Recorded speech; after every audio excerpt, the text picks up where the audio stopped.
Hello, everybody. Welcome. Welcome. Any questions, comments? Please request to speak. Let's hit the ground running.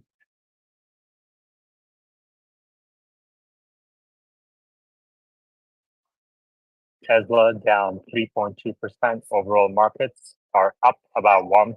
Nasdaq up 1.4%. Habib, how are you? I'm good. How are you? I'm good. Good. You excited for tomorrow? Oh yeah, it should definitely be a lot of excitement. Hopefully we'll get some good information, get some good insight. We'll see if we get any answers to some of the things we've been discussing up here for a while. What's one sentence you want him to say tomorrow? So I pinned at the top the reply. Some of the replies are pretty wild. Launching Robo taxi by the end of this year. Do you think he's going to say that? My favorite answer to that question is the probability is greater than zero. Yeah, spoken like a true logician. Is that a word? Logician. Let's see. Yeah, it is. An expert in logic. Wow.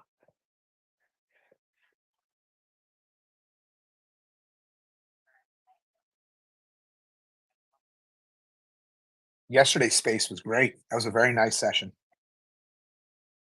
What did you learn?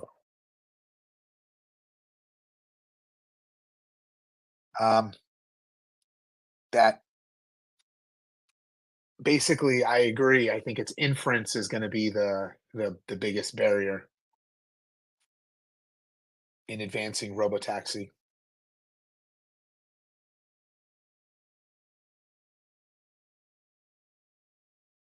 Really? That's what you took away? Yeah. I mean, Machine's post was long. I didn't read the whole thing, but I did like the breakdown.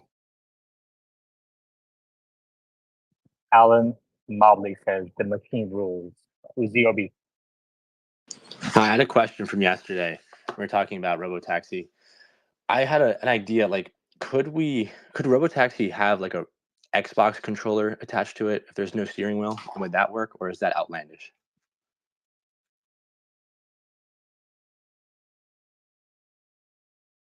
You mean in I the mean, car? Yeah. So like you know how there's the anxiety that you can't control the car if there's no steering wheel. But what if there was a Microsoft controller?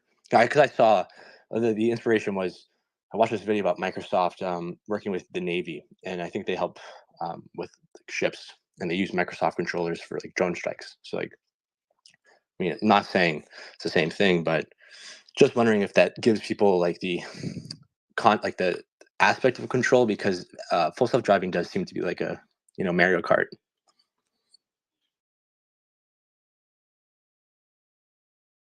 I mean, do you try to control your Uber? No. But the thing is Be honest. the illusion of control. Do you ever reach over? To control an Uber, like the Yeah, they driver. like reach from the back to the wheel, the steering wheel. No, They're like, I need you to turn a little sharper. Do you say that ever? Who's the OB? no, you would not reach over from the back of an Uber. Absolutely. I'm just so kidding. I think Just joking. realistically, um, technology-wise, yes, that's absolutely possible. You could have a game controller driving the vehicle, just like you had a game controller steering the Titanic exploring submarine. Just like we have cell phones, we can incorporate a cell phone with a controller to drive the vehicle. But really, what I think Tesla is going to focus on is building that trust with their software and demonstrating the safety of their software where you don't need to worry about taking over the vehicle. And you also don't want them to take over the vehicle, right? If the software is going to be much safer, you don't want some random passenger taking over control. I mean,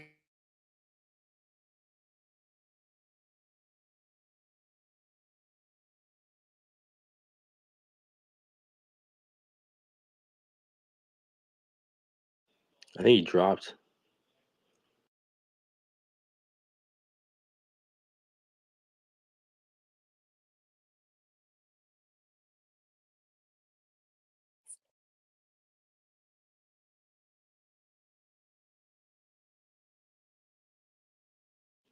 Okay, well, I guess to fill the space, like the idea is that there's people like when the elevator first got released, there was a man manually operating it, right?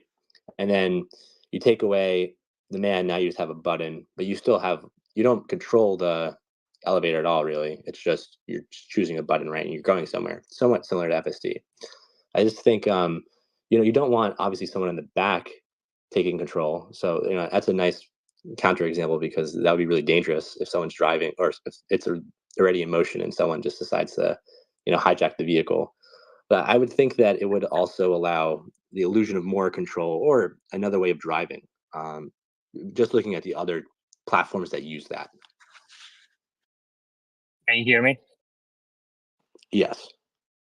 Okay, great. I think Habib dropped off and I had a connection issue, so I'm back. Yeah, I don't see them doing that. Good thought though. But can you imagine though, like that would be chaos. you know, who would even have the controller? You think like the passenger in the back? I was thinking if you don't have a steering wheel, it's the person in the front.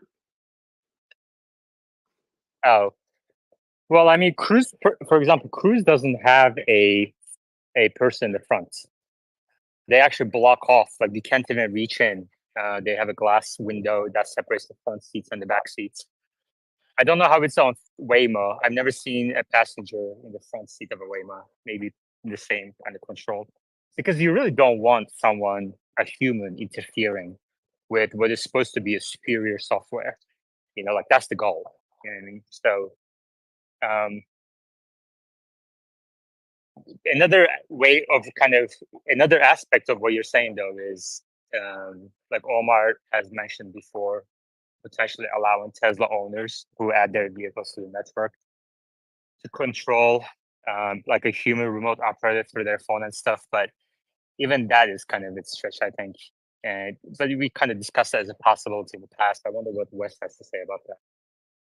But eventually, obviously, you want this software to be so capable, so good that you don't want a human intervention. Like if a human intervened, it would be making the passengers, the car, the people around the car, it would be making them unsafe. Like that's the kind of place you want to get to. You know, anything until you get to that point is not even going to be material profit generator anyway. It's not going to have wide adoption. So it's a robotaxi. So, what do you expect for tomorrow's earnings calls, ZOB? A little bit of pain, but at the end of the day, I'm investing in, I guess, themes and the execution that I know that Elon, has historically built around him. I do think losing some senior leadership is concerning, but the cost cutting, the cutting, like the ad team, a lot of these things, FUD, FUD accounts like to draw up as like failures. I see that Elon is like in touch with the realities of the business. I still think it's going to be a little bit painful, and I'm happy to DCA through the trough.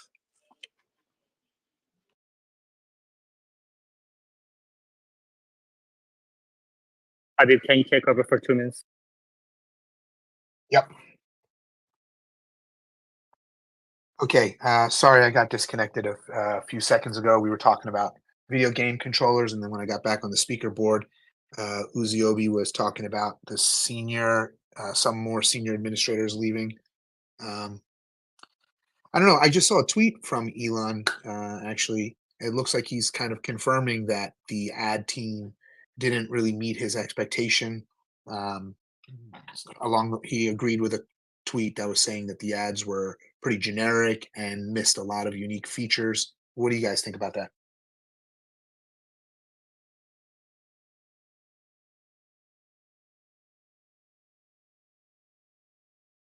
Okay, I'm back. Uziobi? Yeah, I think advertising for the sake of advertising is not successful. It's like a good strategy. There was the history before that he said Tesla would never advertise. I think we're aware of that. At the end of the day, education is the most important sort of moat into or facilitator into the Tesla ecosystem. You buy the car and then you learn about Sentry mode, and there's all these different things that I'm still learning about, right? So what they're educating people on has to be engaging. I mean, they should know, Elon should know that from being on X, and they really weren't. It was just cool that they were advertising in the first place.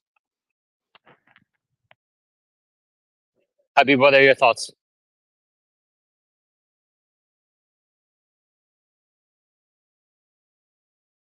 Habib? Sorry. I'll give a little pushback to that statement, Uzi. And like I said, Elon even agreed with a tweet just recently, agreeing that the ads were pretty generic and missed a lot of the salient features of the Tesla. But mostly, I give a lot of pushback when it comes to dropping sale prices. Just in some experience of my own, whenever you put items on sale, you have to advertise that so you can draw more customers in and sell them. And the personal anecdote is my babysitter's mom just got a new Hyundai SUV that she leased for $480 a month. And when I See, what asked my is babysitter, going on in your life? Why are you getting a Taycan? Your babysitter's mom is getting a Hyundai. Why aren't these people getting Teslas? so I What asked her, kind I of said, Tesla why fanatic didn't are you do you? this? I said, why did you let this happen? I measure your Tesla fanaticism and effectiveness in selling our Yeah. products with the And I percentage of go, people around you who own Teslas. I'm the only one that owns them. That's the problem. Well, then But- unfriend. You just need new friends. So I said, what about the new lease incentives? And the statement was she had no idea that this car was that affordable. And I think that's the message that goes around. This is not a person who's on X or in our spaces. This is just living her life. And if she doesn't know, she doesn't know. And these are the types of people that we're missing by this hard position of we're never going to Let me hold on. advertise. Let me ask you. So, what's the monthly payment that she's paying for the Hyundai lease? $489 and $2,500 down. Oh wow, that's way more than I was expecting. What kind of Hyundai is it? The SUV, the small SUV, I think it's Santa Fe. I think that's the model number, the model name. Mm-hmm. Mm. Let's see. Santa Fe price.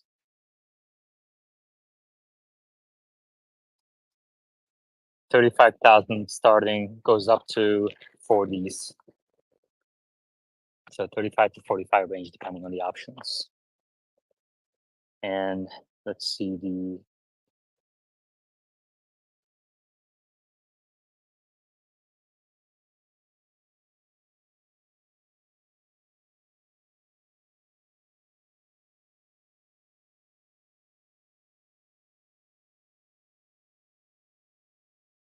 I mean, it's still about $5,000 to $10,000 less than Model Y. So, but including gas savings, obviously Model Y would be the much better deal. Yeah. Yeah, I agree. And this is a good enough case for me to feel confident in the position that advertising was something that was overlooked big time. Well, I don't know. Don't know. In this last year, this is an unpopular opinion, but in this last year alone, to be honest, when we've heard Elon on the conference calls, to me, it sounds like he's taken a defeatist attitude towards Fed interest rates, towards other auto manufacturers increasing the competition. And when I look at and I think, well, what have you done to preserve vehicle sales? I've always been in the school of thought that dropping the prices is not enough if enough people don't know about it. Henning, Hey, I'm thinking, so this Hyundai example, among others, still led me to believe that I think that before we are going to a stage where we, let's say, don't need legacy kind of legacy style automotive advertising. I think, to be honest, we need that kind of Super Bowl ad, or we need some kind of high level advertising before we can then come to the conclusion later on that we don't need to do it anymore. But I think that we need to do it, and I think we need a real example in the same league of the price cuts. Yeah, so it's not about a small advertising campaign. It should be a real one. And one other thing is, I'm Hold afraid. on, just 1 second. Henning, what do you expect for Q1 bottom line? What do I expect for Q1 bottom line? Mm-hmm. EPS around 50 cents. Okay. And then free cash flow? I hope it stays positive. And what's the amount of net income do you expect in absolute dollars? I wanted to check because I need to calculate the arson attack effect from Berlin. So not sure about this. Didn't calculate that yet. So if you haven't calculated bottom line and all you have is some EPS assumption, analyst consensus, and you just look at the earnings per share, how can you recommend management that they spend more on advertising?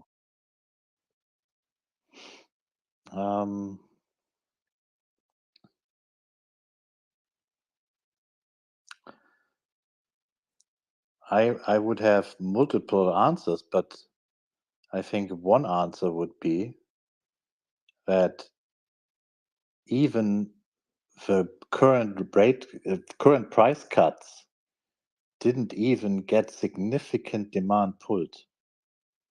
It's just demand pulled forward, nothing else.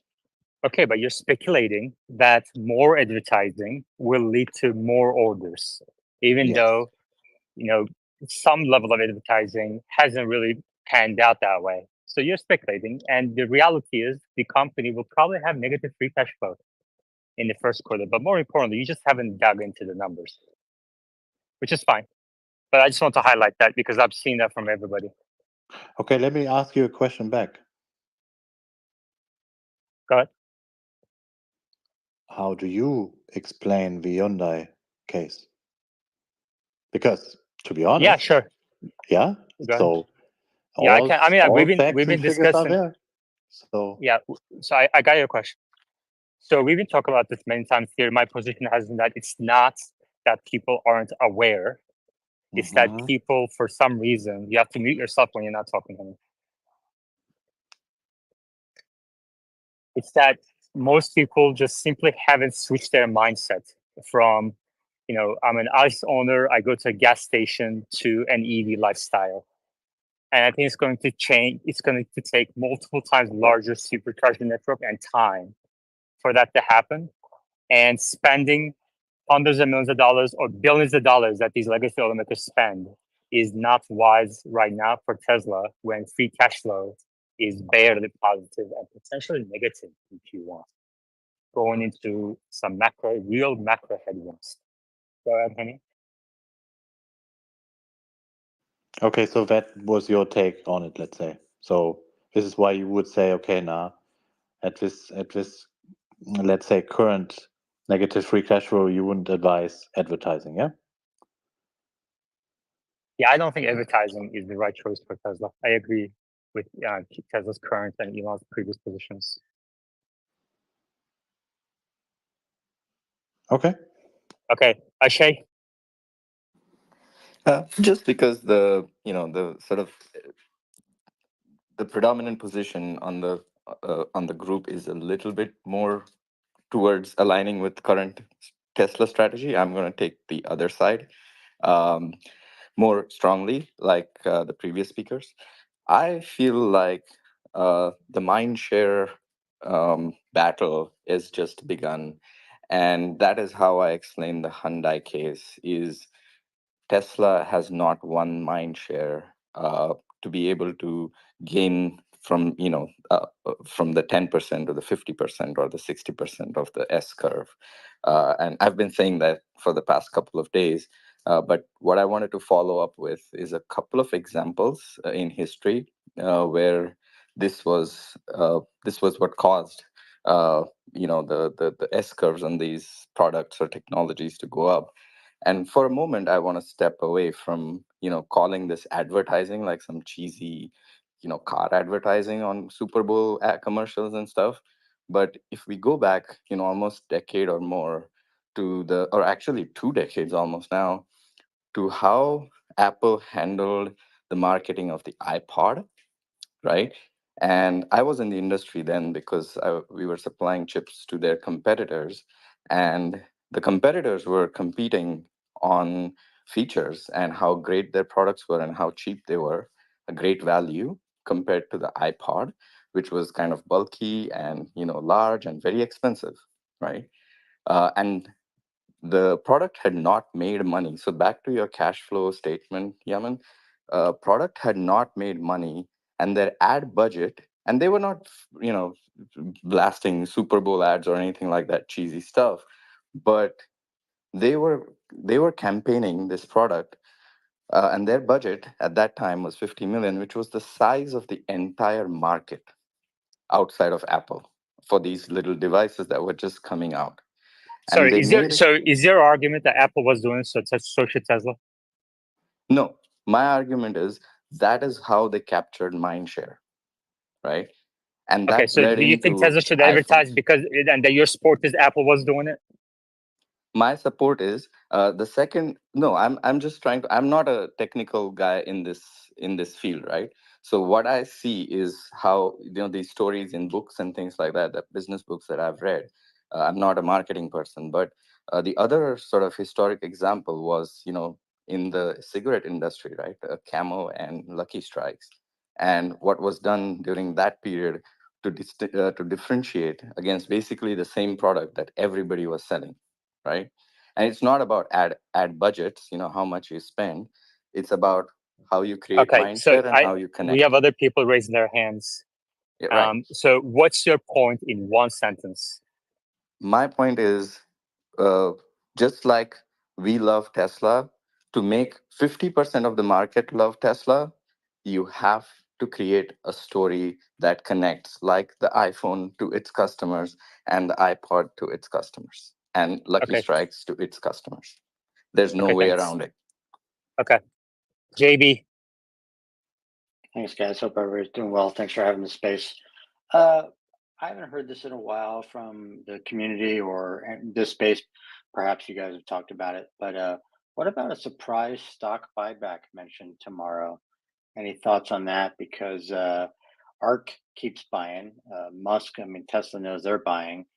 Um, I also feel that they're not in panic mode. Maybe the community is in panic mode, but their CFO has been on record saying not every quarter is going to be an up quarter. That's just the deal. So there's going to be no panic tomorrow on the call, is what I'm counting on. And while they're at it, since the stock is panicking, then that would be a good time to buy it up. I was going to see what everybody's thought of that. For Tesla to buy it up. Carry the traded. Sure. I mean, but at the same time, I don't know to what degree they view timing the market. I don't also know if it would be the best use of capital when we're entering this new chapter of, potentially operationalizing a fleet of robotaxis and humanoid robots. So I don't know. I mean, it'll be interesting. I don't know if it'll help the stock price, frankly. $10 billion is not a massive, source of demand. It may be a good signal. I would prefer Elon to personally buy shares, if anything.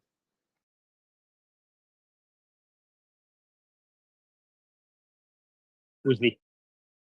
I'd raise my hand for the advertising question but I definitely don't on think the stock buybacks. I don't think they will do stock buybacks at this point. I think Elon is truly concerned about macro headwinds, a possible recession, and people were asking for it in 2022 in droves. And if he had given to those demands, that would have been detrimental for the company's fundamentals. And so he was right. He was also right in previous statements about the stock price. So I would just trust his judgment on this kind of stuff. But I would be shocked if they did at this point any sort of stock buyback. But you never know. Also, I think there needs to be taken some steps around approval for such a thing. So okay, Uziobi. Yeah, I definitely think that's not on the table, just for that question. But going back to advertising, I think the mindshare question is important. And I think the way to accomplish that is putting a human face on the technology in a way. It sounds contradictory because it's an autonomous vehicle, but with Apple, there was like that 1984 commercial that we can all cite just because there was a story to it. There was a human face, and it was all just about the product, really. So, or eventually, Yeah, just as a reminder, like back in people are this is ridiculous. This space is about first principles thinking. Okay, it is not from reasoning by analogy. So when Uziobi or Ashay talk about Apple iPhone or iPod, there was no social media at that point. Okay, you could have put out a tweet and 1 billion people saw it.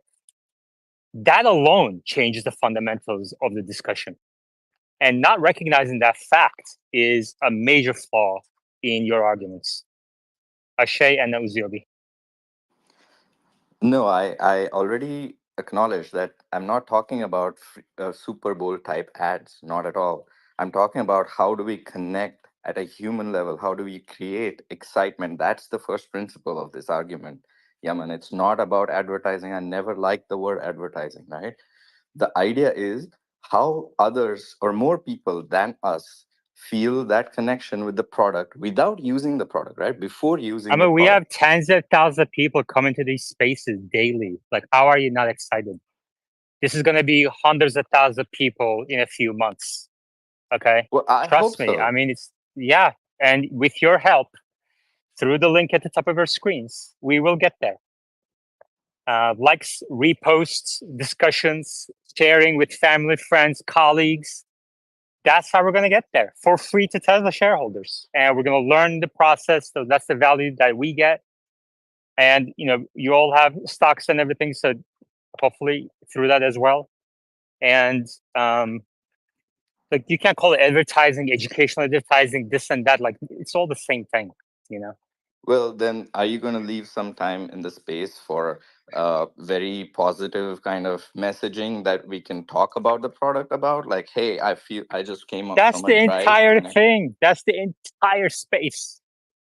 No, we get into deep discussions about neural nets sometimes. It's not always. Yeah. Again, I'm a big fan of the space. By the way, I love you how you do it. I'm not. Yeah, we mix it up. And Right. honestly, like, understanding those deep discussions is, like, I think more true excitement about the company than some 5-10 second thing that you see on the TV, or somebody pumping up the stock or the product or this and that. Like, if you truly understand those technologies, everyone will realize. Like yesterday, for example, there was a moment in yesterday's space. I don't know if everybody was here. Okay, where we had a question about how does Tesla benefit from the portion of the fleet that does not have FSD?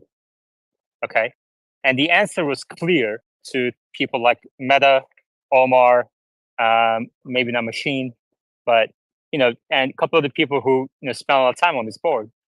And so I said, you know what, we're not going to take that kind of like easy question for the experts. Okay, so I'm going to pose the question to others on the speaker board who pretty much have gained that knowledge in this space, and see if the training will result in accurate inference in answering that question.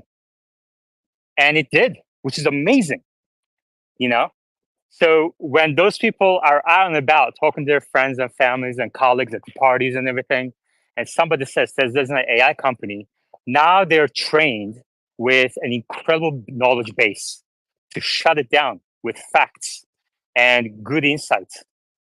That is way more valuable than some stupid advertising that shows a celebrity, you know? I think you're missing the first principle of visceral response. I think there's still value in appealing to a very animalistic sort of deep Yeah, psyche within us that yeah. just makes you very sticky to the brand. There's something there. I wish we had like a marketing, major I'm here that, familiar. I'm yeah, familiar with mimetic theory. I get it. I understand. And obviously, you're kind of have the celebrities using same chips and everything too. So there's that too, right? And that's at no cost to Tesla too. So well, all I'm saying is that I don't think we should ignore these instinctive behaviors that have evolved to human nature over thousands of years. I'm not saying that, but I think there are better ways of doing it today at a much lower cost than there was 10 years ago when Apple was pushing out iPhone. You see what I mean? That's all I'm saying.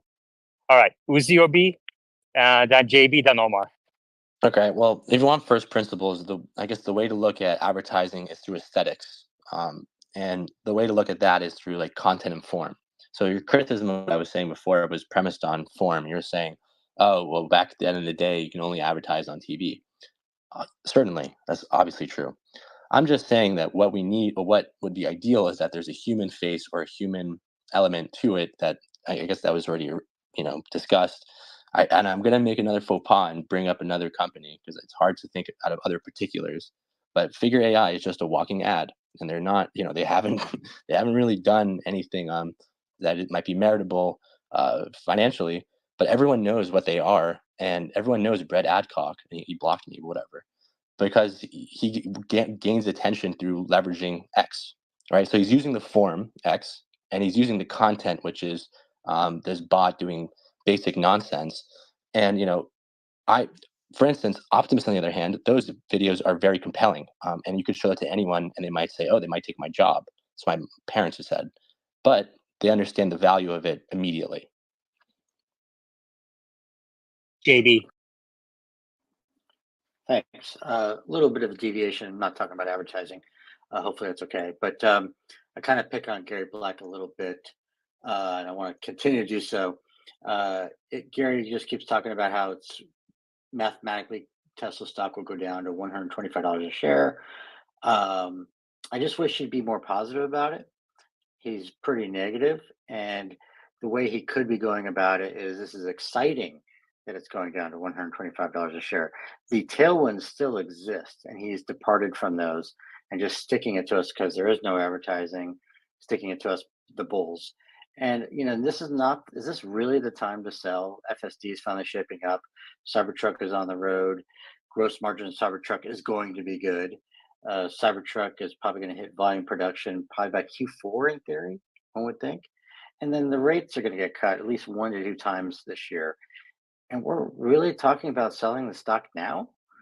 I always thought it was buy low, sell high, but I'm perplexed that it's going down with all of these wonderful tailwinds behind us. That's it. Okay, you know what? Enough people said in the replies that they want to hear machine. So let's give him a word and make the audience happy for a second. Well, I'm sitting here in Florida, full of old people. Dog barking at me. I'm in the pool. I'm next to the pool. But I just try to listen for a minute. And there's so much nonsense in the space. This is what happens when I'm gone. You let up all the strays, and they're coming in saying, buy back shares. The company's going to have a negative free cash flow print this quarter, and you want them to buy back shares? That is insane. And then I have people saying, Figure AI is well known. The only people Figure AI is well known to is people on Twitter, or X, excuse me. Okay, and those same people know about Optimus. Your grandmother, your neighbor, the other people in the Midwest, they don't know about Optimus. They don't know about Figure AI. Okay, there's nothing Figure AI is doing special here. Everyone's just grasping at straws because they don't know how to solve the problem that EV demand is a little soft right now, and they don't know how to solve it. So everyone's looking like you. for a solution. So I agree with you. There's no way they're going to be buying. You're gonna stay on mute until I call on you, Omar. Hey, I didn't really have too much to say today. I, did a FSD drive, another zero intervention drive, pretty great.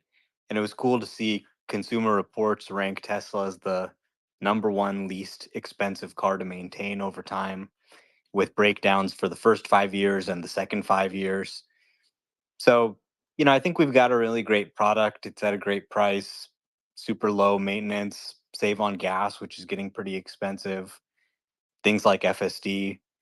And, they're typically not really a Tesla friendly publication. They've been pretty negative about Tesla and full self driving and things like that. But it's good to see them acknowledge the low maintenance cost, #1 in the industry. Habib. I want to just channel my inner machine real quickly and just respond to Ashay's last statement about the advertising.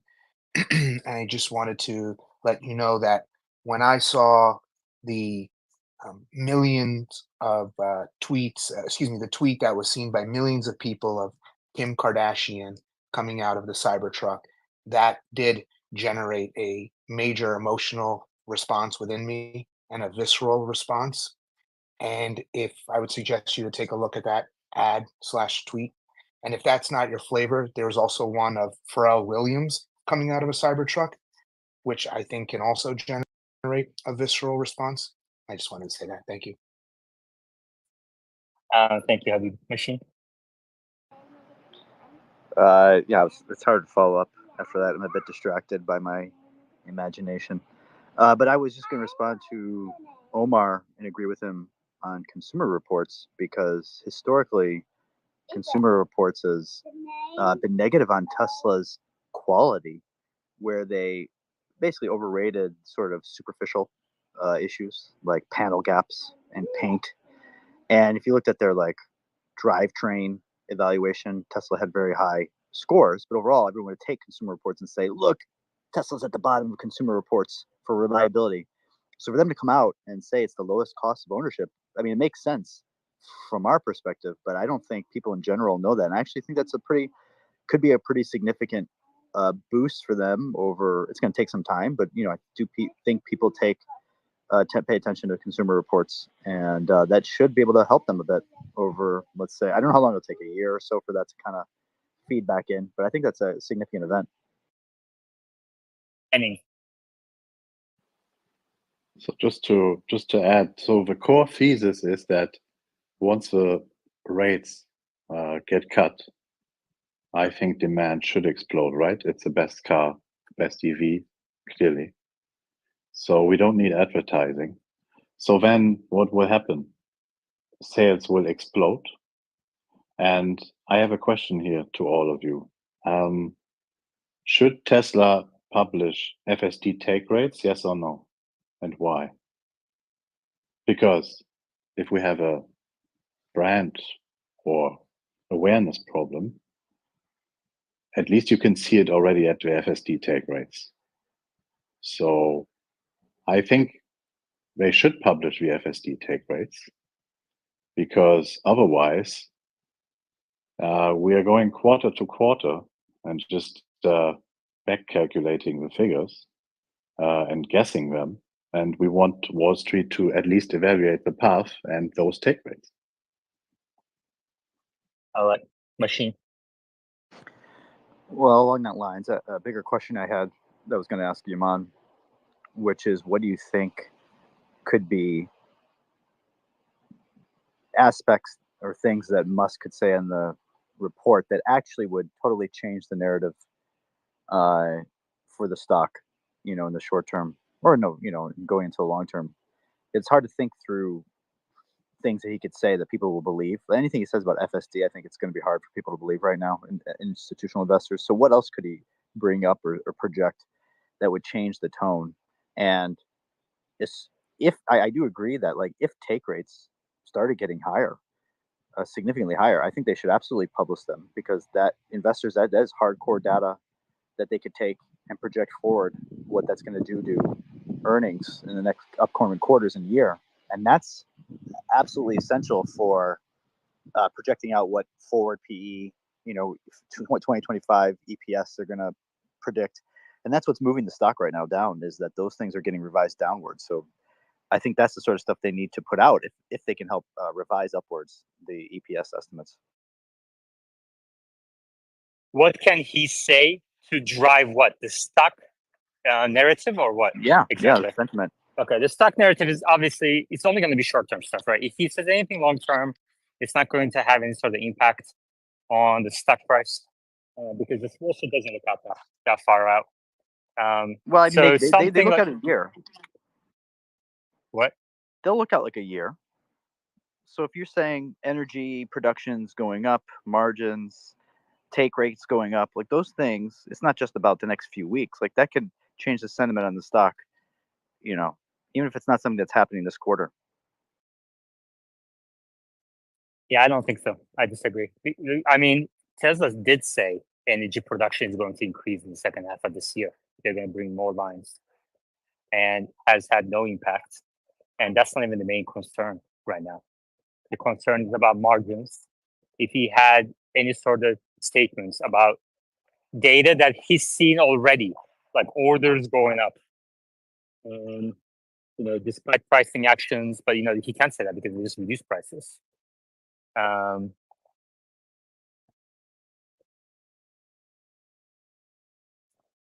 And then some sort of a material uptick in FSD. So saying something like FSD take rate going up wouldn't be enough. Okay, like obviously it's going to go up a little bit because they just have monthly subscription price and they reduced the FSD purchase price by a lot. So it's going to go up somewhere. Everyone knows that. But if he said something like, we just crossed 1 million people, then yeah, that would have material impact on the stock for sure. What else can you say? I mean, they have disclosed FSD miles and FSD users in the past, and they've been pretty consistent about reporting FSD miles, but they haven't reported users because it's been flat. But conceivably, if it's growing, then they would start reporting it. Now, I think they should just report it consistently, whether it's growing or not. But they have reported in the past, and if you really want to have the AI side of the business be taken seriously, you do need to start disclosing the number of users so that people can model the growth of users, the churn, things like that.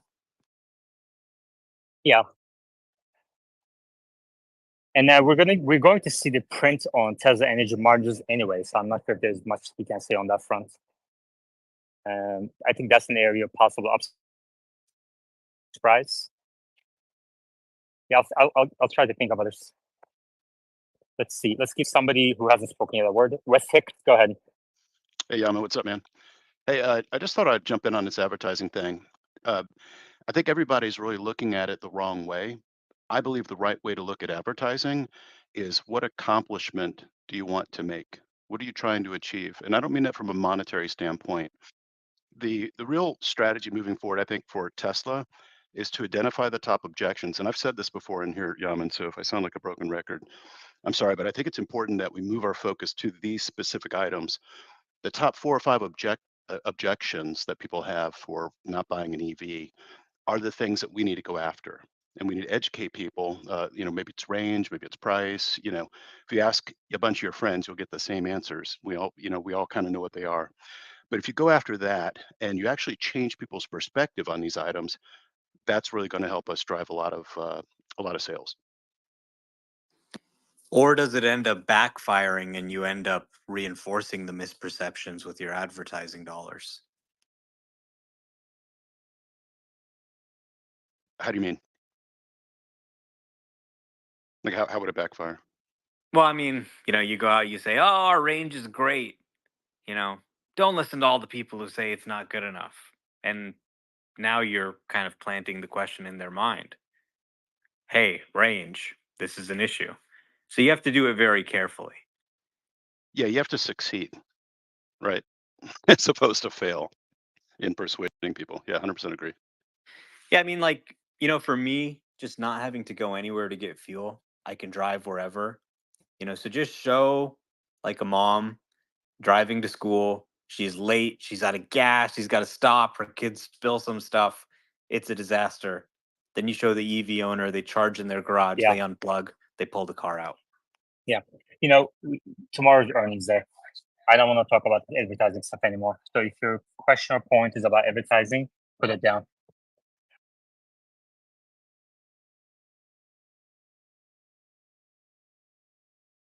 Amped up. In the beginning, you mentioned to say a quote that Elon should start off with.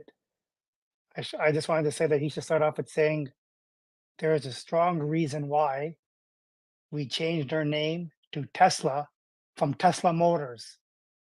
I think that will set the tone. Thank you. Ashay. I just wanted to respond, or rather, take forward the point that Henning brought up earlier, which was about the macro. I wonder if this was discussed on the on this forum before, and if it is, then we can drop it. But I want to inspect really. I know Elon's been on this for almost now 1.5 years, discussing how high interest rates are hurting sales. But wouldn't that then also affect other capital intensive businesses, capital purchases, home purchases, all these other things? For a 5 to 10% market share player to be talking about macro and interest rates is, again, somebody like Greg might be able to say a little bit more about this, but I just kind of find it a little bit of a stretch that Machine. Sorry. causes a negative 45%, growth Okay. hit. Machine than Omar. I mean, I don't think it's strange because I do think that contributes to the loss of consumer buying pressure, but it's not the whole thing. And I definitely think he's overemphasizing it because we see other OEMs not have exactly the same issues. Most legacy OEMs don't have these same issues with interest rates.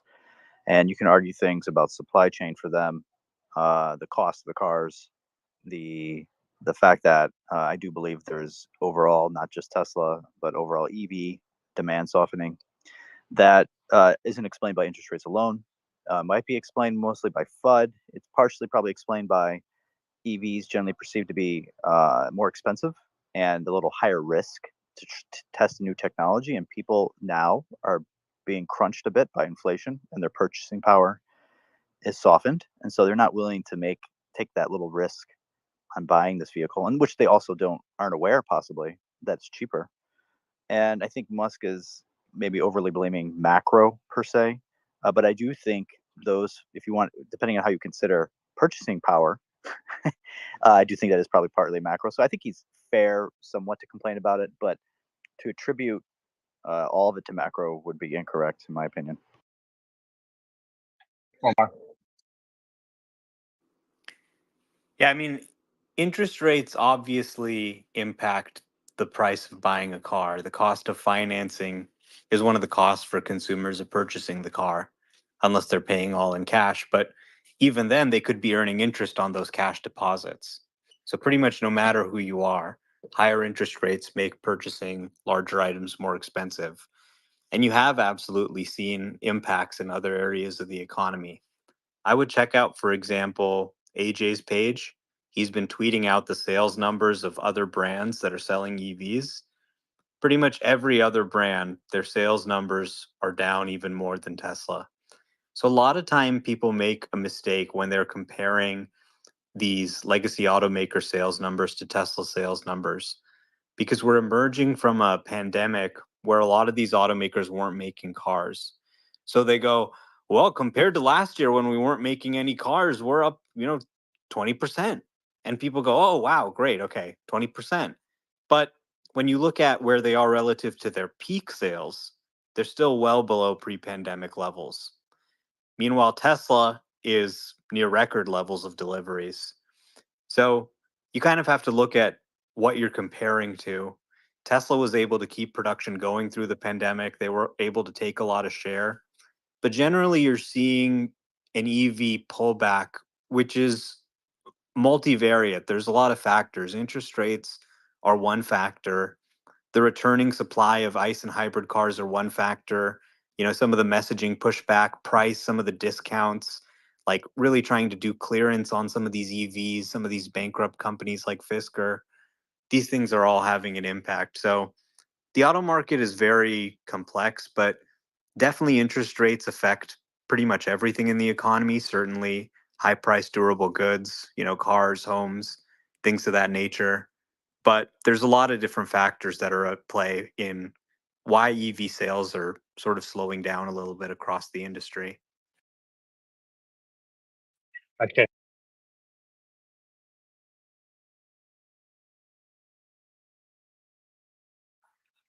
JB. Thanks. I don't want to be combative or anything, but I do want to double down on buybacks one more time, and then I'll let it go. I wasn't thinking a $10 billion buyback. I was thinking a $1 billion buyback, and I was thinking that would be the most salient thing Musk can do tomorrow, because it is one of those moments of, on his perspective, are you fucking kidding me? You're really selling the stock now. I just announced a wonderful version of FSD. The Cybertruck is out, and yeah, I'll buy back the stock, and I'll show you we'll do it. And I think that would be the thing I would want to see, is whether it's Tesla or him personally buying back the stock tomorrow and switching out of this auto thinking into AI. And then also as a backup support to that is NVIDIA. Before things got going, their sales were digressing about 18 months ago. And they did not do a buyback. And they had money, they had cash on hand. And now the stock is up 800% on AI. And so Tesla's in the same similar situation. This thing could get moving fast. And they, including anybody, would be wishing they bought the stock now. And especially if it goes to 125 or 100, everybody should be wishing they're buying it now. Otherwise, what are we doing here? There's not really, no one's going to make any real bank on an auto company, but it's finally happening for AI. Thanks, guys. Machine, can you remind JB the rules?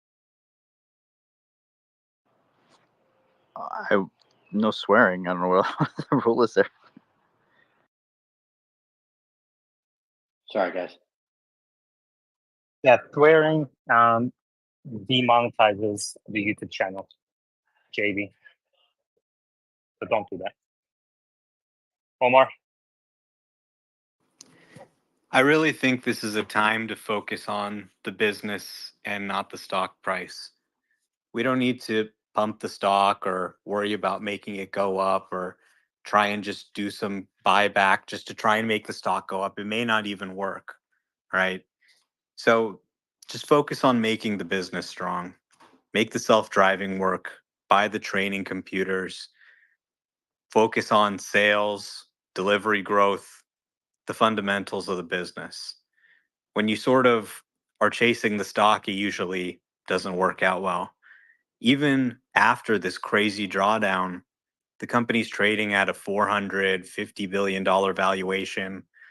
When I bought most of my shares, they were trading below a $30 billion valuation. So focus on the business and the stock price will follow. I don't think the buyback is necessarily what's in the best interest of strengthening the balance sheet. And it would be perceived as Musk just trying to buy off shareholders or something. I think it would be negatively received. Having said that, voting starts next week. So Musk needs to give the earnings call performance of his lifetime to really win over hearts on this call, because voting is going to start immediately after. He needs to instill some confidence. There have been a lot of stories, like, for example, about the compact being canceled, about him firing the advertising team. People need to know what's going on. He needs to say, connect with shareholders in some way. If it's the usual performance he has on the shareholder call, where he's just talking about Optimus and Robo Taxi, and not really talking about the core business, then the reaction is going to be the same as the last 4 earnings calls, and it's going to make it a little bit harder to get the votes he needs to pass those measures. Yeah, I agree. I think the main issue with the buyback right now is that they're probably going to print a negative, or close to zero negative free cash flow, and they might be limiting a bit of their capex expenditure because of some of these free cash flow issues that are temporary. But something where a buyback is not in line with those issues, I think that would actually, you want to do it from a position of strength, not weakness. And the company's already kind of limiting their capex, their EPS are decreasing year over year, quarter over quarter. It isn't necessarily the best time. I do get the timing of buying low, selling high, and from that aspect, like you may want to buy some, but let's keep in mind the you have to forget the history of the share price. You just have to look at it today. And today, if they print like a 50 cents of EPS, $2 annualized, even at 140 share price, you're at a P ratio of 70. And that's not low. You could argue with FSD and robotaxi and all that, it's going to be much higher later. That's fine. But it just means there's still a potential for more downside because it's not really priced that low. And that's probably not the best time to do buybacks. If you want to do buybacks because you're absolutely confident that company's like at a really cheap valuation, I could buy that argument a bit, but I don't think we're there. I don't think we're necessarily going to get there. In fact, I'm actually thinking of buying pure shares for the first time since like 2019. I'm starting to think about it right now. Okay. Before I go to Henning mentioned earlier that I think in passing he said something like, when the rates go down, orders will surge. I don't think it's going to be that inversely correlated. I think there's going to be a delay. I think there's going to be a bit of delay. After the rates come down gradually, then, assuming there's no recession, which I think is looking a bit more likely than before, then you're going to see on the other end of the storm, the orders will go up. Machine and then Henning. Yeah, just quick point there. I don't think it's going to happen right away. Just like orders did not surge when price cuts happened. Any of the multiple times in the last year, we didn't have a surge in orders. There's a temporary surge, but nothing sustainable. And you would think those are massive cuts, and the interest rates by themselves are not massive. Henning.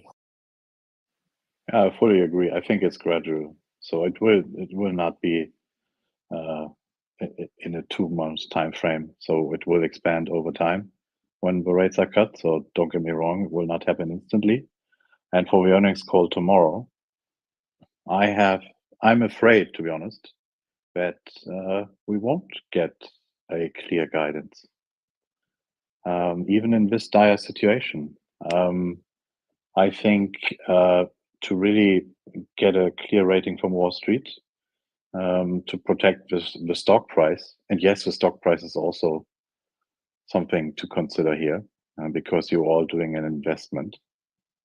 So that's what we're here for. So I think that should not be. I think people sometimes neglect that fact, because it's quite important.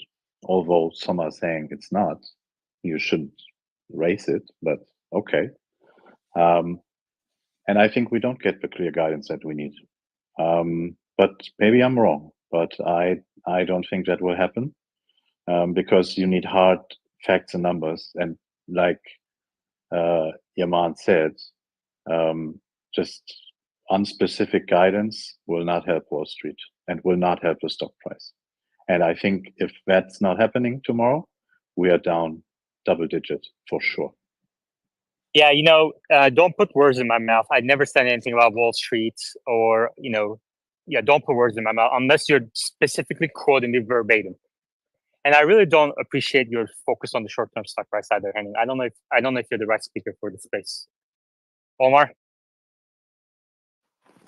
Yeah, I just wanted to underscore your point that The Fed isn't cutting rates right now because the economy's too strong, inflation's a little too persistent.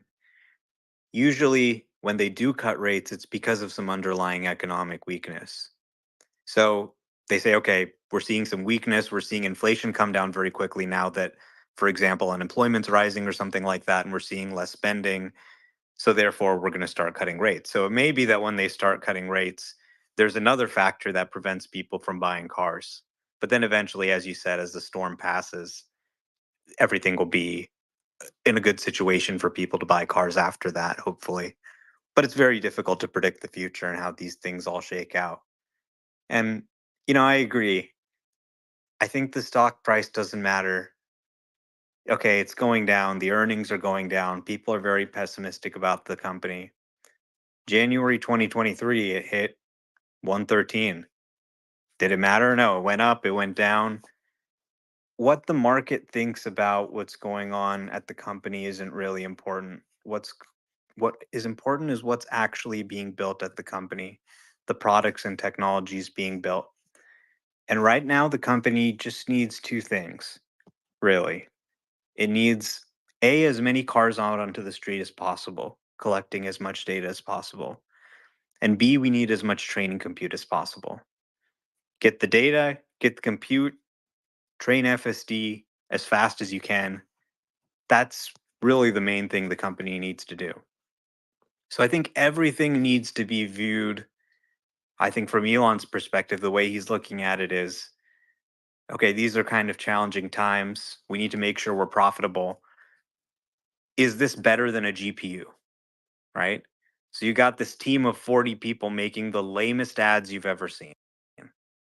You can't even believe they're Tesla ads. It's like, we got a HEPA filter. Look, none of this gets in, as if that's what a Tesla's about. And he's just saying, why do we need these guys when we could be buying some GPUs instead? And I think that's kind of just how he's thinking about all of these recent moves, the headcount reductions and everything. Okay, I think we spent enough time on short-term stuff. We have a question for you, Omar, from the live chat. What stops computer vision to become better than radar to gauge distances, direction, and speed, and do it for a million objects at the same time?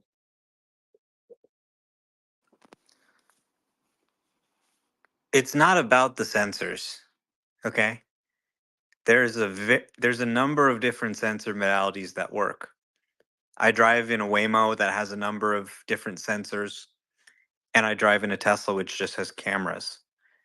And the Tesla is actually capable of smoother driving at times for many maneuvers. So the key actually isn't the perception. The perception has to be sufficient, but really it's deep learning that is producing the results we're seeing. The fact that it can take those results and know how to process them. A great intelligence can work around the limitations of a sensor. Let's say there's a big blind spot on one side of the car.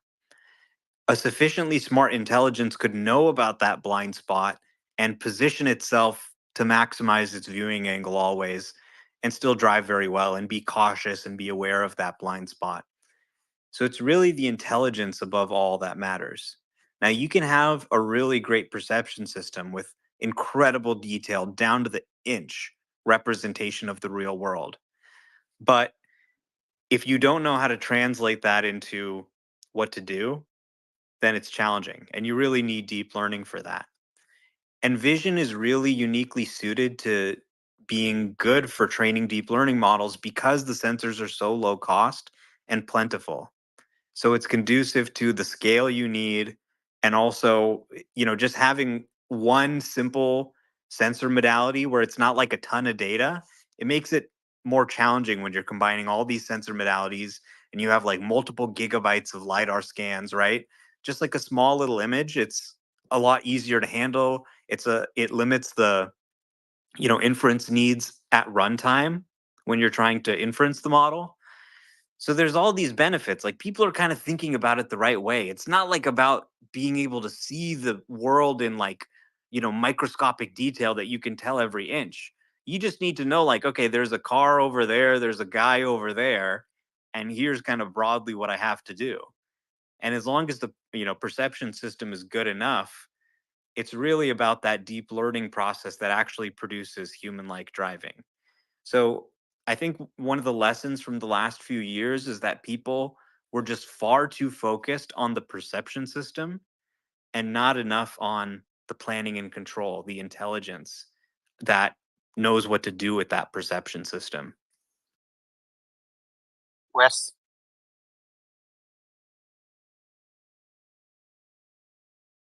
I didn't hear everything that Omar said, but that actually sounds right to me. I've been trying to promote neural net planning and controls for well over 2 years, when it's really seemed like heuristics weren't going to even get us close. So I'm all for that. Winter's here. Thank you. I understand everybody's pretty focused on the robotaxi announcement and the improvement in FSD, but I'm modeling based around existing sales and future sales, since 90% of the revenue of the company is coming from automotive sales. And I'm wondering if anybody else is modeling for significant year-over-year declines in China, as we've started to see the first 2 weeks of this quarter. We've seen down 60%. I doubt it'll be down 60% for the quarter, but Troy is modeling, somewhere in the neighborhood of 25 to 30%. I'm modeling closer to 40%. And since that's sort of irrefutable data that comes out every week, I wonder how that impacts anybody's investment thesis, again, apart from robotaxi and full self-driving whenever those arrive. And the loss of China effectively as their major market. Thank you. Wes? I'm curious, for folks that are doing this modeling, what are you modeling for SAIC and BYD?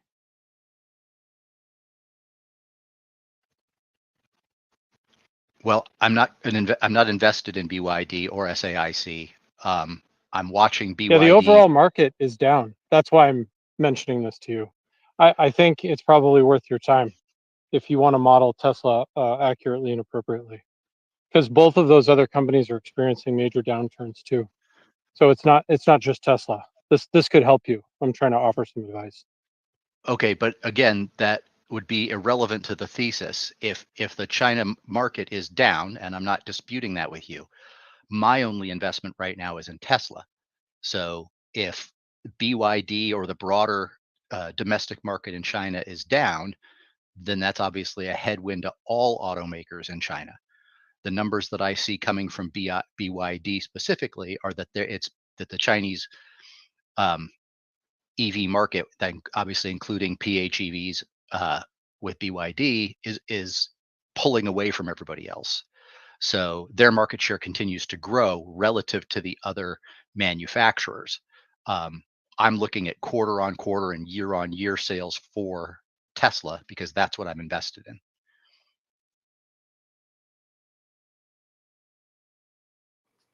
Well, you have a situation in China right now where you have, for example, the liquidation of Evergrande. You've had a lot of shakeup in equity markets. There's factors that are impacting the market right now. They've impacted other brands as well. Tesla went back to actually outselling BYD in the first quarter as a result, because they're more exposed to the China market than Tesla is, for example. But I don't really see these being long-term trends. I don't see this as China walking away from EVs. I mean, EVs are still a huge part of the auto market there. I expect it to continue to grow over time. I expect it to continue to be one of the largest EV markets. And Tesla's done phenomenally well, even this quarter. They continue to be a leading brand, and I expect them to continue to do well in the future, especially when you look at FSD, with Elon recently saying it may be available soon in China. Baidu announced a deal where they're going to be providing some 3D maps to Tesla for use in the UI. So clearly there's some stuff going on there. They may be working on it to help launch FSD in the market as well. I think China is a very tech-focused market, and they're going to be very interested in FSD once it emerges. But ultimately, if sales in China are down even substantially this quarter, even if they were down 50% or something, that would obviously be a concern for Q2. But I don't think it really changes my overall thesis in terms of FSD, Tesla AI, Optimus, everything they're doing there. So overall, I mean, sales aren't great for EVs. It's tough time for any EV brand, but they're still selling more EVs than any other company in the world.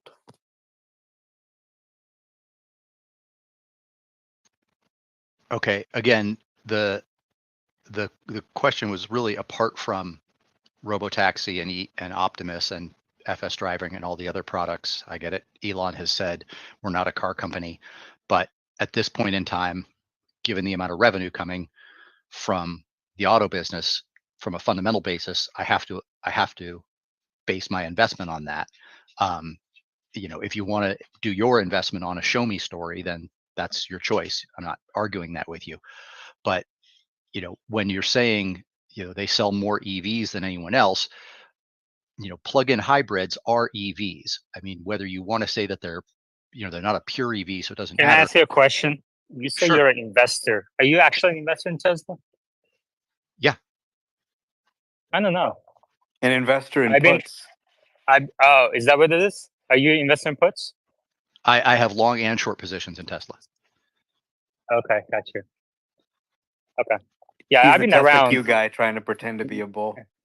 Right. I'm not pretending to be a bull. I'm saying I'm not. We bullish looked on at your Tesla. profile. It's all Yeah, kind of I'm out not. there. Yeah, we can I'm not. see I'm what not you're hiding tweeting. any.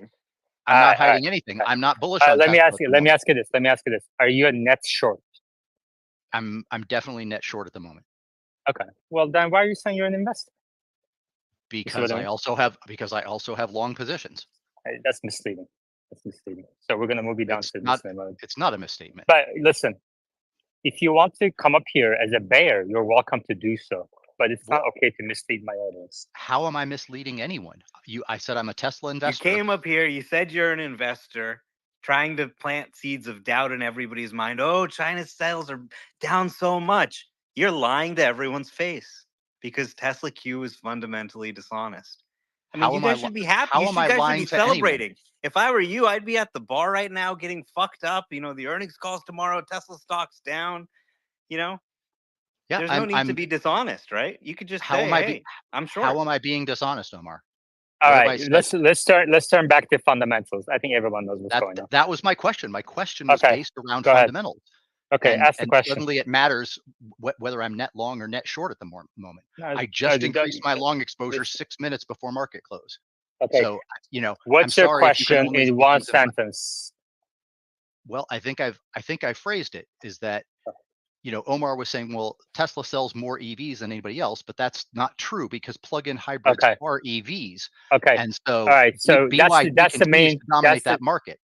That's the main difference, right? So some people think plug-in hybrids are ICE. Some others think it's EVs.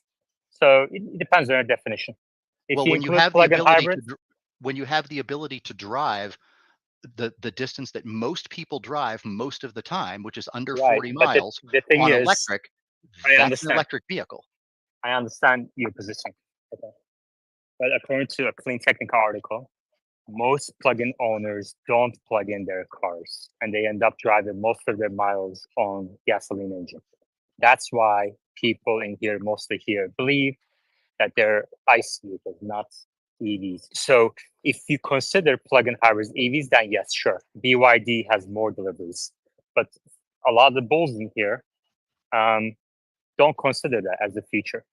And we also discussed Toyota hybrids as well. Toyota hybrids, I think, is the primary reason why Tesla's sales growth has decelerated quite a bit. If you kind of superimpose Toyota hybrid sales with Tesla's EV sales, they're like inversely correlated in terms of sales growth. So your position is well taken, but I just want to kind of make that clear. The definition of plug-in hybrid being ICE versus EV is a primary consideration here. Okay. Okay. You're welcome as a bear. Well, thank you. I appreciate that. So I'm looking at the most recent data from March. BYD only electric vehicle sales were 139,903. Tesla sold 89,064 in China. So I don't know how Omar or anybody else is saying that Tesla's selling more EVs in China than anybody else, because BYD is beating them by nearly 45%. Omar, did you say that Tesla No. sold out? Okay, there you go.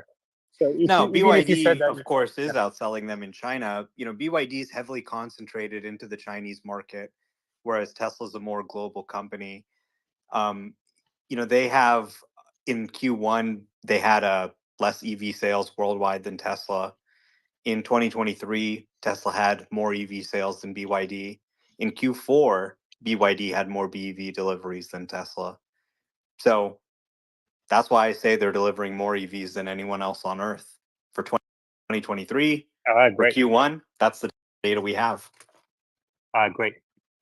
Winter's here. Just stay on mute for a second. We have a bunch of hands that went up. Let's go through that. We'll come back to you. Okay. Wes, did you have anything to say?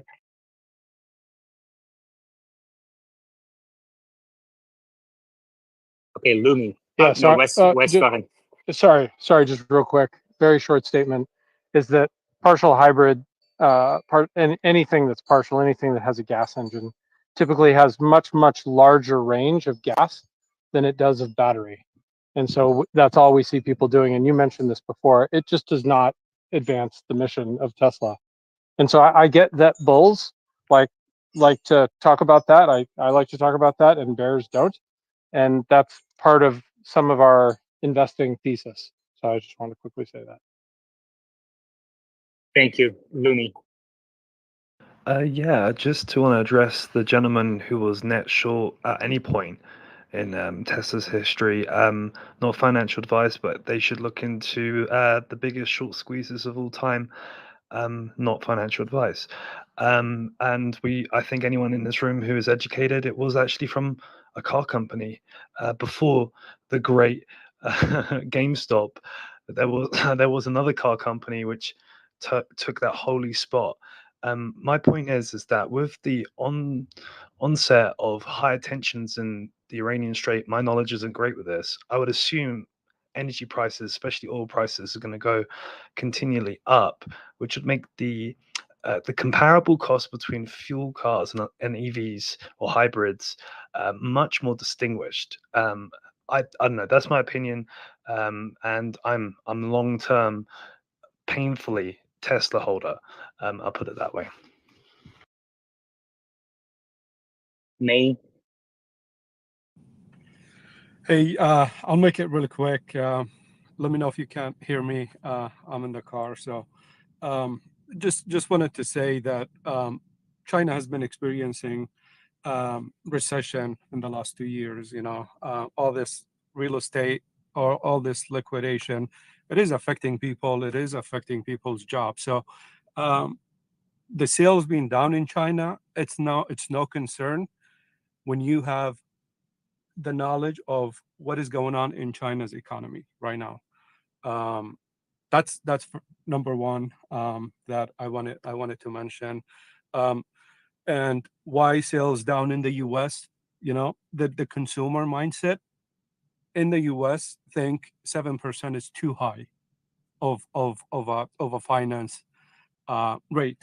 Okay, so regardless of the lease payment is low, but there is a mindset that think 7% is too high.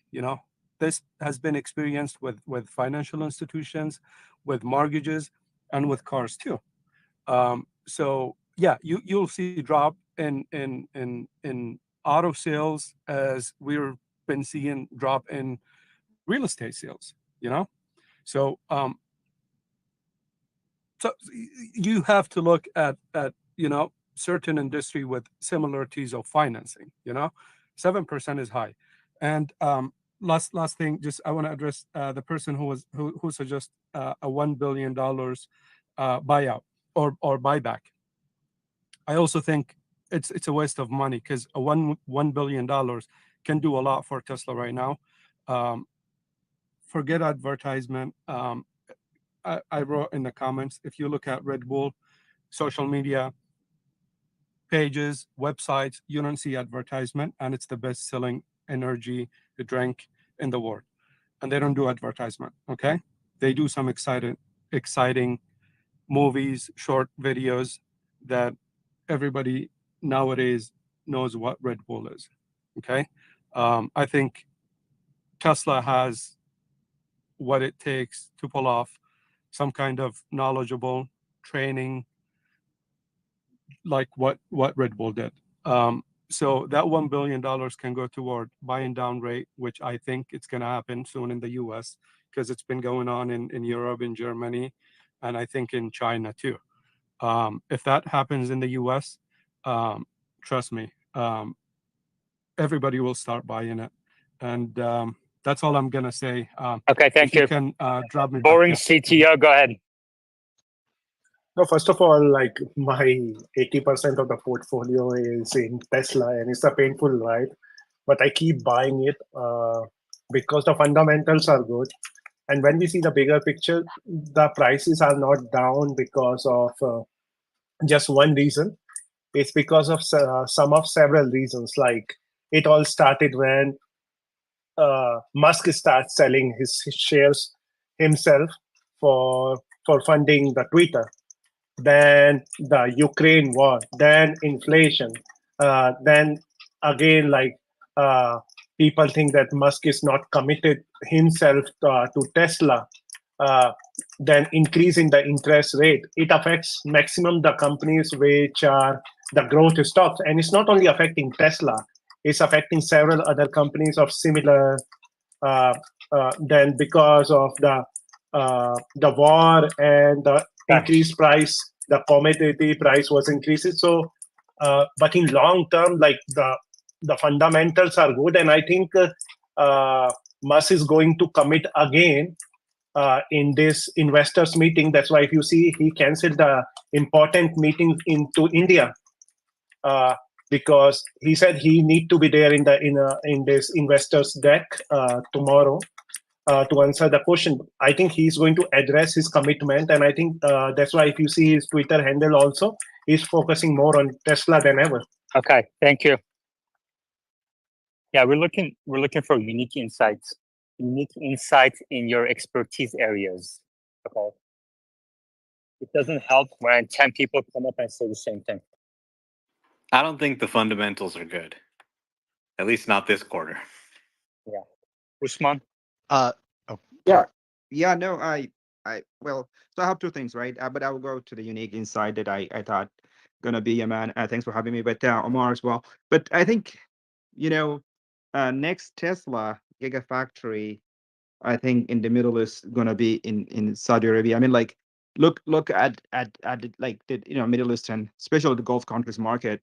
You would see just all things combined, especially like with my Model Y right now that I'm testing all the FSDs. Like, look at the region, like you will see electric rates are very, very low, subsidized it out to everyone, and it's pretty easy to get your car charged, and almost everyone has access to, like,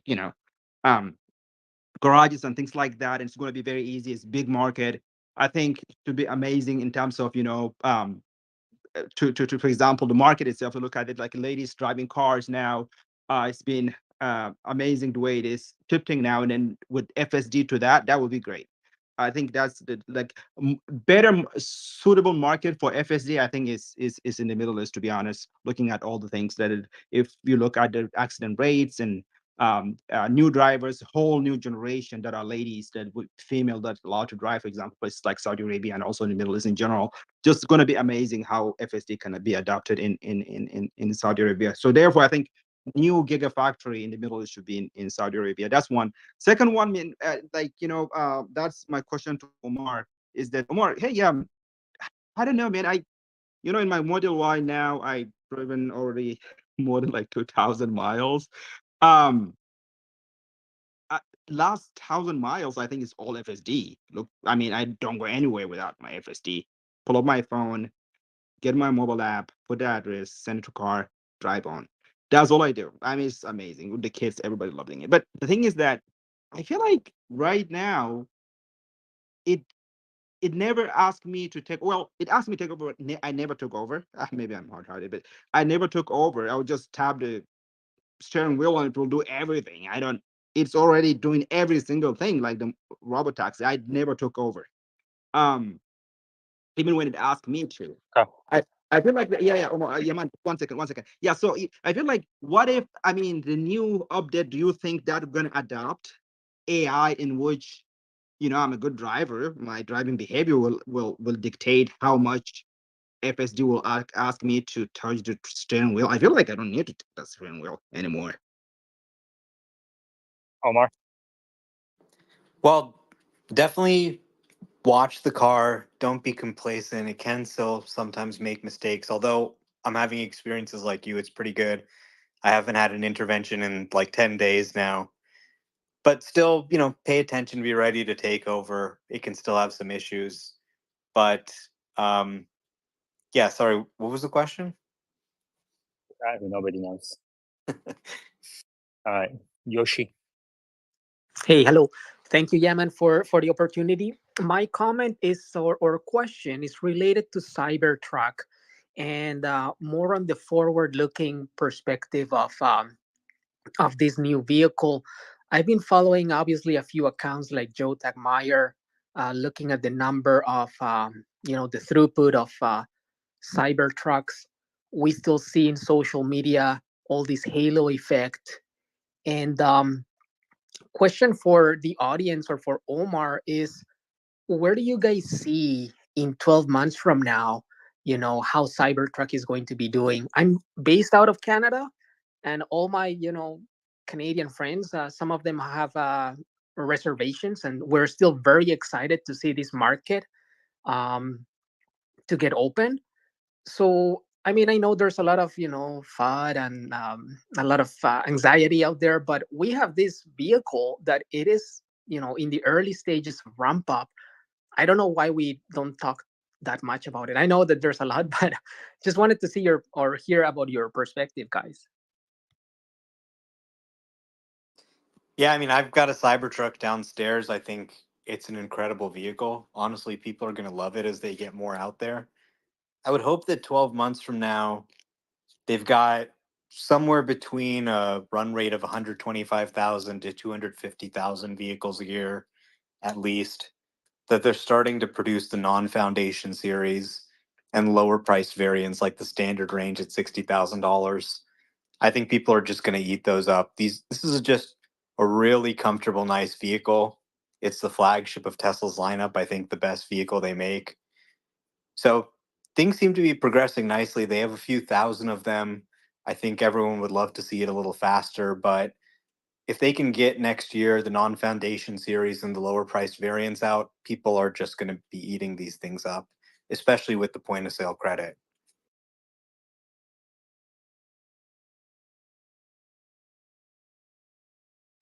Yaman, can I make another comment to address something earlier? Yeah. So I think it was Omar was saying that, versus 2023, sales in China are down for everybody. I'm looking at a Reuters article from April 2nd saying China edged up EV sales by 0.2% year over year in March. So let's take that at face value and say that EV sales were flat in China year over year. I'm looking at the production numbers, deliveries, for Tesla Shanghai in Q1 of 2023. They were 153,762. And in Q1 of 2024, they were 126,758. So it seems a little bit disingenuous to say, oh, the Chinese market is down and it's all automakers and this and that, whereas BYD's market share has increased dramatically year on year. Other automakers have increased dramatically year on year.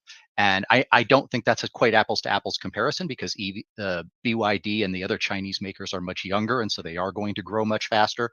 But to say that it's all the Chinese auto market and that everybody is down the percent that or to the level that Tesla is down in China seems disingenuous. And if your thesis is China is irrelevant and really all auto sales are irrelevant, then okay, I can concede that point for your thesis. I'm just saying from my own fundamentalist standpoint, I make my investments based around where the majority of the revenue is coming, whether gross margins are rising or falling. We're watching EPS numbers get marched down. Let me ask you something. First of all, may I say just something? Sure. Using words like disingenuous is inflammatory, and it's just not going to lead to a fruitful discussion. A bull bear discussion is really very fragile. It like hinges on a massive balance. So what recommend word? using. I mean, I feel like it's a pretty neutral word. What word would you rather have me use than disingenuous? I didn't say lying. I didn't say anything like that. I just said it's disingenuous. Where when you claim that something is down and it's not, I don't know what other. I mean, maybe my vocabulary is limited. You let me know a better word to use, and I'll use it. Sure. So, I mean, you can phrase it in such a way that maybe he didn't know, right? That's a different approach. I guess in my opinion, and still get your point across. In my opinion, for anybody, you shouldn't make declaratory statements if you don't have the information. So I took the time to look up the information because when Omar said that, I said, Josh, that doesn't seem right.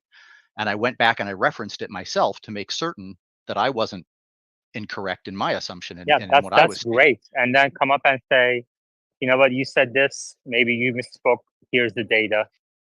And now we can go from there. That's a much better approach in this space, especially. Okay. Well, I'll go back to mute, and I'd love to hear a response on that based around that data. Okay. Omar. So if you look at the Q4 data, BYD actually sold more BEVs than Tesla. In Q1, Tesla sold more BEVs than BYD. So by definition, their sales had to fall, their BEV sales had to fall greater than Tesla's fell. So I think probably what some of the mix-up is a lot of these times people don't spell out the difference between the plug-in hybrid vehicles, which are really gas-powered vehicles, and the EVs. In Q4, BYD actually produced more EVs than PHEVs. But in Q1, they actually produced more hybrids than EVs. So I think that's where a little bit of the mix-up is. Some of these brands have seen, for example, their sales grow overall or grow slightly, 0.4%, whatever. But when you look at the BEV sales, because of course Tesla only sells BEVs, you notice a clear trend there that's actually a global trend. And I'm not trying to say everything's great. I think China is the most competitive market in the world for EVs. I think there's some economic weakness there that's affecting consumers. There's a just absolutely brutal price war going on there that's squeezing everybody. I mean, you're seeing Li Auto shares down 6% today after they cut prices, responding to Tesla's price cut. It's not a good situation by any stretch of the imagination. But really, I think what we're seeing is kind of a global liquidation of sorts. You're seeing many days of supply of EVs, for example, in North America, more than twice the days of supply of gas-powered cars for EVs. This has led dealers that have to offload these cars to offer really insane deals. We're talking, just giving them away on a lease, really low prices. You have a similar situation in China too, where there's 90 EV brands, and a lot of them have sales of less than 250 a month, right? You're seeing Fisker, go out of business and cut their prices in half. So all of this is creating a situation where there's a glut of EVs. And that's a bad competitive situation to be in for any player, including the market leaders. But eventually, it will balance out. These automakers that are losing money on making these EVs and they're piling up on the lots, they'll start producing less of them. Many of them have said, we're pulling back on EVs, we're producing hybrids. A lot of these companies will go under. People stop buying their cars, and supply and demand will come back into balance. So I wouldn't make the mistake of thinking that a little bit of a downturn after years of crazy growth for EVs spells the end of really a long-term trend that we've seen kind of maintain in terms of battery price declines over the long term, in spite of inflation. Temp. Hey, Yaman. Excuse the background music. I'm eating a delicious burrito in a Mexican restaurant right now. Winter, I would suggest maybe use the term not as accurate or representative of the situation as you see it. Just a suggestion. And if Yaman, you'd allow it, I would be interested to hear, number one, about Winter, why he decreased his net short position, and what are the mechanics around his trading? How is he short? Is he short? Is he buying puts, buying calls, the stock, all of that? Winter. Sure, Temp. I'm primarily an options trader with regards to Tesla. So I do use puts and longs, or puts and calls to manage my position. As far as the reasoning why I increased my or decreased my short today, my net overall short position. Obviously, I've had a very good run being net short for the last quarter, and I was able to put on a significant spread, credit spread, so that my trade is now costless if my thesis is wrong, and I'm always open to my thesis being wrong. So the Q1 earnings call being a major catalyst event, right? What do you say? They never bet against Elon. It could beat to the upside. He could sell all the Bitcoin. He could realize all the full self-driving revenue. There's a number of things that could be done to, make the earnings look as attractive as possible or not as bad, and the market may respond to that. We're nearing oversold territory on a technical basis for Tesla. So while I'm not a technical trader, I do recognize that, and so for me, I'm fairly conservative in my investing, and so I tend to hedge my positions when they've gone my way. I had a very successful trade that would expire on Friday that I closed out today. I took my gains, and tomorrow I might kick rocks if earnings are worse than expected and the stock continues to go down. But I kind of take the Warren Buffett position that nobody goes broke taking a profit. So I had a nice 350% up position on that put, so I took it today. And then I have plenty of other positions, both long and short puts, spread out throughout the next 12 months. Does that answer your question? Very well said. Thank you. Thank you, Winter. Vitor, go ahead. Okay, let me see if I can do this. So BYD Seal is the car of the year in Portugal 2024, and they advertise a lot, really a lot. So I went to the dealership, BYD Seal. The dealership was empty. Test the car is shit. I went to the Tesla dealership, test the Tesla Model 3, great car, dealership is full. And one more thing, in Portugal, the Tesla Model 3 costs 39,000 euros, 900, and the BYD Seal costs 10,000 euros more.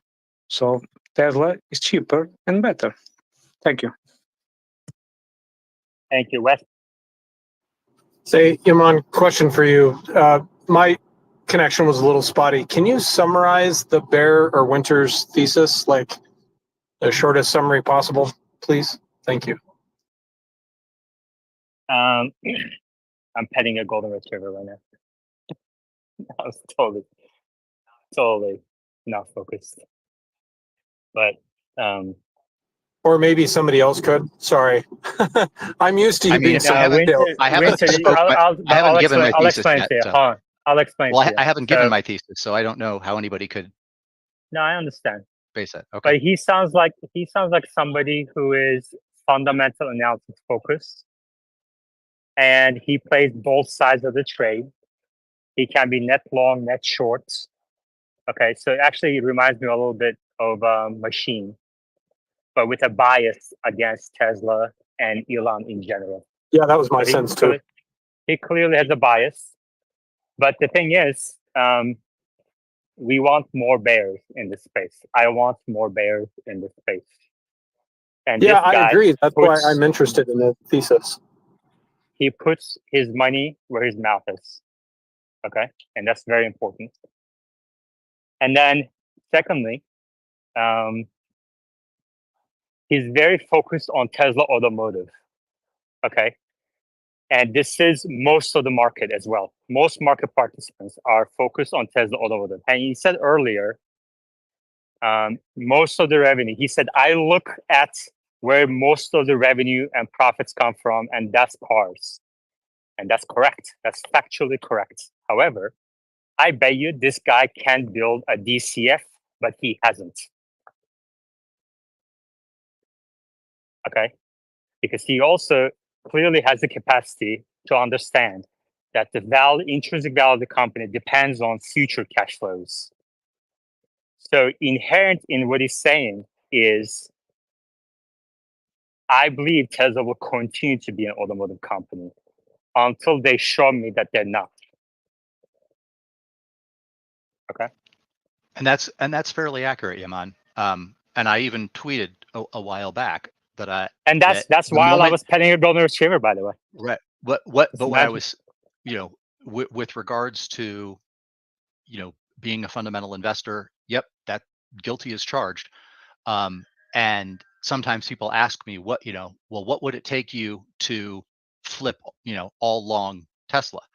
And I've said repeatedly that the moment that Tesla takes full legal responsibility for FSD and or robo taxis, I'll flip long.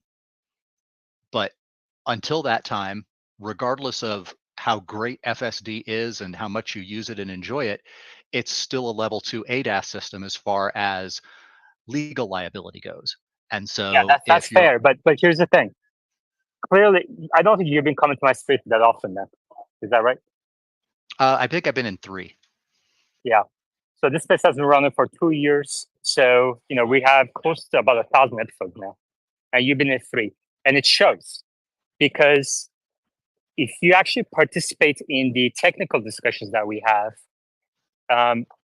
your position, your statements will change from when they accept legal liability to, wow, it's actually looking like they'll get there sometime sooner than I thought. And at that point, I think you'll have true appreciation of fundamentals. Therefore, I encourage you to come into the space more often and actually come to speak about it. And well, Wes, I by the way, appreciate who the has invitation, but yeah.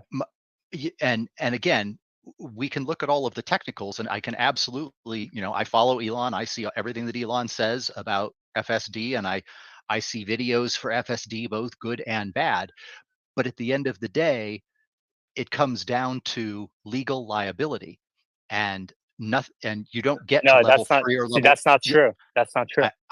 I please provide me evidence, because yeah, sure. you're not I'll level tell you, 3 but or level 4. Here's the thing. You're not. Okay. I understand. We agree on the facts. Okay. I understand. Everyone agrees. But what I think you have to appreciate here is Wes, for example, has deep understanding of these things, and he used to work he used to lead Tesla Pilot back in the day as a product manager. Okay, so there's a lot of incredibly high quality people here, and like one thing you're missing, for example, is the development of FSD using the cars will benefit optimists. And there might come a point, like there are people in the space that believe there will come a point where whether we get to level 4, level 5 will be irrelevant because of optimists. And I encourage you to kind of focus on that part of the discussion a little bit. So let's go to Wes for a second and get his perspective on it. Wes? Yeah, Yaman, that was great. I really appreciate that. And thanks, Winter. I appreciate hearing your thesis as well. Maybe the quick question for Winter, what evidence would you need to see in a quarter to demonstrate that your thesis is correct or not correct? I'm interested to know what you look at and what you track. I'm not 100% sure I fully understand your question. I try and answer it, but if I don't get it 100% right, Wes, please let me know and I'll try and fill in where I didn't Maybe answer just correctly. before you start, so I can clarify a little bit, if you don't mind. Obviously, I'm an options trader as well. I do short and long puts and calls. So I understand where you're coming from, and I've been doing that for almost 5 years now, almost 6. So I'm very interested in that because it's actually made me quite a bit of money. So what I look to, the things that I track are, like how much profit am I making based on what kinds of things am I doing? And I'm curious to know what kinds of things you track. I see what you're saying. So you're saying on like a daily or a quarterly P&L basis on my personal portfolio?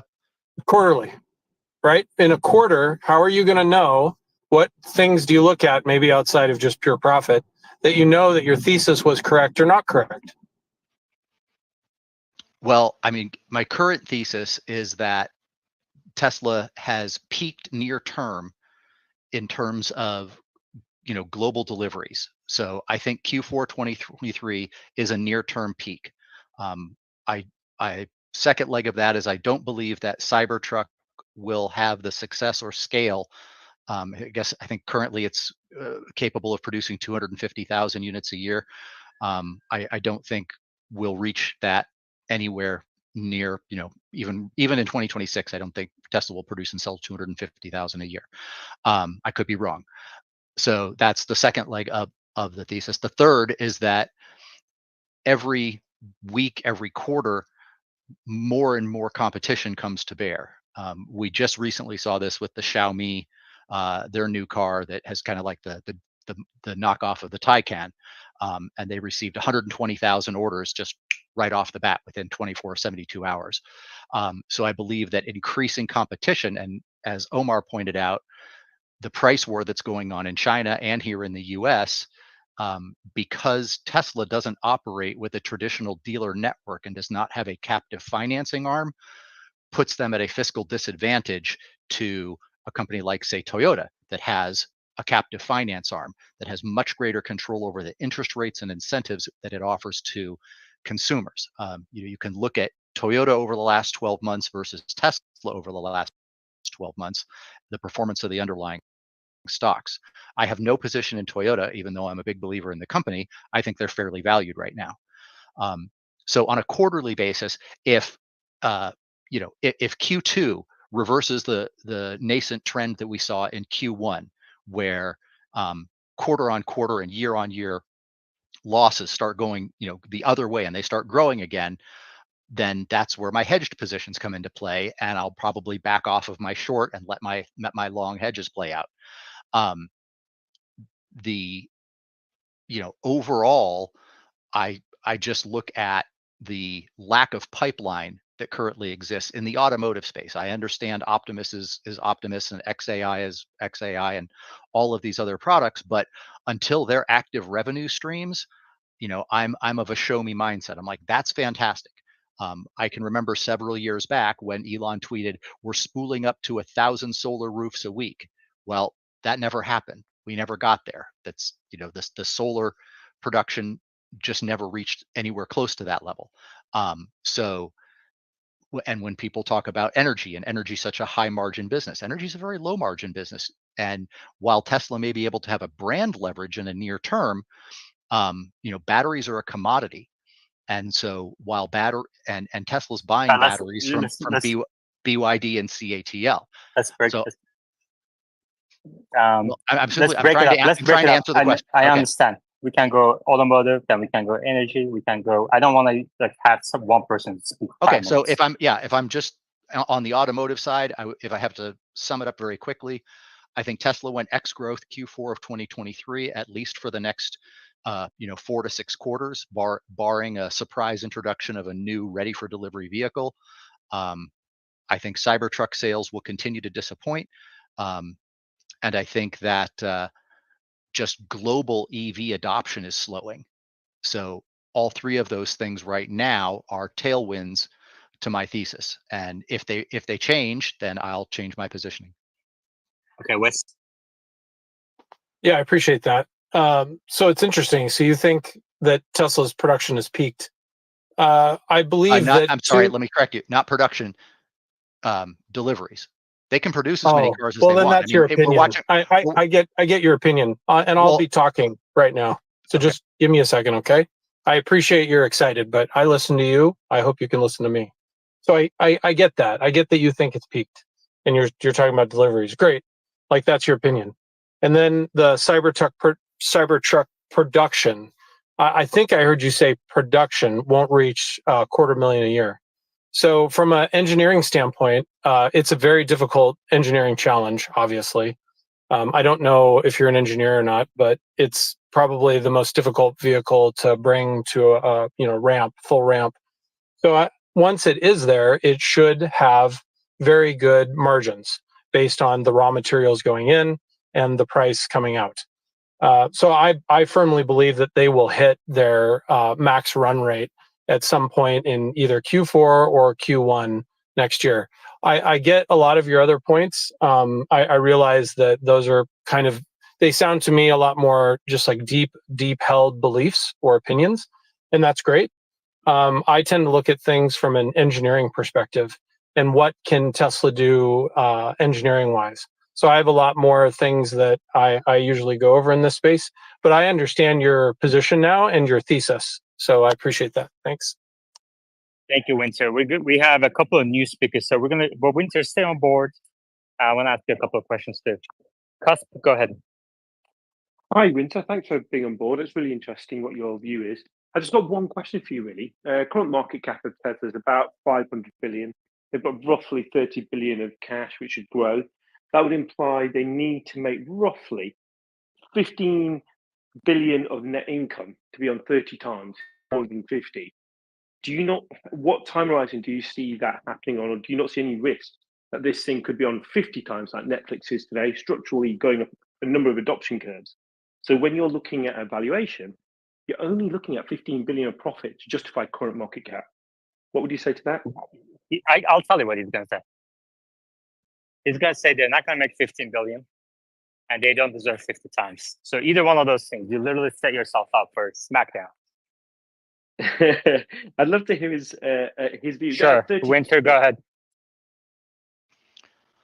Well, I don't know what they will produce in terms of profit, because Tesla does obviously have a lot of irons in the fire, and for all we know, there could be a surprise announcement that Optimus version 3 is out on May 1st and is going to be up for sale. I don't think that's a high probability, but it exists. But in terms of multiples, again, I look at Tesla as an auto company, and so I feel it should be fairly valued as an auto company. A generous valuation would be 20x, which would put it at 100 billion market cap.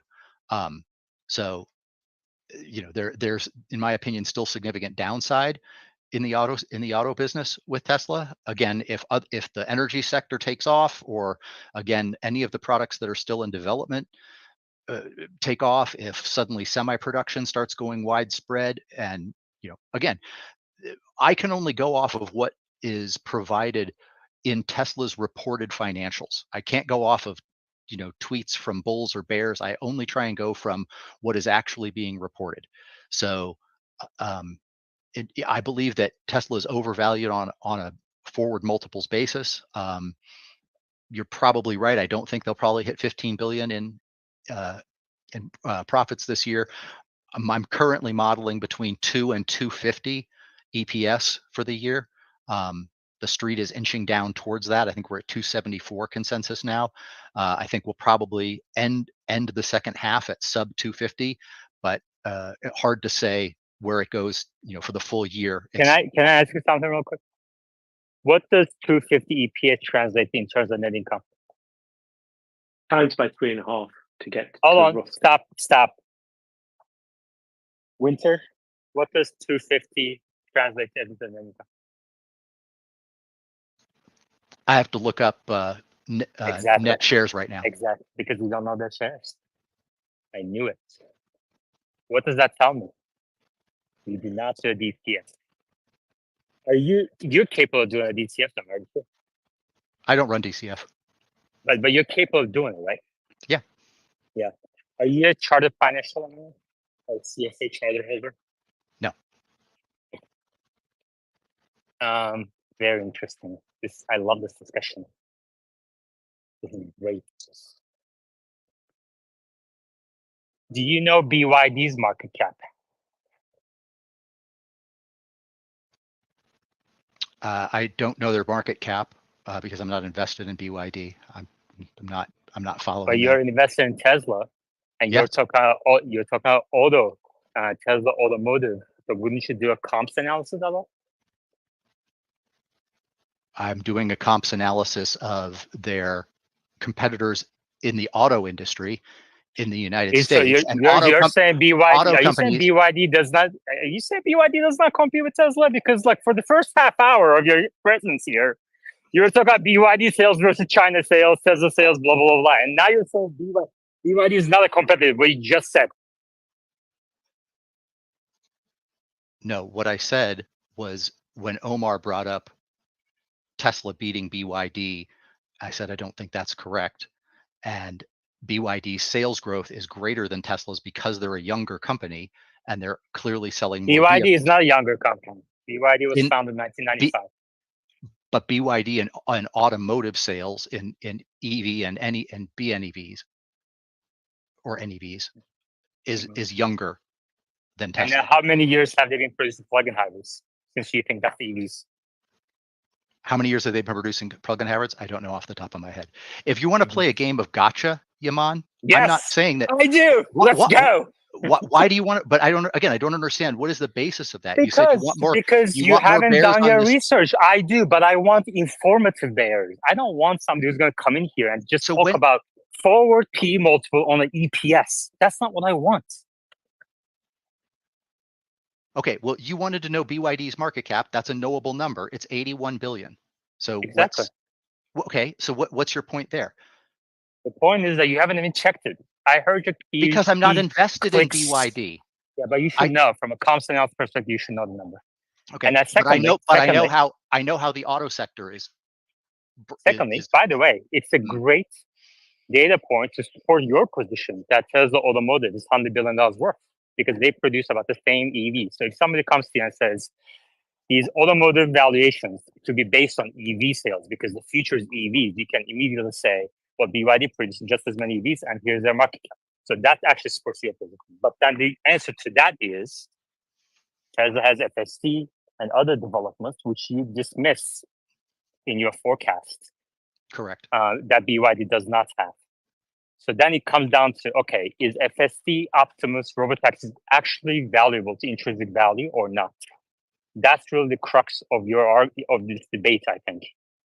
Because here, like Machine, like for example, if you look at Machine raising his hand, which I said, this guy reminds me of Machine a little bit in terms of this kind of short-term focus on multiples and technicals and this and that. And so let's hear what Machine, because he actually agrees with you on some of the things that you said. So let's hear what he has to say. Machine, go ahead. The biggest difference between you and Machine is that Machine doesn't have the bias that you have. That's the only thing.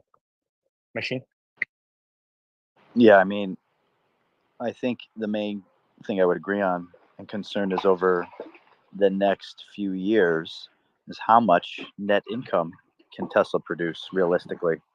And the fact is that Wall Street mostly will value the company based on the near-term future, the next year or two, right? And discounting backwards slightly. And I think I would probably agree with this previous speaker on that in terms of it's hard to see, how much increase in net income they can do. It seems like with interest rates probably staying high, there'll be some slight cuts. And when consumer demand comes back slightly over the next year or so, like they'll get improvements in automotive margins. But it seemingly that's not going to be a huge booster to net income. I do believe, unlike the previous speaker, that Cybertruck seemingly has significant demand. Now, obviously, it's not going to stay at the level of 100K, 100,000 average selling price. It's going to come down. But it really comes down to what their costs are to produce it. I do think if their costs are competitive, then there will be demand for the vehicle.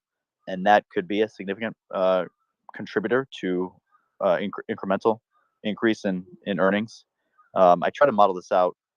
And that, along with energy, unfortunately, is kind of stalled just in terms of they haven't built out the second half of Lathrop. And Shanghai is not going to come online until first quarter of 2025. So what that basically means is for all of this year, there's going to be no increase in production for energy. Well, excuse me, for Megapack. Powerwall might be different. And you're not going to start seeing another increase in revenue recognized really uptick until like second half of 2025. I don't know. It really depends on when Lathrop second half comes up. So that part is not clear. And then it really comes down to, and semi is like MIA. We don't know, and what volumes that can support. We have no idea what the bottleneck there. That's hard to model. So it really comes down to FSD as an L2, the subscription, which we know obviously was just cut, and the take rates for that, like that obviously can have a considerable contribution to your net income. So like I do see a possibility of $4 in 2025 as being still a good chance. I have to review the numbers with the latest information, but I had modeled even above $4 as possible. So if you believe $4 is possible in 2025, the problem is that I don't believe, unlike winter is here, that Tesla's ever going to a pure automotive play PE ratio wise. They're never going to a 10 or 20 PE. You can argue forever that they should. I just think the market has said, no, we're not going to. And you should just be done with it and just say that they're a tech company. You can say they're not a tech company. That's fine. But it just seems like historically they've been modeled and valued as a tech company. So I believe they will get the same 30, 40 PE ratios as other tech companies over time. And if you stick to that, then 40 PE ratio, which by the way, if they do print $4 in earnings in 2025, that's going to be a huge growth versus 2023. So they will be able to stably have a higher PE ratio. And if you do have $4, $50 Man, you PE, go on. You go 200. on. Well, I'm detailing out the truth. You're like the old truth takes some ChatGPT. time. $200 share price easily. All right. Winter, anything to respond, or should I go to other bulls real quick? Well, my only thought with regard to what Machine was saying is that he doesn't see Tesla ever returning or ever being modeled as an auto company. And certainly that's something that Adam Jonas has assigned. I think he assigned $62 on the last note to Tesla's auto business.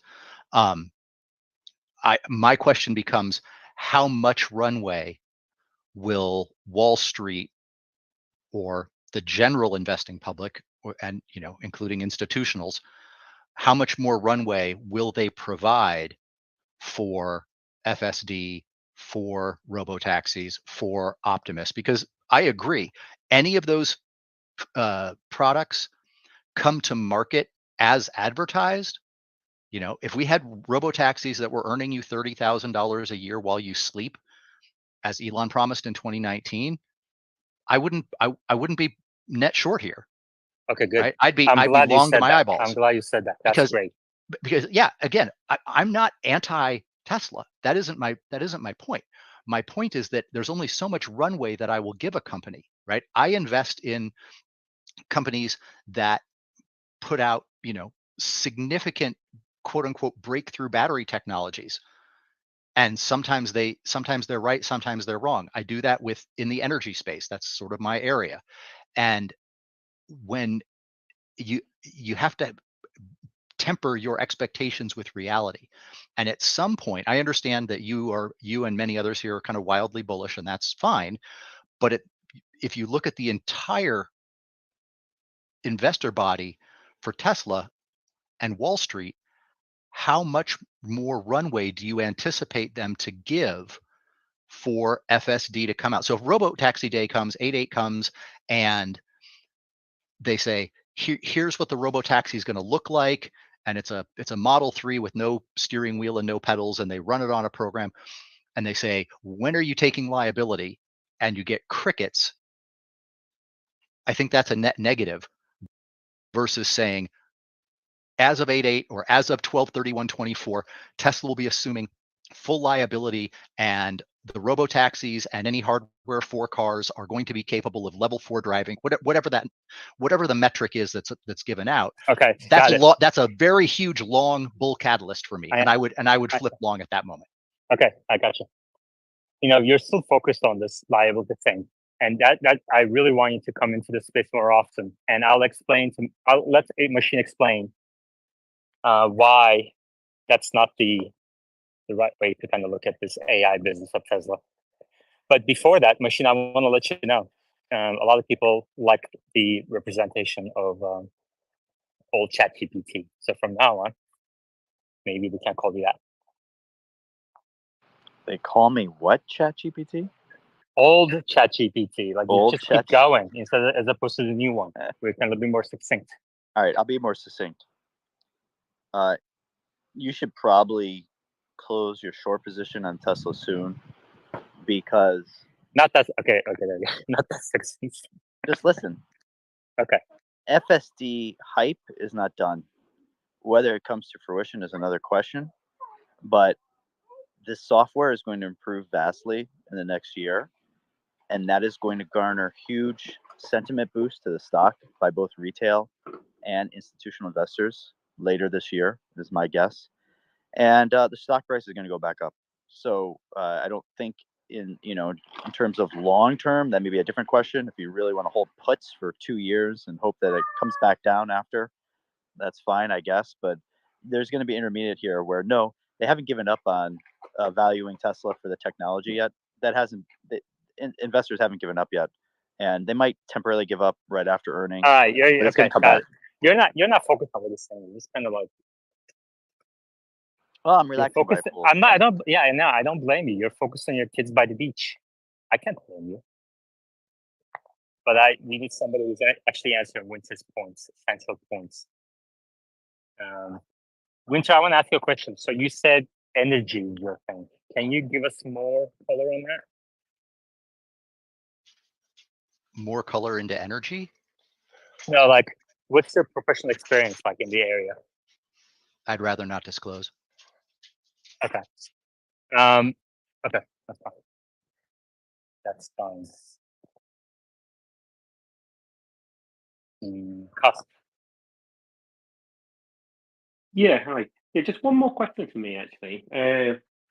I would ask Winter, why do you think Amazon, Netflix, Apple, and a list of other high growth, long term adoption curve companies never carried the same multiple as the sector they disrupted? And is there an analogy for Tesla? Okay, Winter. That's more of a market psychology question, in my opinion. I think that when, let's look at Amazon, for example. When Amazon launched, we didn't have, Robinhood and 24-hour retail trading and all of the different aspects that were part and parcel of the last several years with Tesla's valuation. So I think that plays a piece of it. I also think that in general, Elon tends to promote future products to a larger degree, and for whatever reason has a more slavish devotion from his fan base. So, I mean, he's definitely a celebrity CEO in a way that, say, Bezos wasn't. Maybe you could say Steve Jobs was, but certainly Tim Cook isn't. So, and if you look at, God, why am I blanking his name right now? Getting old. Microsoft founder Bill Gates. Bill Gates was never a celebrity CEO. He was acknowledged for the growth of Microsoft and market cap and personal wealth and things like that, but he never had the slavish following that Elon seems to present. So I think that tends to go into the multiple. But again, I know, but you're arguing against yourself. You're arguing because the question was, why didn't those companies founded by the people you mentioned never carry the multiple of the industries they were disrupting? So by saying Elon's even more celebrity than that, you're kind of saying the multiple is going to be even higher than that. So the question, address the question. Well, I feel like I tried to address the question. Again, I don't feel that Bezos or the others were forwardly promoting things, right? What's Steve Jobs famous for? Oh, one more thing. And then he drops a new product versus saying in 3 months, maybe 6 months, definitely. Or, by 2020, all Teslas will be robo taxis and they'll operate in your sleep, earning you $30,000. Having solar on your roof is a money printer.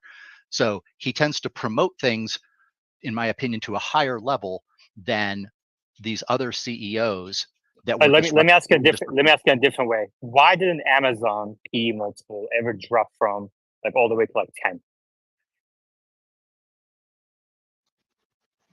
Because Amazon became the dominant force in e-commerce and is a giant cash engine. But even before that happened, the PE multiples never dropped to that level, right? The disrupting companies' PE multiple never reflected the industry averages. Like, for example, I guess who are you averaging them against? I mean, Amazon is Amazon. Who are the also rans?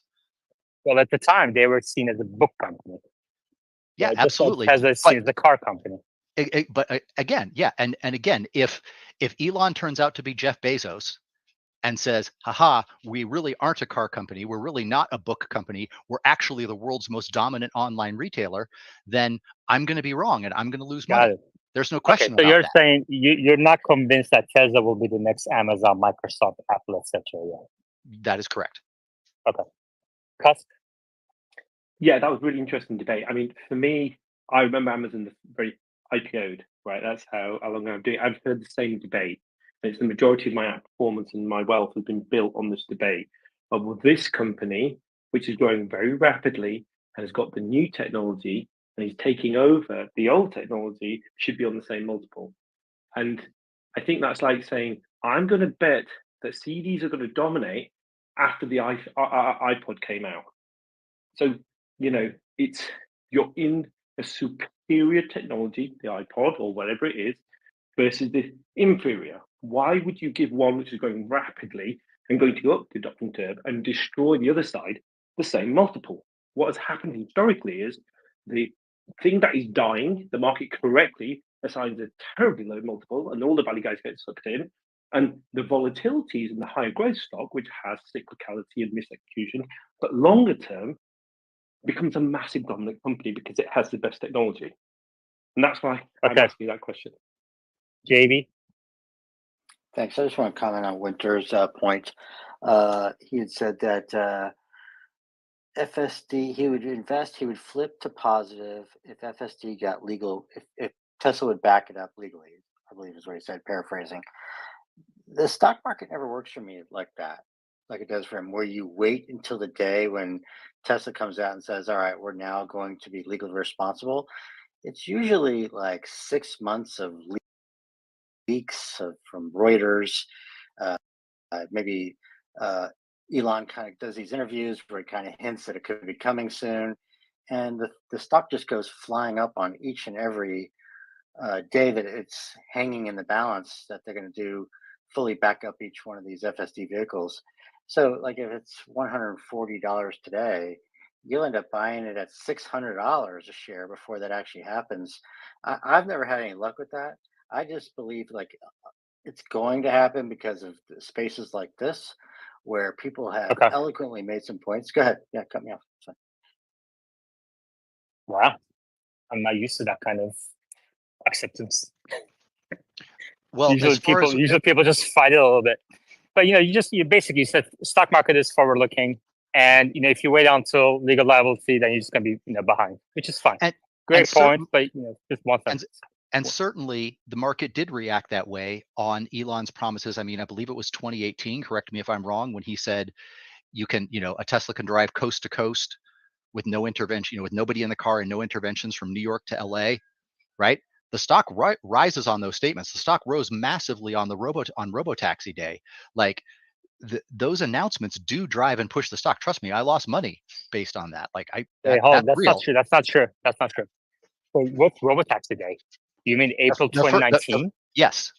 Autonomy day. But the bottom was May 2019. Right? So I think you remember your memory. You might be thinking of 420. Yeah, I remember 420. I believe. Yeah. Well, there was also the raise that went along with the Robotaxi promise. So you're right. I might be mistaken. Let me pull up a chart. Yeah, but here's the other thing is like the other way I can kind of respond to that is Winter. We still don't have robotaxis, and yet Tesla's market cap today is 10 times what it was then. So maybe the stock didn't go up on whatever was said. Maybe it went on expectations for Model Y or macro or many other reasons that can be, right? Yeah, absolutely. As So I what? said, there's always a new prospective product, sometimes delivered like the Y, sometimes not delivered like robotaxis, and that's always a risk. I don't think you can, I don't think you can reasonably model that risk out. That's why you have bull bear debates, because bulls are going to say, no, I believe what Elon's saying. I believe these products are coming, and it will be the next Amazon, and it will be a trillion plus company again, or a 2 trillion or 5 trillion or whatever number you want to put on it. So though, that's part of what makes a market. I personally believe that that Tesla is overvalued right now based around where the majority of its revenues are coming from, and what I'm seeing as slowing global auto growth, particularly for Tesla. It's because it's priced on 50% CAGR year on year, and that isn't happening. So if that's not happening, that multiple compression has to happen, and I would look to Okay. a change in that to change my thesis. Okay. So we have a bunch of hands and very strong folks on the speaker board now. Okay. So we're going to go Omar, West, Pennington, then Yoda, and then Winter. So on the liability issue, I would be cautious against sort of dismissing them because they're not taking liability. I think when you really look at what they're doing, they're not at a place where it makes sense to take liability. You have a software solution that's functionally the same. It does the same thing. It drives the car. The technical details are a little bit different between, say, Tesla and Waymo, but functionally they're doing the same thing. Sometimes Waymo drives with human supervision behind the driver's seat when they're on highways, for example. And sometimes Tesla can also operate without someone in the driver's seat if they're using Smart Summon, for example. But functionally, the software is doing the same thing. Now, Waymo is offering a driverless service. They're taking liability, and they're able to do that through a few different things. One, you just limit the scale of the service, right? So if you limit the scale of the service, you limit your potential liability, which helps make that manageable. You don't want a level of liability that's going to destroy the company. So you limit the area, you do mapping of the areas, you very carefully select your routes. You essentially limit the service so that you can offer something like this. But from a technical perspective, it's really the same thing. It's not really like you have to go back to the drawing board and re-architect the software to somehow take liability. Once the software is good enough and you're not seeing any interventions, then you can just start to take liability. And at that point, it's kind of too late. Well, I certainly agree that Waymo takes liability and Tesla does not.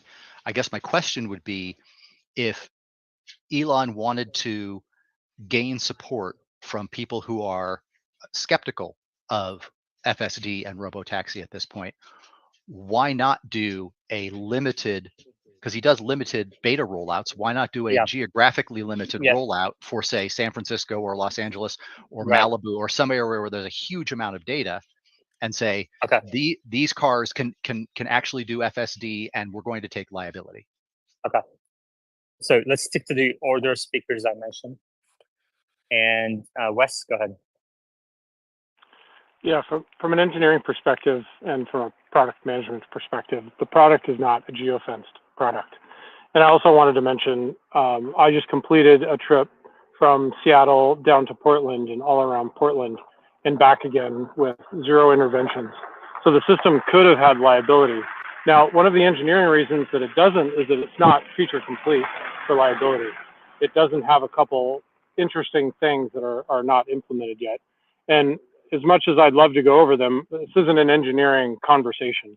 But from that standpoint, all the other bits, for me, from an engineering standpoint, appear to be working very well. And obviously, we're going to march down 9s here probably in the next couple months, as soon as I start to see more builds.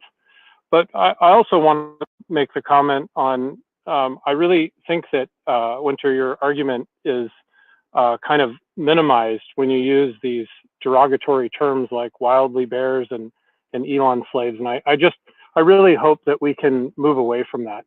I don't particularly appreciate it, and it makes me not want to listen to you. I'd rather be interested in the things that you have to say. Yeah, and good point, Wes. And I do want to, I see some of the replies that's mentioning winter. We want bears in this space. We want bears in this space. Okay, and when people first come to the speaker board, as winter is today, they're not perfect. They're far from perfect in the way they present things. They may have misconceptions. They can't control their bias. And that happens on both sides, bears and bulls. So, but I see from, ability and capacity in winter that I think he can turn into, he can bring insight into the space.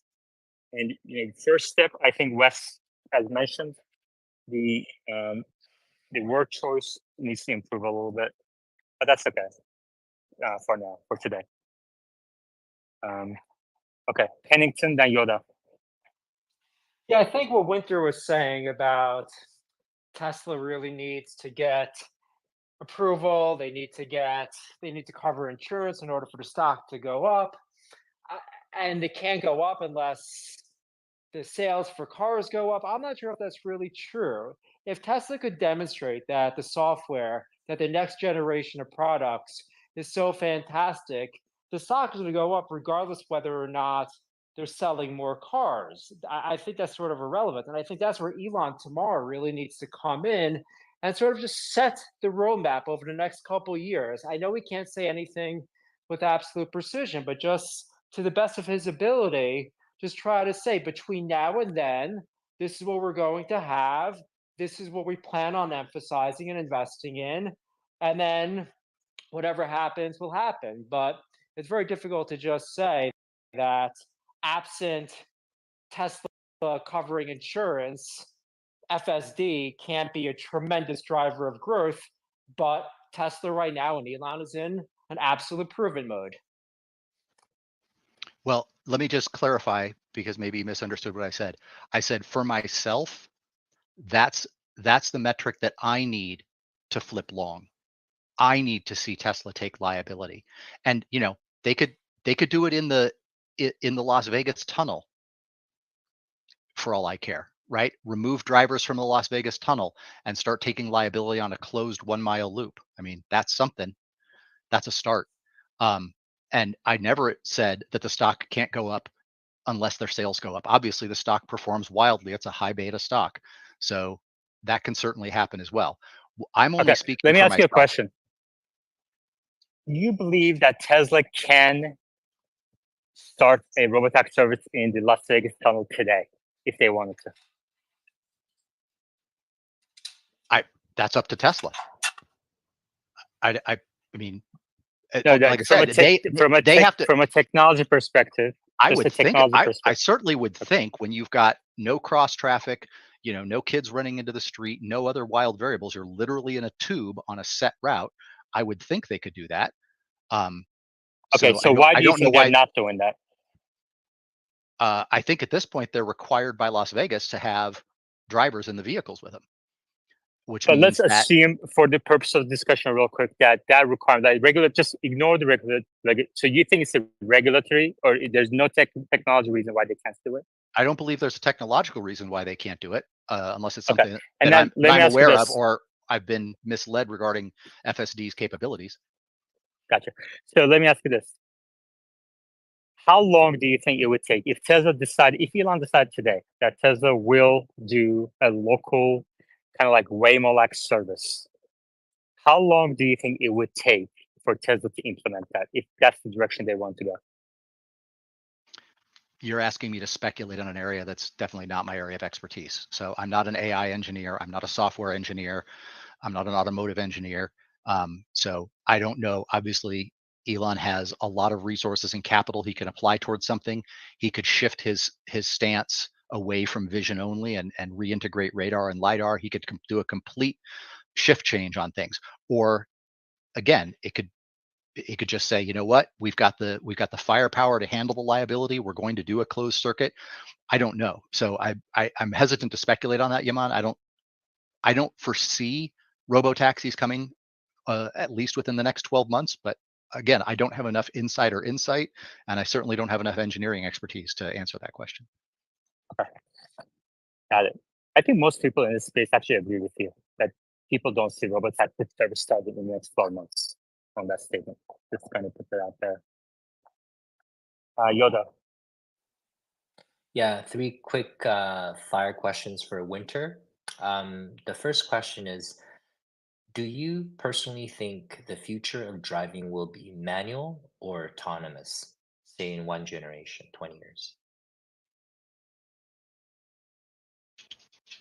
I think that's a nuanced question. So I was a very large and early adoptive bull on autonomous trucking because you're using the interstate system, and much like Elon talked about, training Cybertrucks together and them running, it would be, I hate to use the word easy, relatively simple to do long haul trucking with much the way you do shipping, where you have a pilot that takes the vehicle out of the congested inner city, gets it to a highway on ramp, an interstate on ramp or rest area. The pilot gets out, the vehicle's programmed, and it leaves San Francisco and heads to Seattle, or leaves San Francisco and heads to Dallas, or whatever.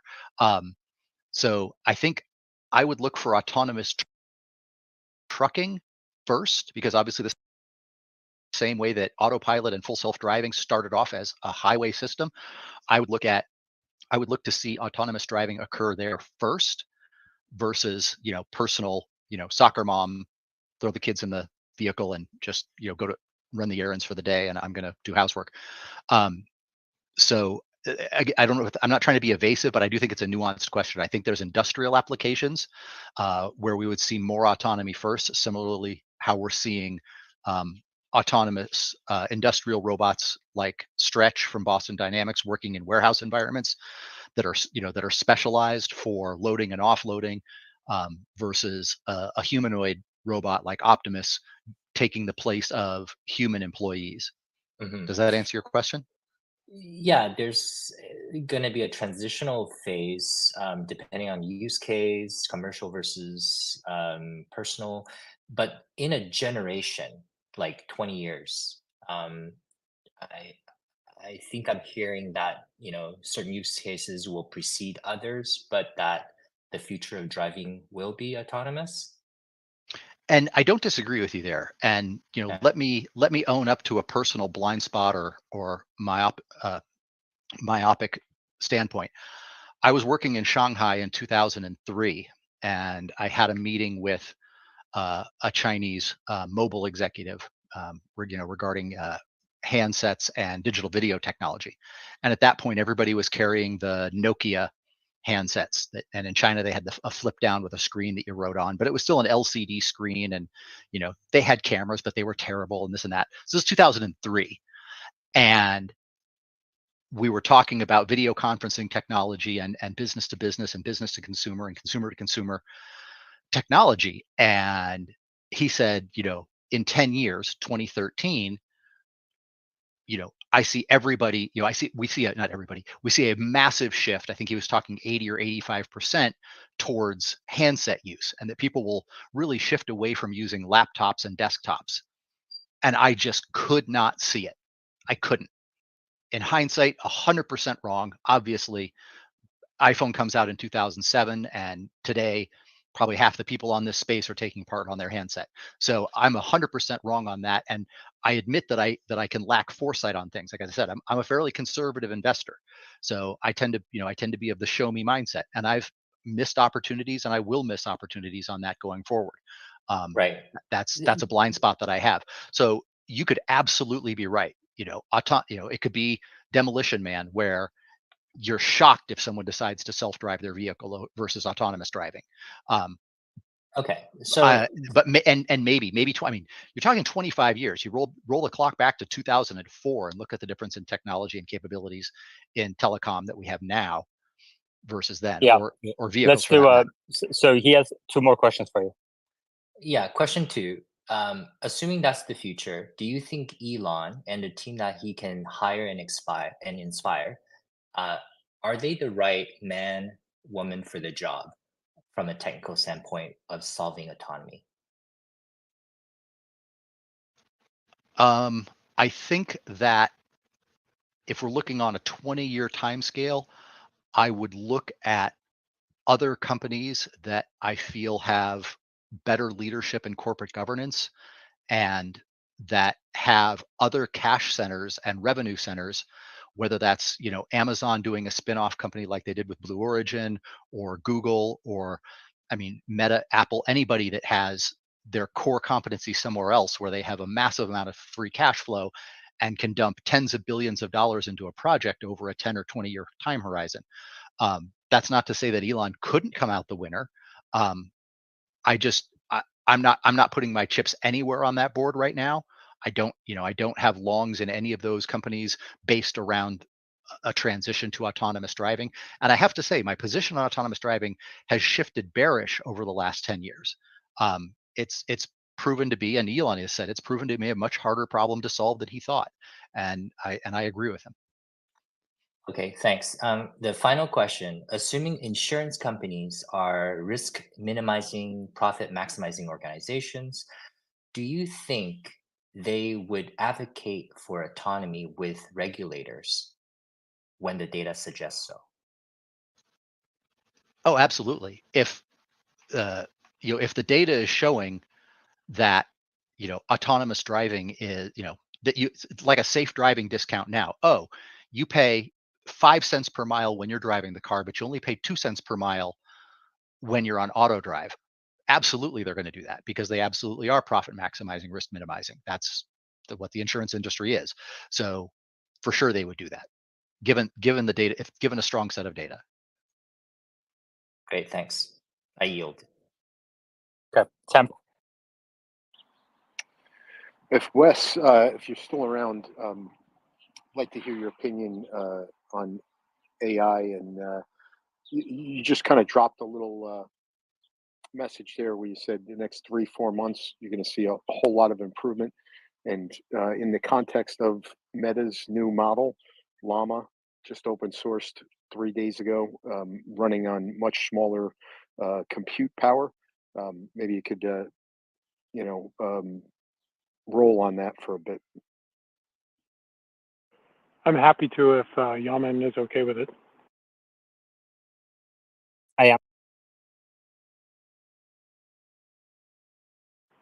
Did you say you are? Okay, I think that's what you said. You broke up a little bit. Yep. Okay, cool. Let's see. Sorry, I'm a little out of breath. I just rode up a little hill. The first part of your question is speculation. We've seen a couple drops of 12, which are great, but we still need to see kind of regular drops that are fixing issues. We are seeing, at least I feel compelled to assert, that we're seeing dynamic learning occur in the same build, and I can go into that more if you want. So that's why I'm very excited about the next few months, because we should be able to see that kind of fill out all of these difficult places that FSD has a hard time with. I think let's see, your next point. What was your next point? Sorry, my bad. Just in the context of these models, generally speaking, Oh, like Llama are yeah. being able to be run on laptops and produce results that compete with GPT 3.5 and even 4. Yeah. So I'd actually need to see the benchmark and see a live training for that to be true. Basically, when you train on a smaller amount of compute, smaller amount of memory, it just takes a lot longer. And sometimes you can't actually do it because each time you go through an epoch training milestone where you have to back propagate, that actually doesn't, the learning rate doesn't continue to improve. So if they truly can demonstrate that, then that's interesting. Just to give people a higher level, the one reason Meta is doing all of this open sourcing is that they're not currently very competitive in the space. They're just getting out AI'd by the other leaders, which is basically Google. OpenAI is doing a really good job, and they've productized it, which I think is great, and I like that. And we just need to see that kind of continue to demonstrate that they're a real player in the game. And I think they will, because Microsoft is an enterprise behemoth, so they will figure that out. Was there another part of your question? Yeah, if you don't mind, just to nuance it a little bit, I was referring to the inference compute local, and not the training. Okay, gotcha. Okay, so yes, over time, so just so everybody's aware, like the inference trained model, the one that runs at the edge, like you can run it on a laptop, run it on your phone, those models are usually not generalized. They're geared towards specific functions. So if it can run on your laptop or run on your phone, mostly, unless they've done something that I'm not aware of, and somebody can correct me, I'm open to that, is that it's more targeted and specific. If it's completely generalized, in other words, it can match like GPT-4, the Turbo, I think they call it, match that performance or Claude, then that would be very interesting. I don't think that they've done that though. So at the end of the day, yes, all inference is run at the edge. It's run on much, much smaller compute and memory sizes, and that's just how it works. Did I get it, or? Yeah, generally, yep. Definitely check out Llama 3. Things are moving so fast, it's crazy. So have you thought much about like the timeline? It sounds like you're thinking within 3 to 6 months, it'll be kind of robo taxi ready. Well, there's a set of features. No, I get you. I'm only one person, so I need to see aggregated data. So we need to have like, and Tesla obviously has this, but from my standpoint, like I just did over 800 miles and I had up to, I would say 50 different destinations, and about 200 of those miles was on the 12 stack. The 11 stack, kind of whatever at this point, it'll be replaced. So I just kind of focus on the 12 stuff, the end to end. And I had no interventions, no disengagements. It isn't perfect. I get the swervy thing, and I realize some features are not implemented, like road closed and most advisory signs. We're not, at least I'm not seeing emergent behavior there, but I am seeing emergent behavior in other things. Like I don't think they specifically trained the 12 stack to like let people in, from that are turning at a perpendicular angle into your flow of traffic, like in front of you. So there's other indications that it's doing more than they intended. So the sum of the parts is greater. So we still have to see them be able to do turnover, to train a new model or train specifics of the model and then output them on a more regular basis and not have regressions. Like this is how we do the march.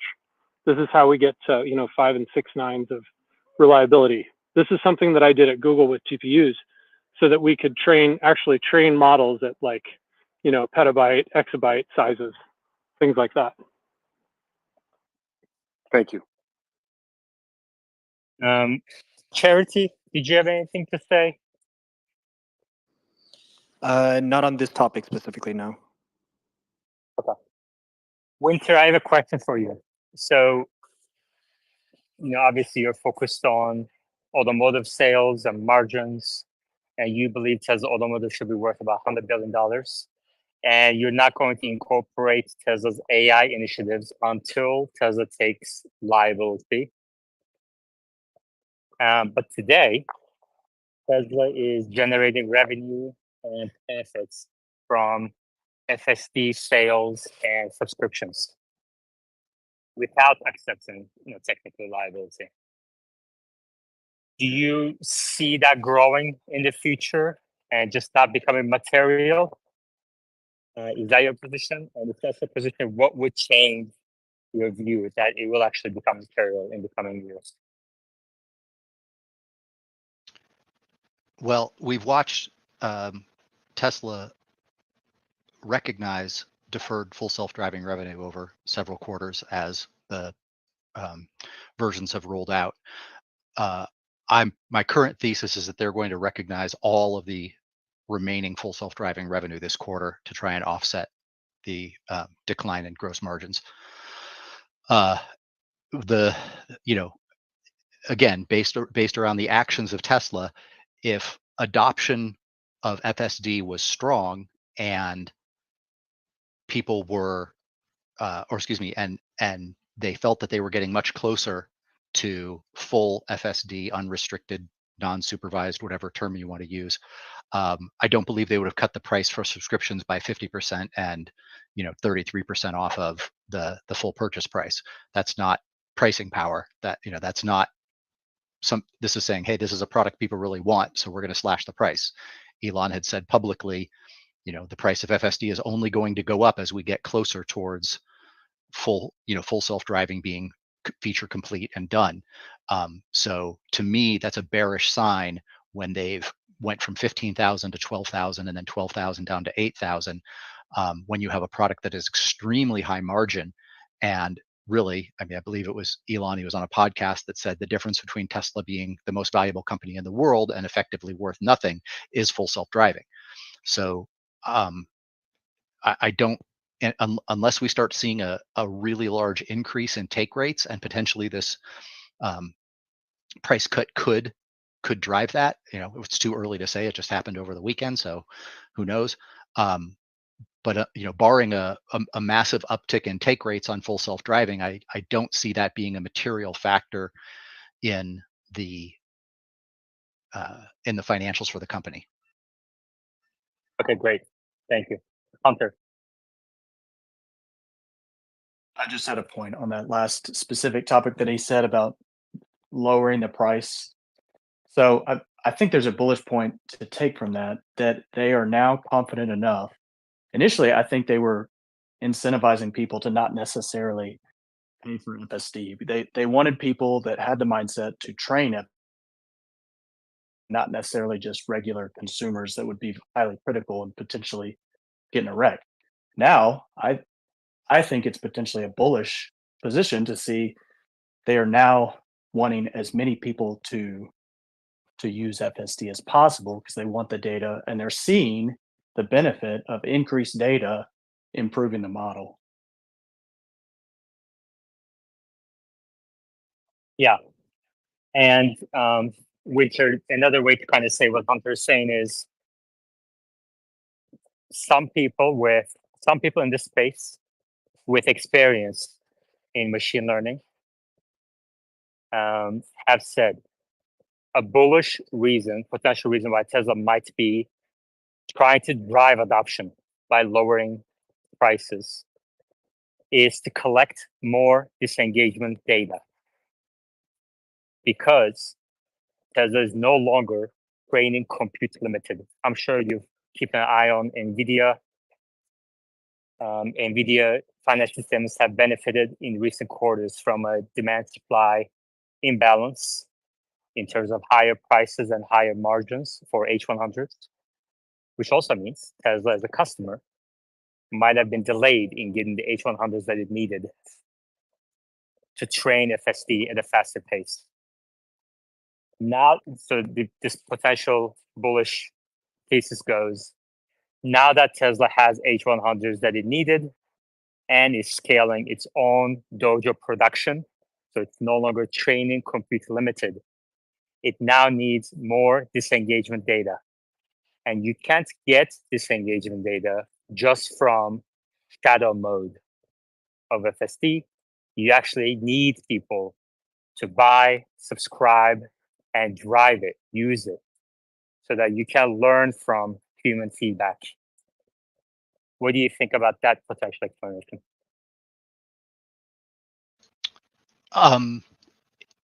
You could potentially be right there. I don't think that's the reason why. I think price cuts are generally much simpler than that. It's a lack of demand for a particular product that drives pricing down. I think if people were broadly impressed with FSD and its capabilities and felt that it was a value at 15,000 or a value at 12,000 or a value at $200 a month, they'd be buying at those prices. And it's clearly the highest margin product that Tesla has. So in my opinion, cutting that price on the thesis that, oh, we just need to get it into more people's hands. Well, then, I mean, if you're going to do that, why not say every car gets a year free of FSD? I mean, I think you did a month because free, you don't need that much data, right? Because you don't well, need that much data. again, I'm not a software or AI engineer, so I don't know how much data you need. You're saying they need disengagement data, and you're going to get a lot of disengagement data if you say, here's a year or here's 6 months. Right. But it's automatically included with your purchase. If you want to continue it, I mean, heck, my girlfriend's Dodge truck had features that you had to pay for that they gave them free for 6 months, and then they became subscription services. So all right. that's so a we common actually model. do have a software engineer. We have engineers on the board, so we can ask them. Wes, go ahead. Yeah, two things. First, the product manager standpoint, it's product awareness. That's why they lowered it. This increases their TAM. It increases the new people who are behind the wheel. So they're going to get new types of disengagement data. They'll get new issues. They'll get new clips. All of these things will be new. And that's material to solving the problem. So that's from an engineering perspective, you need that. It's not something that you can just go out and buy. Like nobody has that data. Okay. And that's what they're gathering. We actually have some news about Tesla. Go ahead. Yes, it looks like we are seeing the first cars being targeted for the new version 2024.3.20. That's the one that comes with FSD 12.3.5. So this is not the spring release yet. So this is just looks like a minor update to FSD. Well, I guess we'll see how minor it is, but it's not 12.4 that we were hoping for with, actually smart summon and other things. Okay, so it will be, go ahead. Oh, so one question on that, and then let me finish my other thing. So great, 3.5, awesome. I assume no release notes and no idea if anything has materially changed. Is that a correct statement? I do see the release notes posted. It's not a Tesla app, but it doesn't say much. It's just basically looks like just a minor fix. So there are nothing specific. Okay, gotcha. So for people in the audience, don't expect feature ads. Any feature ads, like I wouldn't expect road closed to be handled well. I wouldn't also suspect blinking reds. They might be, but I wouldn't expect it. So on your drives, just make note of that. What I would expect is like the waveringness between choosing a lane. I expect that to be better. So that's kind of the level that I think this build is at. And then to address the data issue, 1 month free FSD is really interesting. And they could have done 6 months, they could have done longer. And that's mostly, in other words, from a product perspective, that's pretty much all you need to get sold. That's one way to look at it. The engineering side to look at it is that's all the data they're going to need, and they may not need any more. That may be enough to tip the scales. At some point in machine learning, when you get a trained model, it's going to reach a learning rate that's going to exceed what you thought was possible. And we saw this with TPUs. We saw this with early transformer when we were doing model development. We saw that it was something special, something very different. And we had no idea the kind of path that it would take, that it's still taking to this day. Like, it's pretty amazing. And obviously Elon is pushing really hard on this. This is why I think he didn't go to India. It's like requiring his attention now because this moves it at a much faster pace. So there you go. Thank you. Winter, does any of that change your view? Not at this time. I'm basing mine around my decisions around quarterly financials and specific verifiable numbers with regards to deliveries and production, employee headcount, etc. Okay, about Tesla. I'll have to step out soon. So just wanted to add one more thing for those who are waiting for this release. Unfortunately, this release will not qualify, will not be eligible, will not go to cars with the version 2024.8 branch. So 2024.8.9, for example, They're anxiously waiting for V12. They're not getting V12 yet. So it's still an update for the same cars. Perfect. Thank you. Perfect. Very good. I'm very happy with the discussion today. We're having back-to-back really good discussions in this space. As long as I don't see a golden retriever, I think we're in the right direction. So Yaman, can I ask a question of the space, which I'm assuming is generally long based? So what, if anything, would be the catalyst for people on this space or yourself personally to flip short or exit your Tesla position? Well, I mean, to be honest with you, there are a lot of short sellers in this space, and there are a lot of people who are generally bullish, but not in the stock today. So, I would caution you against kind of assuming what people's views are in the space. I think I can I've been engaging with tens of thousands of investors over the last 8 years in Tesla specifically. And maybe I can speak for them briefly and say, if Elon left, if he didn't get his comp package and left, I think a lot of people would sell their stuff, especially in this space. I think investors in Tesla look at Elon as he is going to make FSD, bring it to a usable mass adoption level.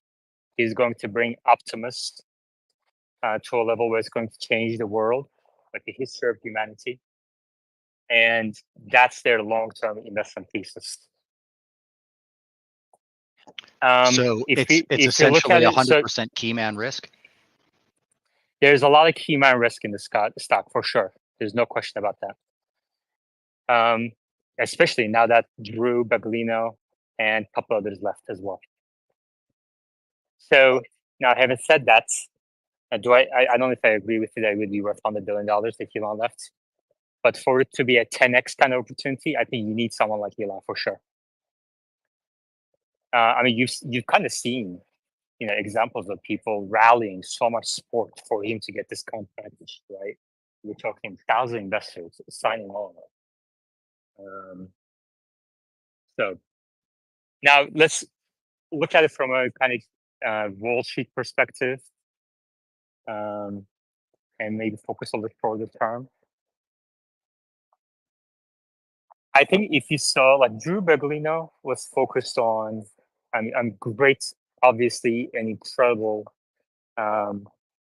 person that helped Tesla get to where it is today. Okay. But he's not necessarily an AI person. He's not a key AI engineer that is needed to bring FSD, robotaxis, Optimus come about to reality. Wes maybe disagrees. Wes? No, I agree. He's not an AI engineer. Okay. He is an amazing vehicle engineer, motor, electronics, all that stuff, but not AI. And Drew left behind an incredibly talented team. Yeah. So if one of those Wall Street is already kind of selling the stock, right? Winter, so I guess I don't really have to talk about that part because they already gave up on the stock. The stock is down quite a bit. The multiples are down substantially. They're focused very much on deliveries, production, quarterly numbers, margins, etc. But I don't think that represents the retail investor base. So for your question, if Elon left, I guess is the answer. If Elon left, I think a lot of people would sell their stock in this space. Does anyone else have an alternate sell catalyst for themselves? Or is it kind of just a universal thing? Well, let me ask Charity. Charity, go ahead. Would you like to answer that question? As soon as he goes long, I would sell everything. Charity is a very passionate bull. Wes, and then we have Yoda coming up. I think there's very little Keyman risk. One of the reasons is that I think Elon would stay on the board if he left as CEO. I also think that he'd put somebody in place or has somebody in mind for the CEO position. I think he did that with Twitter, and I can see him doing that with Tesla as well. But I don't see him leaving the company. So if he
believe.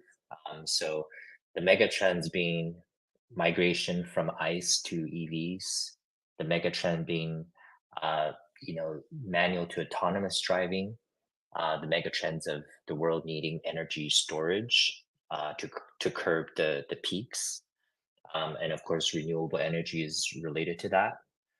On the Keyman risk, I think there was a time, but personally, I think a candidate like Tom Zhu, as his role is with the other companies that he owns. So to me, that's not a huge risk. Now, personally, from a maturity standpoint, when you're investing in a stock like Apple, when that company start to dish out dividends, ironically for me, when Tesla starts to actually have dividends, that might be a time where I start to divest and then invest that into the next thing. Akshay.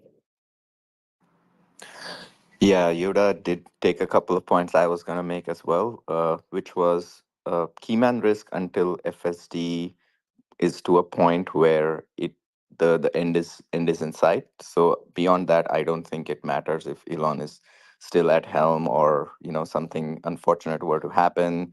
There would be very good opportunities to completely restructure and refocus the company under some other leadership. Could be existing. Tom Shu again was my something that came up, and then somebody on the compute side and the AI side taking over. But also in terms of why I would sell if I mean I'm fortunately in a position where it would be very hard to lose money on my position. So this is more for like an alpha type position for me, and to catch that as Yoda just said, if things start to really stabilize and growth is it's already reached the dream, right, which is 20 million cars all running FSD, robo taxi, everything. Then I would seek alpha elsewhere by like maybe halving my position. Okay, thank you. Okay, maybe Winter, I does that didn't. answer your question? No, I don't feel, and maybe Yaman, you can help me rephrase the question in a better way. Because what I'm hearing for answers is, well, I would sell when Tesla reaches all of its goals. Okay, that's actually a fulfillment of your bull thesis. What I'm saying is there anything that could happen apart, again, Keyman risk is something that Yaman identified. Is there anything that could happen or any catalyst that might occur that would cause you to change your position? And I'll give you some hypotheticals. Removal of government subsidies, BYD or other Chinese manufacturers entering the U.S. market unimpeded. What maybe a complete ban on autonomous driving, whatever that might be, right? I'm just talking about risk factor, whatever it may be. And I'm not trying to put words in people's mouth. I just want to. I got you. I want to understand what might change a bull's mind. I actually have a funny story about that. just briefly, you mentioned regulatory credits. I first invested in it 2016, and when Trump got elected in November 2016, literally the first thing I did, I mean, I did not expect, I was living in Philadelphia. Obviously, you can imagine how liberal my immediate surroundings were. When he got elected, literally the first thing I did was I woke up at 4 a.m., sold my Tesla shares. And then the stock doubled in 3 months after that. Just a funny story. I don't think people in this space generally think Tesla is dependent on these subsidies. I know this comes across as funny to you, but I don't believe that either. I think Tesla, if the subsidies went away, it would actually improve Tesla's competitive position because it would just kill everybody else. Hunter, Wes, Ashay.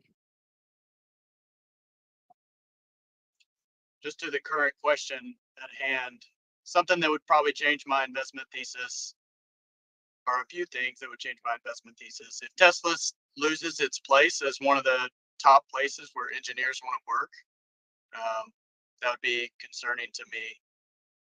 And if a few of the kind of long tail promises that are very interesting, but have somewhat stalled out a little bit, if they continue to stall out with the Tesla Semi and with Megapack growth, I guess Megapack growth is still growing, but if there's a stall on Megapack growth on the Tesla Semi, and if there's another conversation about another rewrite of FSD, I think those things would cause me to consider selling my position.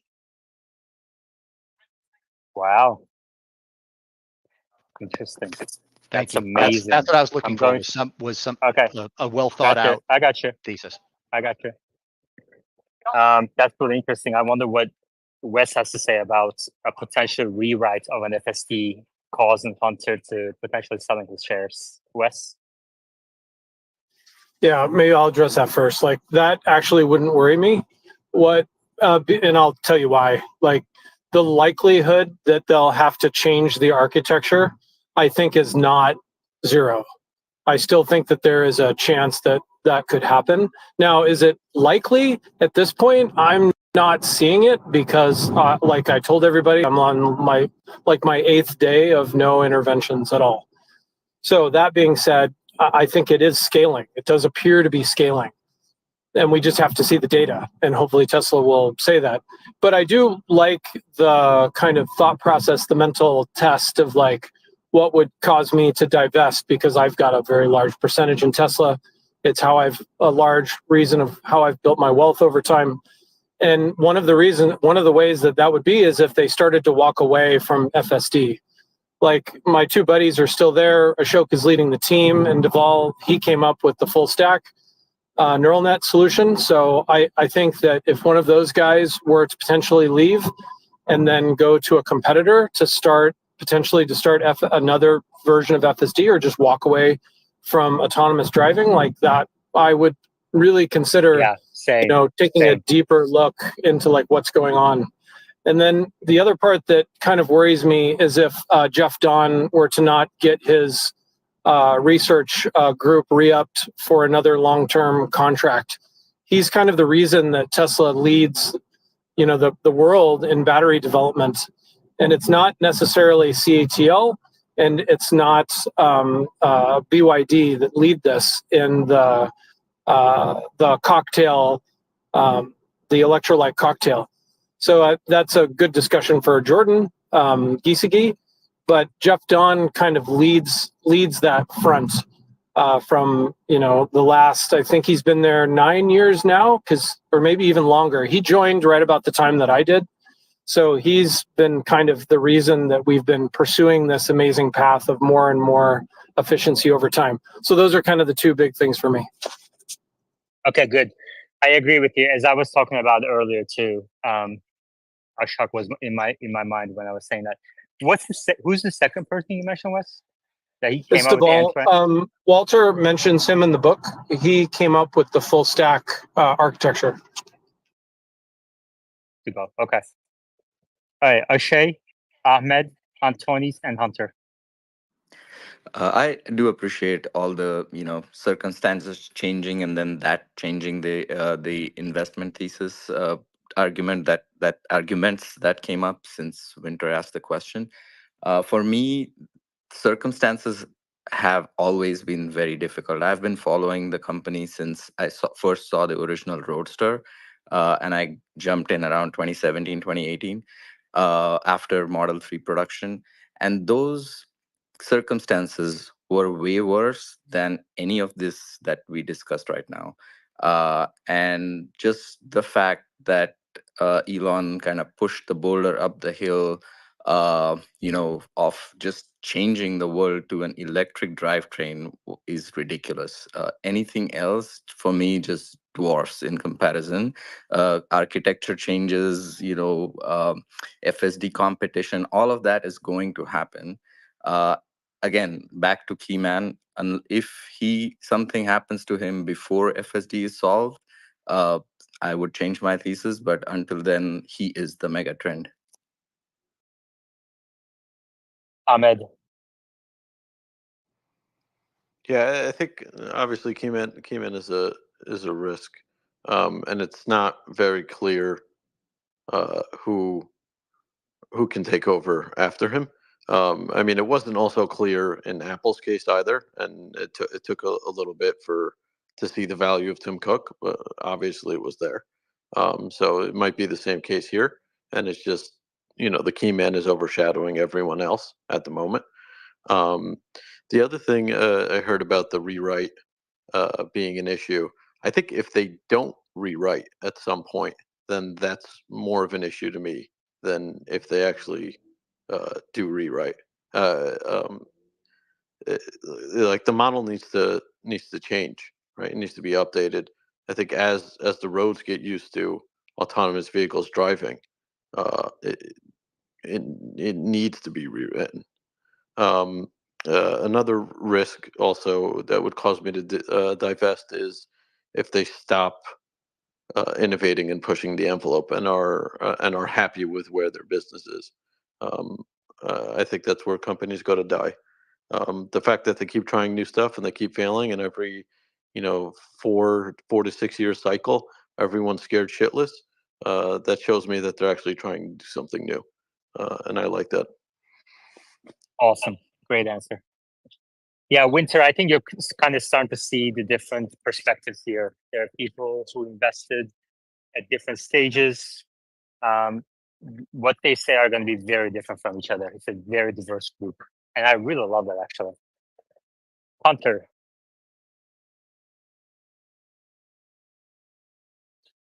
Yeah, so I did list FSD rewrite as my last one because I drive with FSD all the time, or I let it drive me, and it is getting better all the time. So it's one of the more surprising things. And when I say rewrite, I'm not super knowledgeable on machine learning, but what I mean by rewrite is they change from we thought this was the way to solve it with end-to-end neural nets, and then they say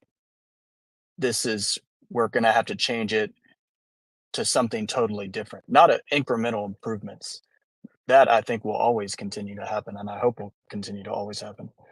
But I would be very surprised if they did that, a complete rewrite, because like I said, it's getting better and better with every update in my experience. Can I just reply to that for a second, Yaman? I know there's a whole line, but if the playing field changes, right, and they realize that there's a better way, then they should 100% pursue the better way, like regardless of a rewrite or not. If in 2 years he comes back and says, you know what, I think we should put sensors back in the car, it makes this thing more accurate, then yeah, like there's no reason to stop yourself from doing or trying something that might work better just because of it being labeled a completely, like you're changing your view on something that you thought. Wes, then Anthony. So maybe should I just define what rewrite means to me real quick, just so I don't hear a lot of good explanation there on what that is. So the end-to-end neural nets, I believe, is the is the right architecture. I've been saying that for over 2 years now. The other thing that I think is important to know about when you re-architect software is that in AI and machine learning, it doesn't actually mean like a full rewrite. That's not how we think about it. We think about it more in terms of like, do you need like a deeper model? You know, do you need to re-architect the model? Like, does the model need to have more layers? Does each layer make sense? What type of layer is it? Do those layers need to do different things and have different objectives? So that's more of the architect that I'm talking about. End to end is the way is, you know, obviously nobody's ever really done it yet. Waymo is still like way geofence, so they haven't done it. Nobody has a generalized autonomy solution for an entire country, and that's what Tesla is going for, and that hasn't been solved yet. So my kind of like hope that people take away is that end-to-end neural nets is by far the best way that we have to solve it. Just like transformers is kind of solving language and like, you know, kind of not necessarily general consciousness, we haven't shown that yet, but it's solving like very specific types of human thought, or maybe human thought isn't the way to say it, answering like, you know, human level questions. So there you go. Thank you. And we also have employees of competitors in this space too, which is the guy I always, you know, find it really informative. Anthony, go ahead. Yeah, long Tesla bull here. So the question I have for you guys and the concern I have is if things change on non-US markets. For example, in Europe, when you finish college, right, and a few years later you are aimed to buy your first car. That car would be the vehicle that you would probably also facilitate your future family. So you buy it for the long run. And the average price of vehicles in Europe are lower than in the US, right? So the problem you also have is like you cannot buy like a small robo taxi because you need to move your family around, right? And you need smaller cars. So my fear, and I would like your opinion in that, is that what happens is like if Model 2 doesn't move forward, or it gets so much, you know, the get out of the timeline that it's not meaningful anymore. How you think about that? Wes? I'm trying to grok the question. So are you saying that you think? No. I want to see if anyone got the question. If got the question, name, game. Okay.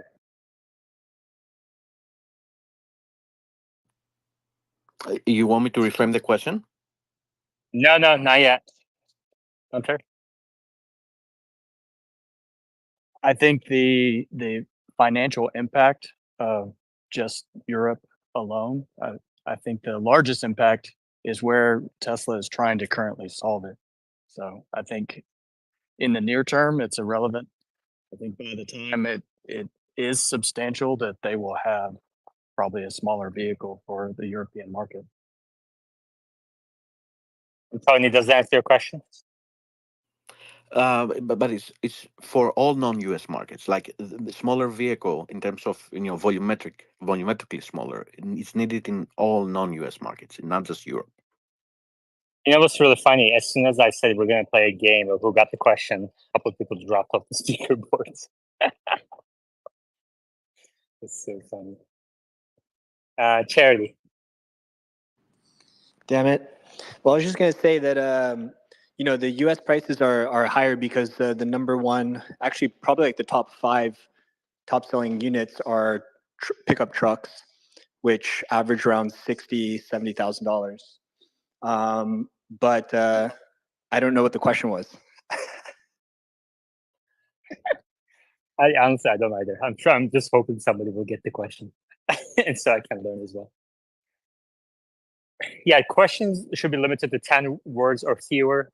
If you don't ask it in 10 words or fewer, people usually just lose interest, and we just lose time. So now I have to, Wes. So I think the question is, is there going to be a smaller car? Yeah, the robotaxi / Gen, whatever you want to call it, is going to be a smaller volumetric car. And the idea that Tesla is going down is that FSD will be solved for the United States and Canada.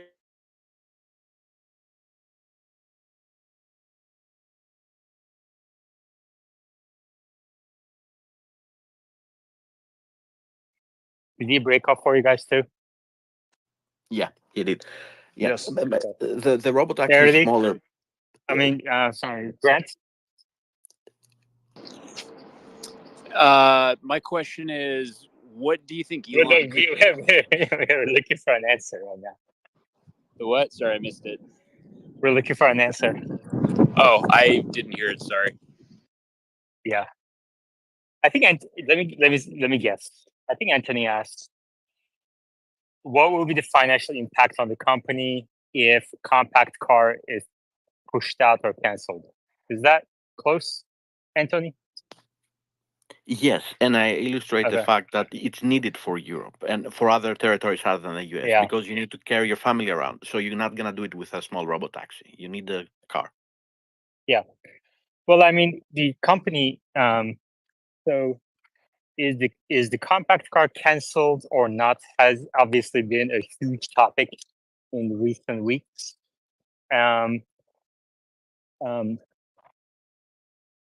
One of the people that frequently visits this space, Hans Nelson, put out a good theory that makes sense to a lot of us.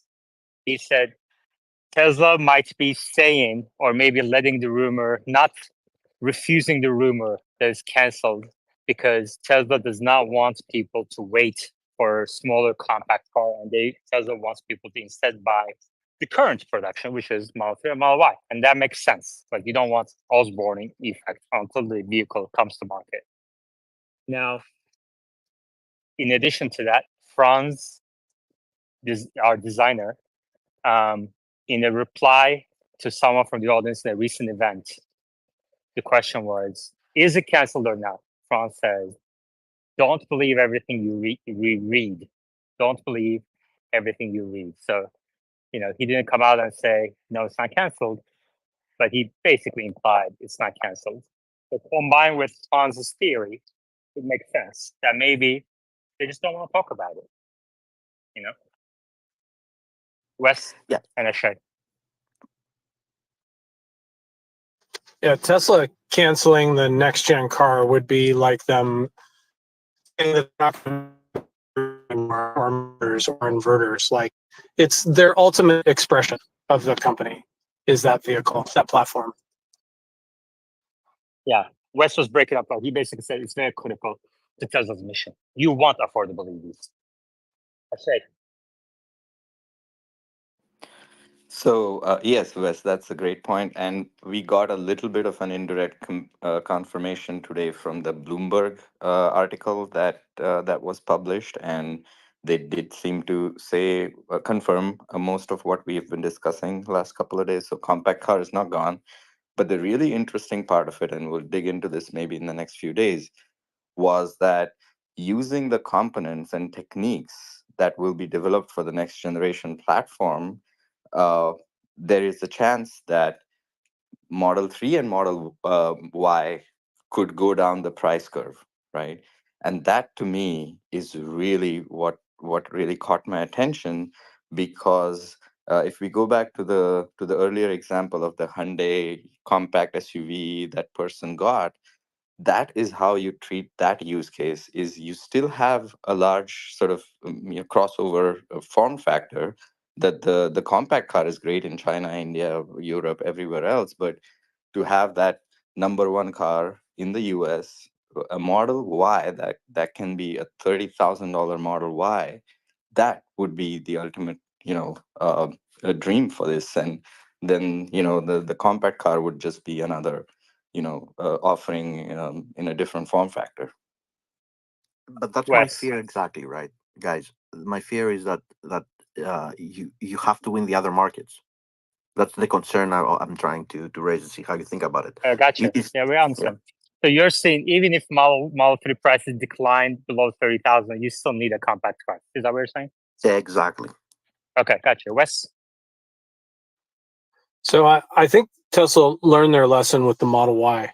So initially, they thought the Model Y was going to be very high volume. Elon thought it was going to be the best-selling car. He was right, but I didn't think they realized like how big and how quick that would happen. And so now that they're going to introduce this new, smaller version, I think this thing will be the focus of the company for some time. And yes, they will learn a lot from the unboxed method of manufacturing and vehicle line production. And that will apply to other variants of vehicles that they come out with in the future. But here's where I might be a little on the bear side, because I know the engineering that it's going to take to do that. That won't happen for some time, because they're going to be busy iterating and honing the ability for the Gen 2 to recreate that in other factories, and they'll be focused on that first. So that all that other stuff will come second, is my opinion. Thank you. I just want to take a minute to thank the people supporting this space. Bill signed up on Patreon through the link at the top of our screens. Alan tipped on YouTube Live. That's ongoing at the same time. And Alvaro just tipped via X tips. And thank you very much to the 3 people, as well as the hundreds of people who have signed up on Patreon, more than 1,500 people who subscribed on YouTube, a couple dozen people who became members of the channel. All of that helps extend this content to tens of thousands of people, and I really appreciate that. Wes? Hey, I also want to say, Iman, like your moderating skills have gotten like amazing, and I really appreciate it. Thank you. Thank you. All right. This space has been going on for 3.5 hours. We're breaking records day after day. Good quality too. Like if the quality drops, I end the space, but the quality is very high. Winter. So, Yaman, does anybody have questions for me? I mean, you keep telling me that there's a lot of bears on the space, but I don't hear any speaking. So if bulls have other questions for me that I can answer, I can do that, or I can just step off. No, I think we're good right now. I think a lot of people ask you a bunch of questions, and mostly to understand where you stand on certain critical aspects of their assumptions. So I think that's really good. And welcome to always come back. Always come back. Thank you. And I we'll have more appreciate having questions. the opportunity to get some input, and I will try. And I'm assuming there's going to be a space tomorrow with earnings. Yeah, we start 2 p.m. Central, and then we kind of go from there. There's going to be there's going to be a lot of spaces tomorrow, so you can join any which one you want. It's all different styles, different people. So I encourage diversity. Yeah. Well, if I have the opportunity, I'll get on. It probably won't be until after 3 p.m. though, my time. Okay, thank you, Wes. Hey, Winter, before you drop. Yeah. Are you still there? Yep. Hey, I really appreciate it. Thank you for going over your thesis.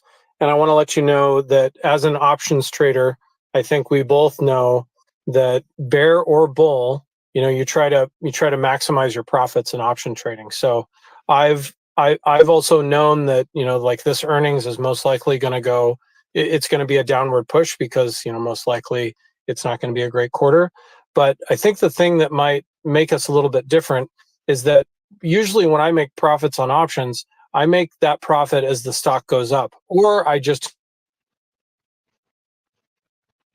Oh, I lost you, Wes. Yeah, his connection is poor every now and then. You would love the reason why, but I'm not going to tell you right now. Tim? I have one more question for Winter. So generally speaking, I look and I see a lot of very smart people make some mistakes in investing that are relatively simple. And one of them that I see very often is they overvalue consistency as opposed to making And I the can't hear correct. anything now, so not sure. You're back, but Temp is talking. Temp. So they overvalue consistency as opposed to taking in the data and changing as quickly as the data changes. Steve Jobs was famous for exactly that. He would be very strongly of one opinion, presented with new data, he would change his mind immediately. And I think we see that in Elon. do you feel and do you look at your own decision-making process and look to see, hey, am I overvaluing consistency, specifically things like price changes and, talking about things like solar roof that don't work out? Well, I certainly do. Let me put it to this way. I value execution, and I value data over promises and forecasts.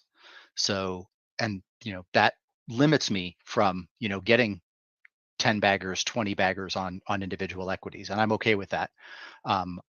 I have a pretty conservative portfolio overall.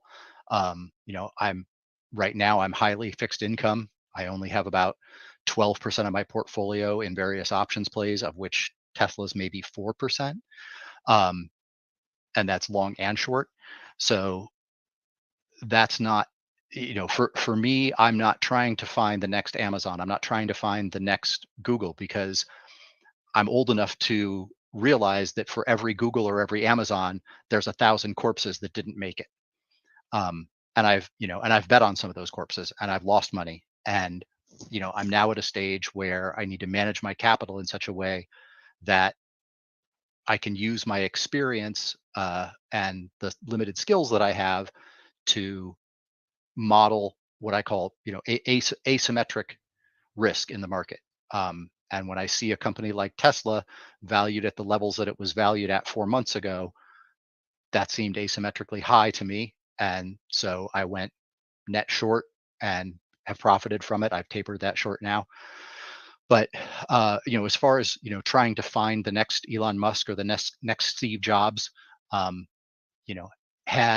BYD been a U.S. based security, had there been a U.S. based direct investment on that versus a pink sheet, I would I would have probably bought in when Warren Buffett bought in, but I didn't. So here I am, and certainly I have enough dry powder that if multiples correct in a number of different areas, there's going to be companies that I'll invest in. But as far as trying to pick the next 10x, 100x stock, that's not my play. That's for younger, more daring people than myself. Yeah, well said. Right. Context matters. Okay, So great. thanks for the context. Thank you, Winter. Thank you. And thank you, Drew Saul, for tipping on YouTube, as well as Andrew Lyons, uploading from free membership to Spaces here on Patreon. All right, Winter, thank you very much. Appreciate it. Thank you for bringing me up, Iman. You guys have a great day. All right, bye-bye. Parity? I was actually going to say something to Winter, but if he's going to log off, that's fine. I know. I knew where you were going to go. You know. That's why I shipped him. No. Look, from reading his profile, right, I thought of him as one way. When I listened to him talk, I feel like he's a little bit more reasonable, an older guy. I get it. Exactly. I actually did want to just give one piece of advice, even though, assuming just from his profile, I would never give someone like this advice, but I will, because I've made more and lost more in options than anyone in this space, guaranteed, on both sides. I've traded a lot. But I will tell you one thing about Tesla, and you should have learned from David Einhorn, from Mark Spiegel, from Chanos, and all those guys from the 2019 era. You should realize one thing about what their fatal mistake was when they're trying to invest against a technology company. And it's the fact that if you are looking at something as rudimentary as a forward PE multiple, right, and you are trying to value a growth company, you're going to get smoked. And the problem is a lot of traders, especially ones that never worked on Wall Street. I've worked in Wall Street. I've done investment banking, tech M&A. PEs are an output from valuation models. They are not an input. This is like a basic mistake that so many people make. They'll say, oh, Amazon trades at a 25 multiple, Tesla's at a 45 multiple, it should be lower. That is not how it works. That's not how the world works. And if you try to do that, you will lose a lot of money in this next chapter of Tesla's story. And more importantly, if you don't have a thesis on why the heck are you trying to short an AI company? You got lucky this quarter. That's all it was. You got lucky. There's no way that there should have been a 45% drawdown in 4 months with the markets ripping to all-time highs. That was an anomaly. I would take your profits and I would stay out of the stock. All right, thank you. Love the question.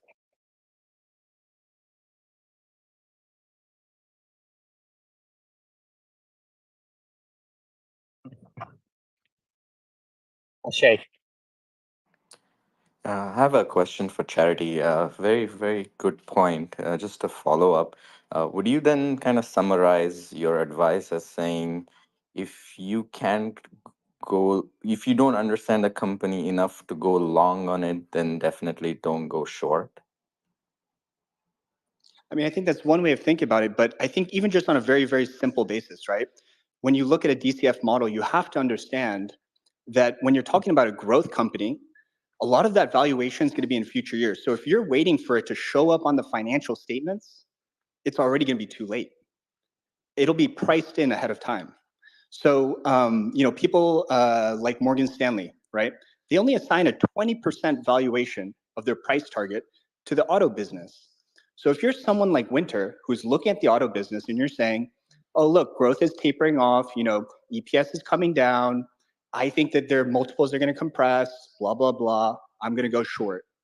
Well, what happens when the flip happens in terms of when some of those discount rates that are applied to things like Robotaxi, 95% discount rate applied to it. What happens when those start to ease because there was a breakthrough in version 13 or version 14? Or the unveil happens. So, I mean, if you're going to be waiting for these numbers to be reflected in financial statements, you will get smoked. That's just like the number one piece of advice I can give. I'll give you the devil's advocate on what you just said. Can you hear me okay, first of all? It's a little windy here. I can hear you. Okay. The devil's advocate is if the future that you're forecasting is indeed going to be the reality, then yes, you're correct. Okay. Stock market will most likely price it ahead of time before it shows up in the price statements. The problem is if you're wrong, then, and if he is right, and in this case, Robotaxi, let's say you're saying it's going to happen a year, 2 years, maybe he's saying 10, 20 years, still uncertain. And both of you are wrong, let's say, and it just happens, that it does come about, but it's not as profitable that you had forecasted. So the technology happens, but it's not as profitable you forecasted. And the stock market never prices it. So there are various possible outcomes here. But you're kind of taking it as this is going to happen. I've done my work. It's definitely going to happen. And the stock market, I hope you're right, but there's a possibility you may be wrong. And I think this is probably a good opportunity for us to discuss some of your assumptions. What do you think? Yeah, sure. That would be great. I definitely view it as a binary outcome. Either autonomy is going to be solved or it will not be. And that I'm placing my bets. So that's kind of how I view it. Yeah. I mean, autonomy is going to be solved. I think everyone here agrees with that. Eventually, autonomy is going to be solved. I would say 99% of people in the space agree with that statement. Or but within a reasonable time frame. Sure. Okay. So what's a reasonable time frame? I would probably say over the next 3 years. I don't think that would be too difficult. Okay. So let's say 2024, 2025, 2026. So in 2027, how many Tesla Robotaxis do you expect in worldwide road? Well, it'll be a function of the production, right? Because there's basically going to be to use Elon's word, there's quasi-infinite demand. And as ridiculous as that sounds, it is true. Because as price comes down, demand goes up. And there will not be enough robotaxis for a very long time. He estimated something around $1 per mile for the first 10 years. Those are Elon's words, not mine. But you can use that as a benchmark. Sorry, can you say that last part again? Elon stated that he believes that the price per mile would be around $1 for at least 10 years. Okay, but you didn't answer my question. My question was, how many Tesla robotaxis do you expect on the road? Oh, sorry. That'll just be a function of the production ramp and also the deployment of the jurisdiction, so the approval process related to that. If I had to think in terms of orders of magnitude, I would probably say something around a couple 100,000 the first year, 500,000 or 1 million the second year, and so forth.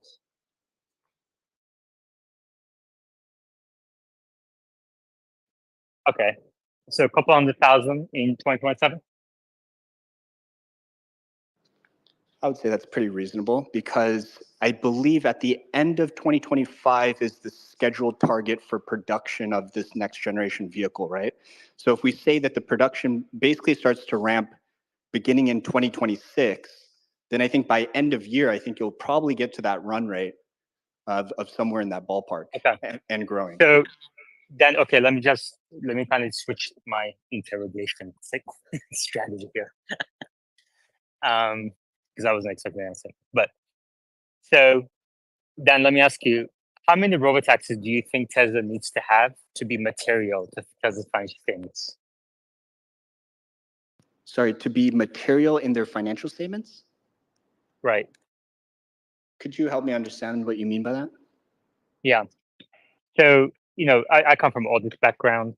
I work for EY, and there's, definitions around materiality. So you can either define as a percentage of revenues, a percentage of profits. So let's say 10% of Tesla's profits due to robotaxi service. How many robotaxis do you think Tesla needs for that to happen? That it comprises 10% or more of Tesla's profits? Well, the problem is I would first need to model out what are going to be the profits from the rest of their businesses to be able to think about, well, what would 10% be, right? But I think maybe just like a back of the envelope way to think about it, a lot of people love to talk about the compact car, which is going to be awesome, but the reality of the situation is it's going to be around 25K and you're going to have probably around 20% margins. That implies about $5,000 of gross profit per vehicle one time. A robo-taxi should be generating somewhere in the realm of $20,000 to $30,000 per year of gross profit. So it's almost like, basically what, like a 4 or 5x in terms of the gross profits per unit per year. So it really changes the equations quite a bit. I mean, it's, especially if you look at it in terms of the operating income. So if the auto business generates about 10% margin from the operating on an operating margin basis, then if you have high margin revenue from robo-taxis, you only need something to the order of 5 times less revenue to generate the same amount of operating income. So 5 times less large, in terms of like the number of, or the total revenue contributed from robo-taxis versus the auto business. It's something that's underappreciated a little bit. And then even more so on a net income basis, probably. I agree with everything you said, but you still didn't answer my question, which is, how many robotaxis does Tesla need for profits from the robotaxi business to comprise 10% or more of Tesla's bottom line net income? And well, I agree with you that you have to kind of forecast the rest of it and everything, but so that's, we're thinking out loud here, so do that. You want me to project out the business until 2027 and then back into the number of robotaxis? That's kind of tough. I mean, we can no easy questions. No easy questions. I don't even have anything in front of me. Back of the envelope. Sure. So, okay, so let me think. Let's start with numbers. But why don't you, if you have a pen and paper, or if you want to think on mute for a second, Temp has his hand up, so let's go that real quick. Temp. Sure, go ahead. 300K robo-taxis. And also, we should have a coffee emoji. So since we don't have a coffee emoji, I propose the waving hand is a coffee bet. Don't make rules in my space. You I have to run those propose. by me first. I'm proposing to you, our fearless leader. Now, the problem with that proposal is people who are listening on speaking on desktops, that's the only way they can raise their hand.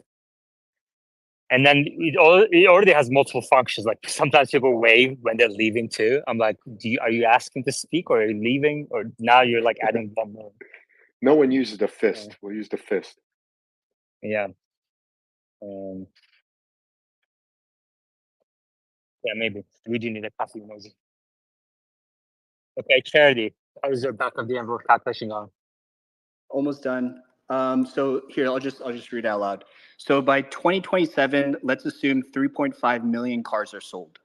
I think that's pretty reasonable because if we're close to 2, we go to 2.5 in 2026, 3.5 by 2027. And if the ASP is, I don't know, probably like, let's call it like 35,000, then we're talking about an operating income of about 12.2 billion. Okay. So in order to have 10% of that, you're really talking about around 1.2 billion, right? So 1.2 billion of operating income. So let me just run a sensitivity really quick. Let me just look at what 100,000 robots versus 500,000 robots versus 1 million robots will generate, and I'll bring myself off mute afterwards. You want to just give me a minute? Okay. Yeah, take all the minutes you want. But what surprised me right now is that you're actually using like a hard calculator. A hard calculator? Yeah, do you have like a calculator on your desk? No, oh, sorry, you're using laptop. a keyboard. Yeah. Oh, gotcha. Never mind. I'm like, imagine I'm getting tired. It's been 4 like an hours. old school financial calculator that the managing director. Yeah, that's what I thought you had. Like I wish. Instruments or something. Yeah. That would be cool. That'd be cool. I'm not that cool. Yeah. Well, okay, so but you're kind of setting the bar low here because if you have a $12 billion net income from the rest of the business and you have $1 billion from robotaxis, you're at about $15 billion that Ashay was talking earlier, which is what justifies the current market cap. So you're saying this current market cap is justified through 2026, 2027. Wait, hold on. Okay, give me a second.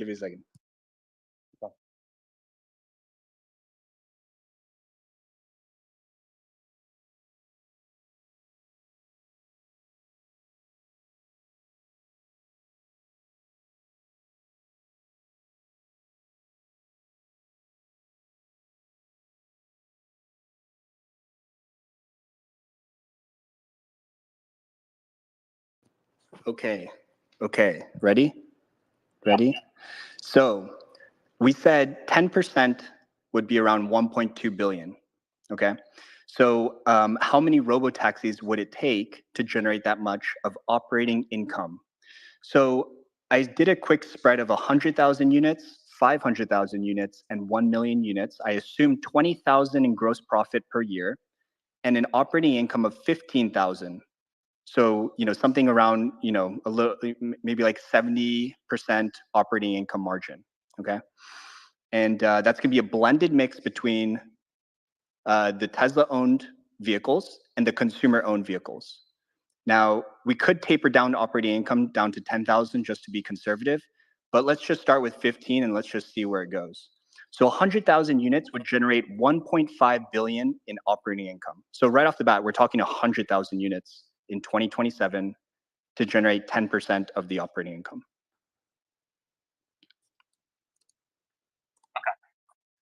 So you're saying robotaxi income becomes material in 2027, 2026, end of 2026 when you have hundreds of robotaxis on the roads.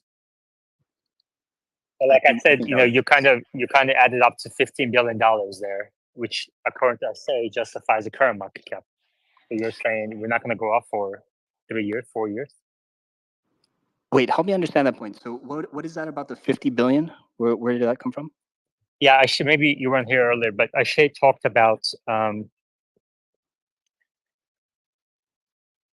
he said currently we're at about 500 billion. He went through the cash we have, subtracted that, got to enterprise value, and he said, I mean, he was arguing, what's his face, Winter. He was arguing Winter, and he said because Winter was saying multiples are going to contract to where the traditional legacy automakers are, and Akshay was saying that's not going to happen because all we got to do is $15 billion profit, and we justify the current market cap. So you're saying, which is you guys are using the same number, $15 billion total net income with your couple of 100,000 robotaxis. And according to Akshay, that only justifies the current market cap. So what I said was 100,000 units would generate 1.5 billion in operating income, which would be about 10% of the operating income in 2027 of 12.2 billion.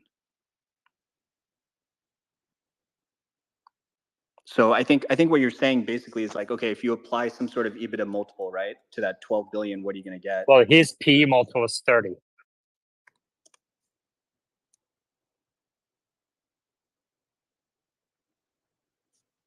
Okay. Let me see. Well, that's with 100,000 units, right? So I obviously think it's going to be more than 100,000 units by 2027. Okay, how many do you think it's going to be? Well, let's put it at 500,000 to 1 million. Then we're talking 7.5 to 15 billion in EBITDA. And if you apply a 35x or something like that, you get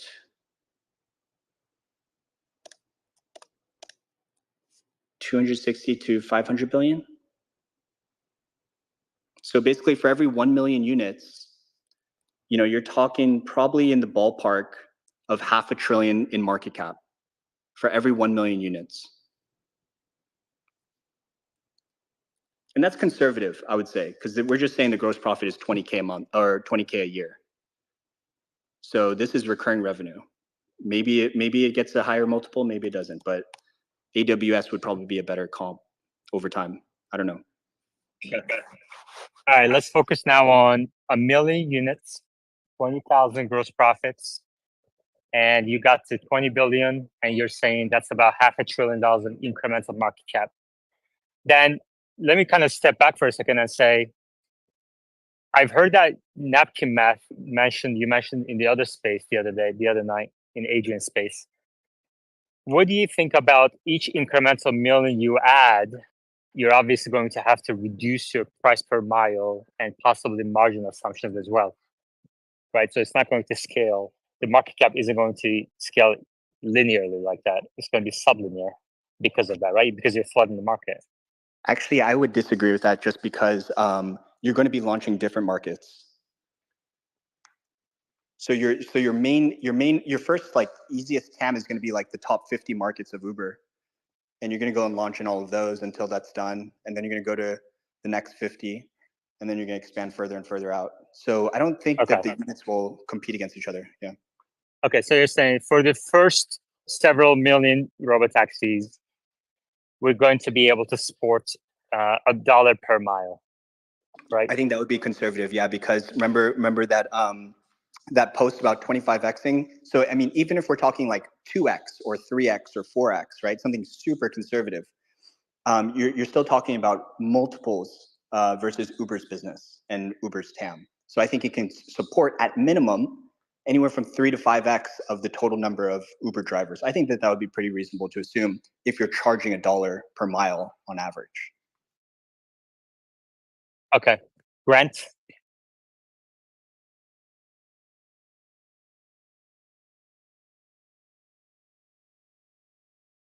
Grant can talk. All right. Okay. All right. Well, I guess I understand where you stand a little bit better. Thanks. Yeah, after doing a live modeling exercise in front of 500 people. Appreciate it. Yeah. I mean, this goes out to more than 10,000 people eventually with X and YouTube combined.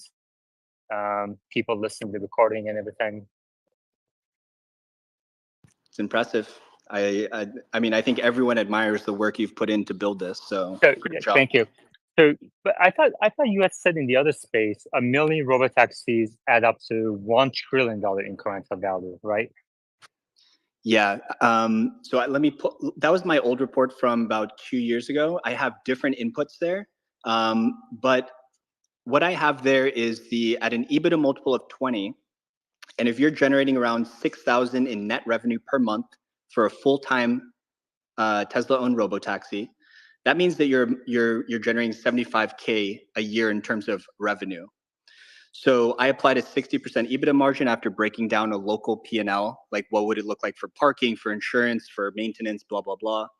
Came up with 60%, which is about 45K a year per robotaxi in terms of EBITDA. So using that and a 20x multiple, which is probably really conservative, that generated around 900 billion in market cap for every 1 million robotaxis. So I think you can taper that down, and that's probably what, and that's kind of what I did, at least in this exercise.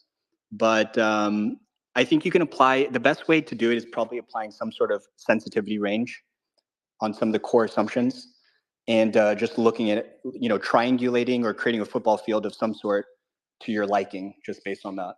But it orders of magnitude, right, is what kind of matters in the what the directional valuation is. So whether it's 900, whether it's 500, it's probably going to be somewhere in that range if these assumptions hold true. So I would probably apply some sort of sensitivity. That's why everyone's robotaxi math looks a little different. Okay, what do you think about the current fleet potentially turning robotaxi? Sorry, what do I think about the current robotaxi fleet? Is that what you said? No, current Tesla fleet.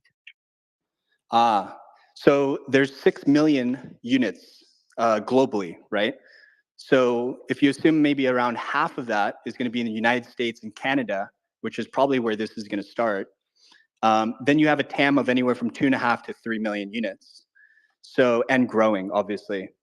So what you're going to have is, it's going to be a little bit complicated because you have to think, this is going to be permitted in certain cities at certain times in certain parts of the city. So when you're thinking about the consumer-owned Tesla robotaxi, you're thinking of someone who's going to be doing it, part-time basically, right, with their car that they actually use. So they might be committing to the fleet maybe 3 hours a day, 4 hours a day max, something to that tune.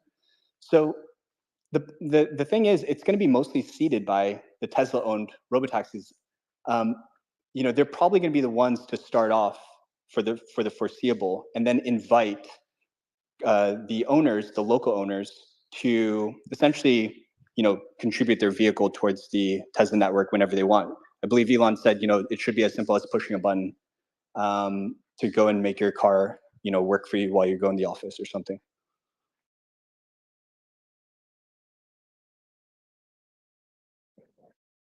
All right, thank you. Do you have a few more minutes? Sure. Let's dig into the 20 to 40,000 gross profit per vehicle assumption. So you're confident in $1 per mile. What's the cost per mile assumption? In my live modeling that I made, I just we're just brainstorming here. Yeah, well, let me build up to revenue first, because I think it makes sense to look at like the gross bookings and then build up from there. So I'm just going to leverage the previous model that I had and then look at how I built up to revenue first, right? So one of the, I guess, constraints that I use is that an Uber driver typically makes anywhere from $20 to $25 per hour. And that's after their take rate. Uber takes about 40%. So on a gross bookings basis, each Uber driver per hour generates around $35 to $40 an hour, right? So if you're priced at roughly half and you're achieving the same amount of utilization, it should be fair to say that on an hourly basis, you're generating around $20 to $25 of gross bookings, right?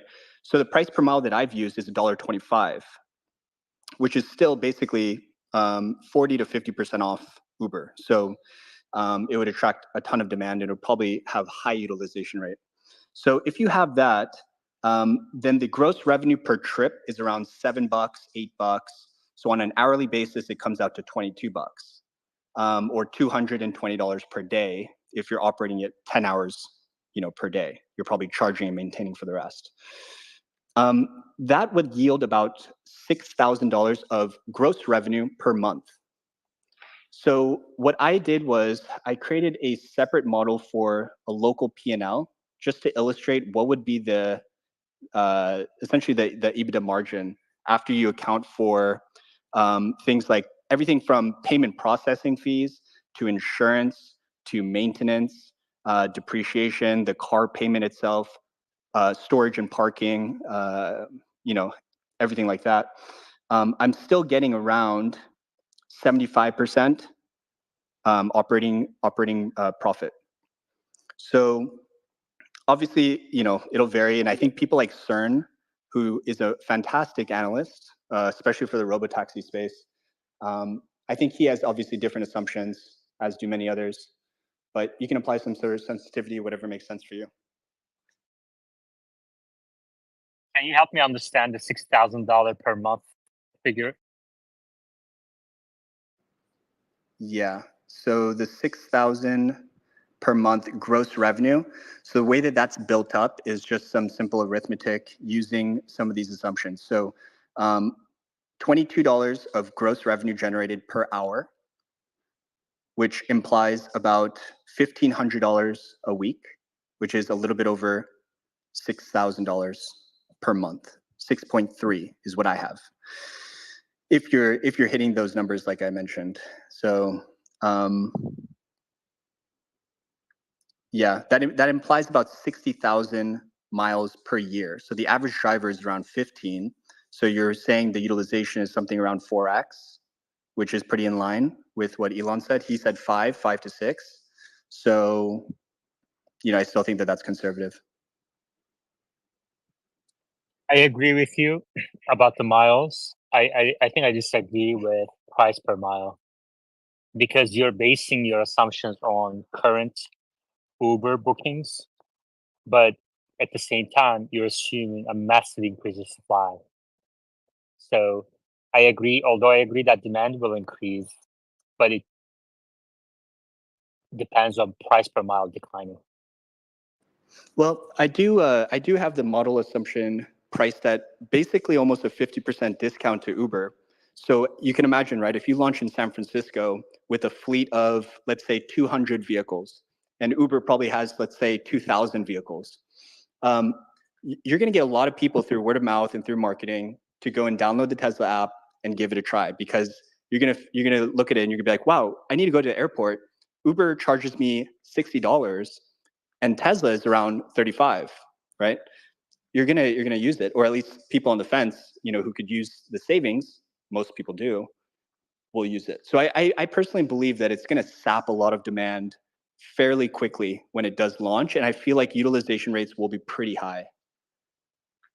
So I don't know, $1.25 is pretty reasonable to me, given that Uber is over $2. Is it though? Yeah, definitely, in my opinion, at least. Because I can get an Uber sometimes in Austin for closer to $1 per mile. I don't know about that. I mean, like, maybe, but the last time I took an Uber from the airport to Cedar Park, which is about a 45-minute drive, they were quoting me at like $70. I mean, that's for like a 25 mile drive. So I don't know, kind of varies too by time of day. Cedar Park, is there establishment you want to name? I don't really care. I mean, so come over and hang out. I don't know. Pick something. Wait, what do you mean? Sorry. Was there just kind of give me because I'm looking up right now. Let's say Cedar Park. I mean, this is all live, baby. Tesla live. Let's go. You're like a forensic auditor. I am. No, Cedar Park I High School. How about the Cedar Park Center? Sure, go for it. Yeah, or Are you near In-N-Out. that? How about In-N-Out? In-N-Out. Yeah, Hold on. Whitestone. Okay, sure. You can probably catch me there. In-N-Out. Oh, this is gonna be hard to. Let's just do Cedar Park because there's a bunch of In-N-Outs coming out. None of them at Cedar Park. Cedar Park Regional Medical Center. How about that? Sure. Okay. Let's try. $23 From the to airport? 29. Nope, from downtown Austin. Okay, try from the airport. Hold on. There's a $64, but that's for Uber XL. And now Uber X is 32. Uber X Share is 23 to 29. And, How many miles? now let's look at that. So now I have to go to Apple Maps. Give me 1 second. Cedar Park Regional Medical Center, 19 miles. I'm telling you. Damn. Well, I guess I should sell sell my shares because we're doomed. No, I mean I think if you probably need to look at some national averages. I mean that's where I took it from. It was quoted above $2. Maybe it varies, but yeah, I mean maybe it needs to be lower then. Maybe I need to bring it down from $1.25 down to $1. But I don't think it's normally. I don't think Uber's anywhere near $1.50. So I don't know. I'll double check as well. Yeah, there isn't much data on Ubers per mile.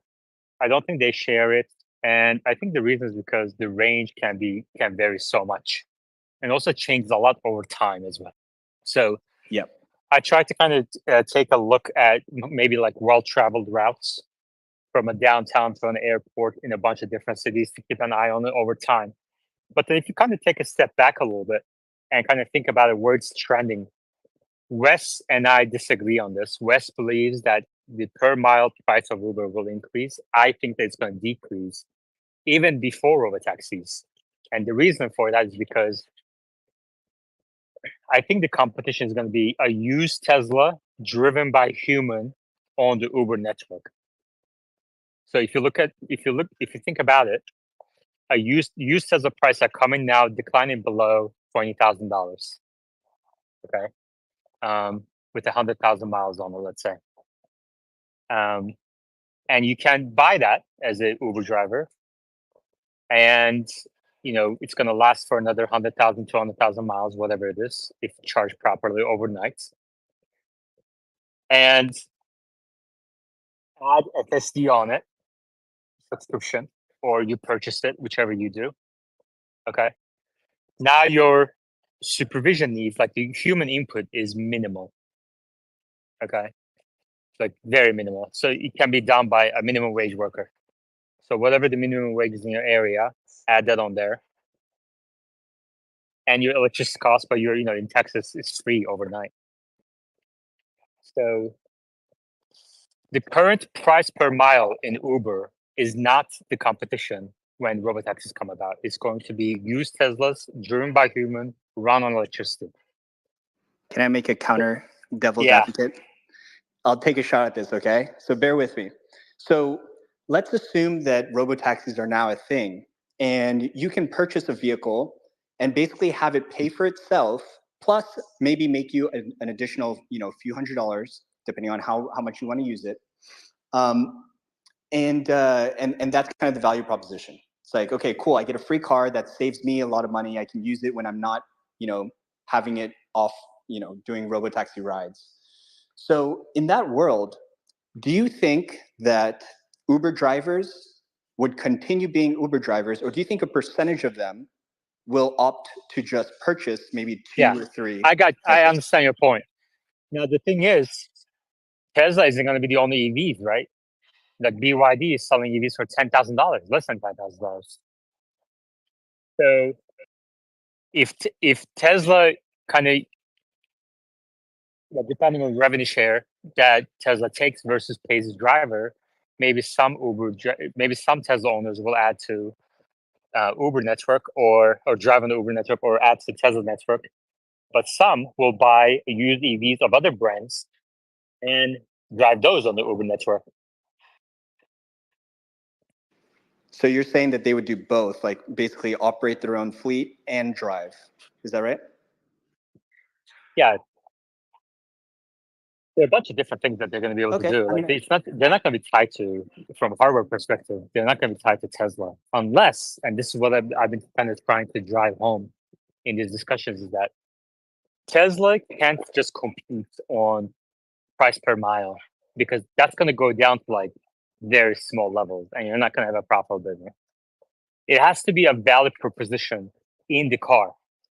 So if the customers pick Tesla over taxis because it's got something, a killer feature, whether it's talking to Grok or, Robert likes to talk about AR glass. Obviously, that's kind of a cost component. But some other feature that we may not have thought about, and maybe Elon did, maybe like a link to Neuralink or something like that, then I agree with you. It's a very profitable proposition. But without that stuff, you're just competing on price. And the microeconomics of this discussion says you're going to drive it down to zero. And it's not a profitable business. Can I debate the other side? Yeah. Okay. So I think what I was trying to lead, right, was if you have a percentage of Uber drivers or taxi drivers start to just opt out and just say, hey, look, I'm just going to go and purchase 2 or 3, Model 3s, Model Ys, and have it work for me, right? Well, I can just maintain it and clean it.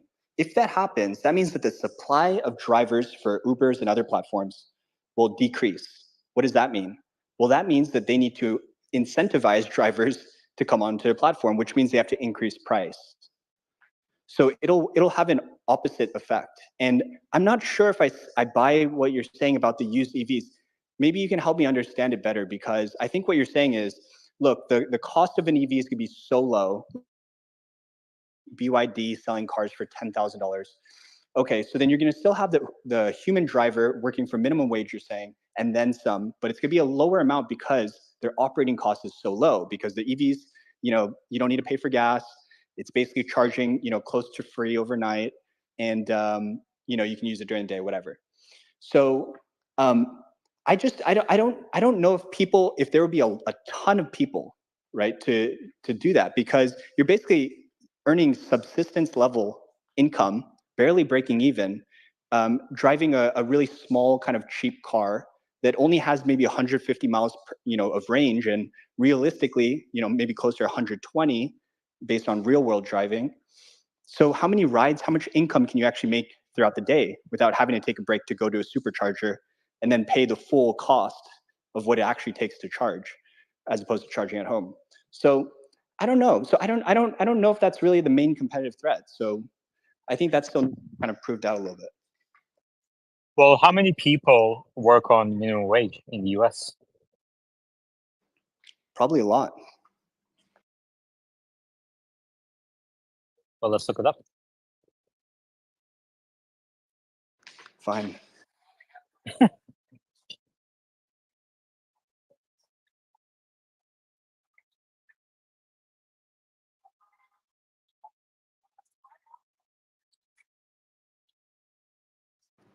Okay, there's no way this is true, but it says 1 million hourly workers, which is 1.3% of all hourly workers, earned at or below the federal minimum. Yeah, and that's registered users. And then you have millions of immigrants coming in who that's pretty much their only choice. I don't know what Uber's screening process and everything is, but and then that's minimum wage. And then on top of that, you're going to have people just above the minimum wage that's not in that. And then so you're talking millions of people qualify for what I'm saying. I think millions of people will drive used EVs on the Uber network. But if they do that, I mean, think about it, right? Like if they're charging $1 per mile, and let's generously say that the max you can drive is 150 miles per day. And let's say about 50% of that is utilized. So you're talking about 75 miles a day of income, which is translating to around $75 before any of your, personal costs. That's kind of tight. I don't know. I mean, what do you think? Why are they only driving 70 miles a day? Well, unless they take a break to charge it, but then now you have charging costs, and that's not cheap. So you have battery range? Is that what 70-mile range? Is that what you said? No, sorry. So I said 150-mile range because we're talking super cheap cars, right? BYD, right? Small battery, whatever. 150 miles and then 50% empty miles. Yeah, but the range, the cost of batteries are coming down, the range is improving, and we're talking a few years out. But I think you'd have to just you're basically trying to make the argument that there's going to be very little difference in cost between having a driver and not having a driver. I think that's kind of a hard argument to make. No? I'm looking at the data and the miles. I mean, we're talking like even the Model 3 in a few years out is going to be $10,000, and that's got 12 miles of range. You think a Model 3 is going to be $10,000 in how many years? In a few years. In a few years? Are you sure? Do you want to put a coffee bet on that? I use Model 3. Oh, okay. Right. No, I don't think so. Because think about it, you can slap FSD on it and all of a sudden the car is worth 100 grand. Right? Because I mean, if it can make money for you, then I mean, it'll be priced differently. I don't know. But I think overall, I don't know if it'll be a massively like competitive threat over time. Like maybe over time, maybe over a long run, but for the first 5-10 years, probably not. And by then I'm probably gonna be out of the stock. So I don't care. What do you think is the range of the $10,000 BYD? I'd probably say in the 150 to 200 max. I don't even know. I don't know what they create. I don't track BYD. My battery is the reason why I don't, I know that a lot of people bring up BYD. The reason why I don't care is because look at Android versus Apple. Android owns something to the tune of 70% of the global market. Doesn't fucking matter. BYD is completely irrelevant to me.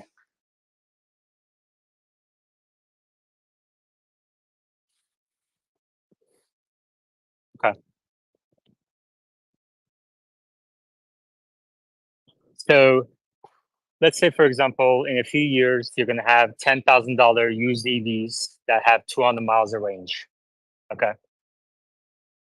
And which is enough to kind of be a concern for your robotaxi business.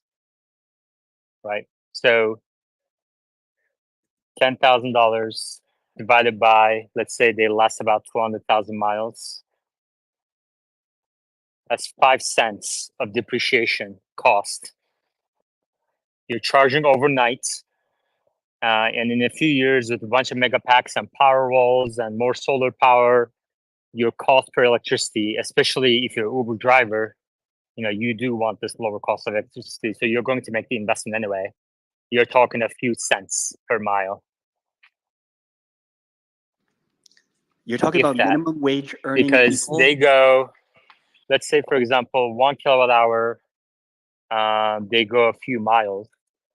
And 1 kilowatt hour is a few cents. So it's more like 1 to 2 cents per mile. So 5 cents of depreciation, 1 to 2 cents of fuel cost. And then your cleaning and everything is $50 a month for Uber drivers. There's services that provide unlimited cleaning for like $50 a month. So it's, kind of inconsequential.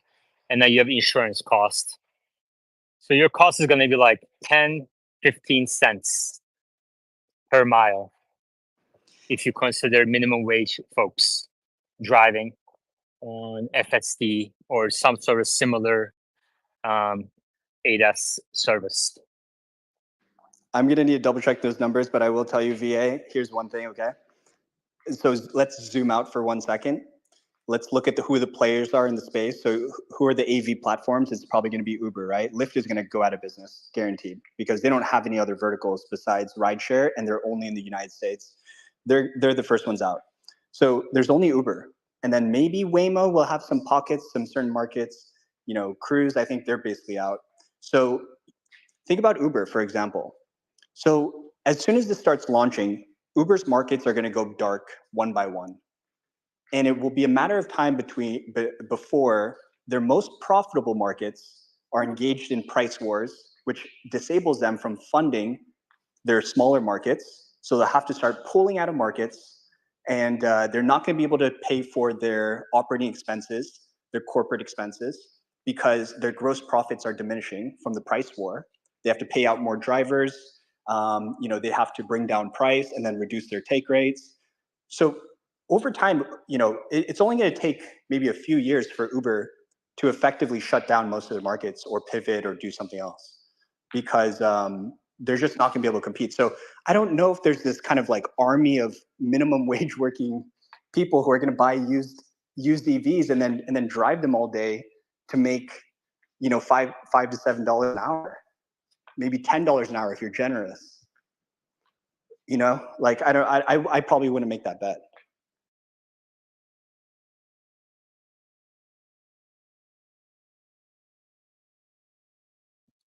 How many miles do Uber drivers drive per hour? Let me try to look something up. I think it's 200 a day. So you have to estimate how many hours they drive in a day.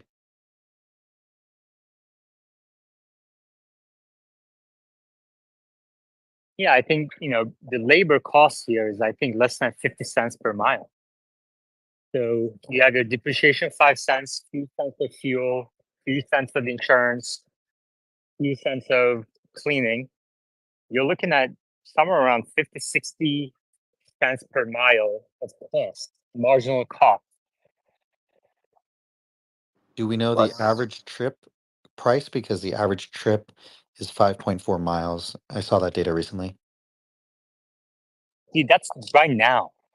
This is what people don't understand, is that today's figures are irrelevant in the future. This space is changing very much. Right now, you don't have that many EVs on the Uber network. In the future, it's all gonna be EVs. Right now, the EVs you have cost $30, $40, $50,000. In the future, they cost $10,000. Right now, the range goes 200 miles. In the future, it goes 300 miles. Right now, you don't have a charging network. In the future, you have a charging network. We need to stop thinking from the current and just kind of using this anchoring bias, falling into this anchoring bias trap. The marginal cost per mile in the future of a used EV driven by a human using some sort of ADAS can be operated by a minimum wage worker is about 50, 60 cents per mile. And unless Tesla offers a value proposition in the vehicle, whether it's talking to Grok from AR Glass or linking to your Neuralink, unless you're arguing that, then your price is going to go to that because it's perfect competition. So your 50 to 60 cents doesn't include two important cost items. One is labor, and the other one is... I did. That's my minimum wage worker per mile. Yeah, but Meta just said that the average trip is 5.5 miles, and let's say they're doing 2 to 3 trips per hour, so anywhere from 10 to 15 miles per hour, right? So if you need to make at least, call it $10 an hour, that's almost $1 per mile that you're adding. I mean, I think the miles per hour are probably higher, and it will increase by the way. Yeah, I agree. Even if you assume 8 hours for an Uber driver, it's about 25 miles based on the average 200 miles per day. If you're thinking they're doing 12 hours, you could bring that down a bit, but it's much higher than 10. No, but remember, there's empty miles. You guys have to remember empty miles. That's a big component.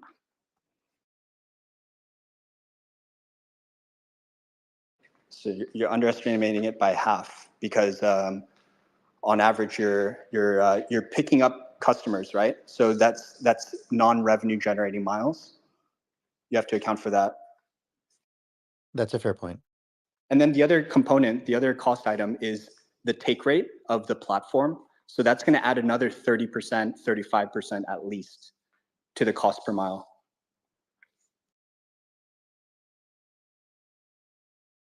What percent of miles traveled are billable miles? I'll try to find an exact. I think that there were some studies by the California CPUC that publishes a lot of data on ride sharing. I can probably find it. I have to look around. But from what I remember, I think it was around 60% utilization. As of when? I'd have to look up. I'll try to find specific reports.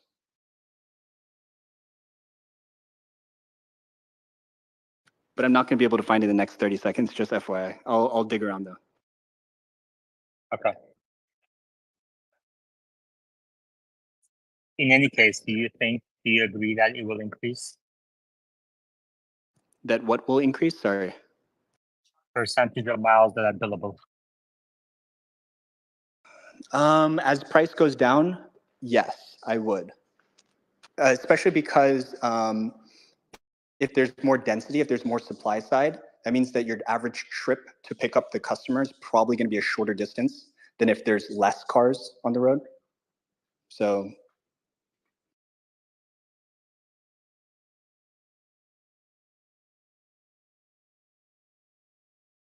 But still, I mean, if we use your math, right? Let's say 50 cents to operate per mile. Let's call it 80 cents to $1 per mile for wage, and then 30% for the platform's cut. Now you're talking about closer to the $2 range. Yeah, I don't think it's going to be 70 cents per mile for wage. The minimum wage is $7 an hour. Texas. $7.50.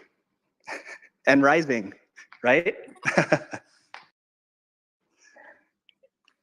You got to admit defeat. So, I win. Relax. 10 divided by how many miles do you think billable miles they're going to travel in 5 years per hour? I think Meta had the stat. I don't have the stat. 5.4 miles per trip on average, and on average 200 miles per day, but that does include non-trip miles. As of when? The 5.4 was as of, I think, 2019, 2020, so pre-pandemic, and the 200, I don't recall when that was from. And what's your source? The Uber safety report was one. The 5.4 came from the Uber safety report. As of 2019. Okay. And do you think that's going to increase in the robotaxi world? Yeah, I think Uber usage has increased dramatically in the pandemic, where people use delivery apps a lot more than they did before.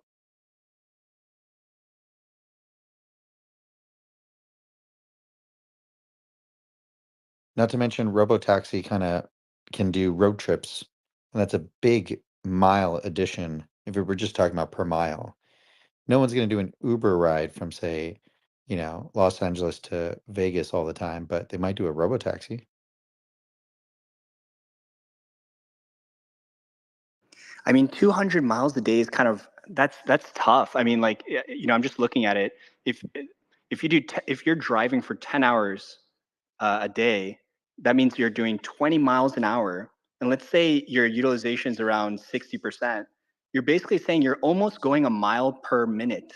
I don't even think that makes sense unless my math is off. You're in a lot of city traffic. You're waiting a lot too, right? Exactly. So that would actually work against that figure, no? Charity, can you say that math again? So if you're doing 200 miles per day and you're working 10 hours a day, that means that you're driving 20 You're miles. not working 10 hours a day, dude. Yeah, so okay, so let's say you're working 8 hours per day. That even makes it worse, right? So if you're working 8 hours, you're doing 25 miles an hour. That doesn't even make any sense. Well, the 200 figure came from Meta, okay? So, and he doesn't have a source for it. So I would take that with a that was a maximum. That was a maximum too. I wouldn't go with that one as your number of miles per day. Yeah, what we want to find is how many billable miles per hour in 5 years is what we want. Meta? I have another stat that may help in deriving this. I'm not 100, I came in a little late, so I'm not sure where, but on Indeed, they have job listings for Uber. So Uber's claiming on average in California, Uber drivers make $22.28 per hour based on 247 data points that they collected from employees. Maybe this is Indeed, I'm not sure. Is that net of expenses? I would assume so. I don't think so. You guys need to talk to TSLA a little bit more.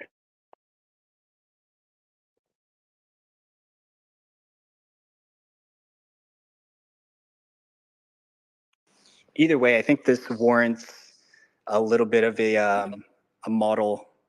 So this is going to be an interesting kind of question, and I'll stress test some of the things you're saying, VA. Answer.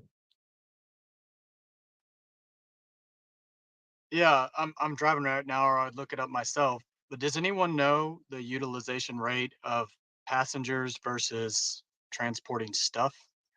I haven't heard anybody specifically talk about the opportunity for the Tesla Robotaxi to transport stuff instead of just people.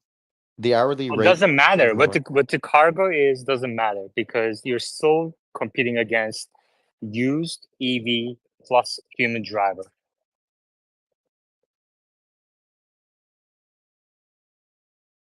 Meta? Wouldn't arguably the used EV price go up if you could just compete against used EV without human driver?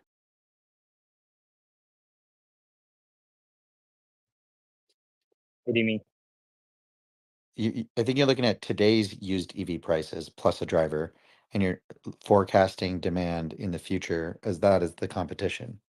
But in the future, if there is a robo-taxi, you wouldn't have the same used car prices as today for cars that can be Well, converted. that's for Teslas, and that's what charities are doing as well. I guess before you join, but there's other used EVs that still benefit from the fuel cost difference of electricity versus gasoline. I think that depends on the state. I think for fast charging, a lot of that advantage has disappeared. Yeah, in 5 years, you're not going to need fast charging to run 200, 300 miles a day.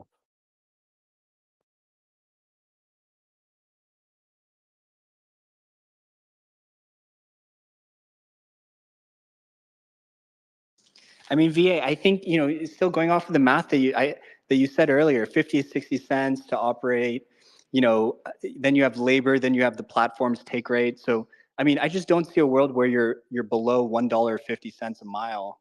I mean, I think we have to play with some of the math and some of the inputs, but I just don't see where that, how that comes into play. I mean, you're really talking about this army of minimum wage earning people in the future who have power pack walls and advanced EVs that can go 300 miles range, and it costs $10,000. That's not true.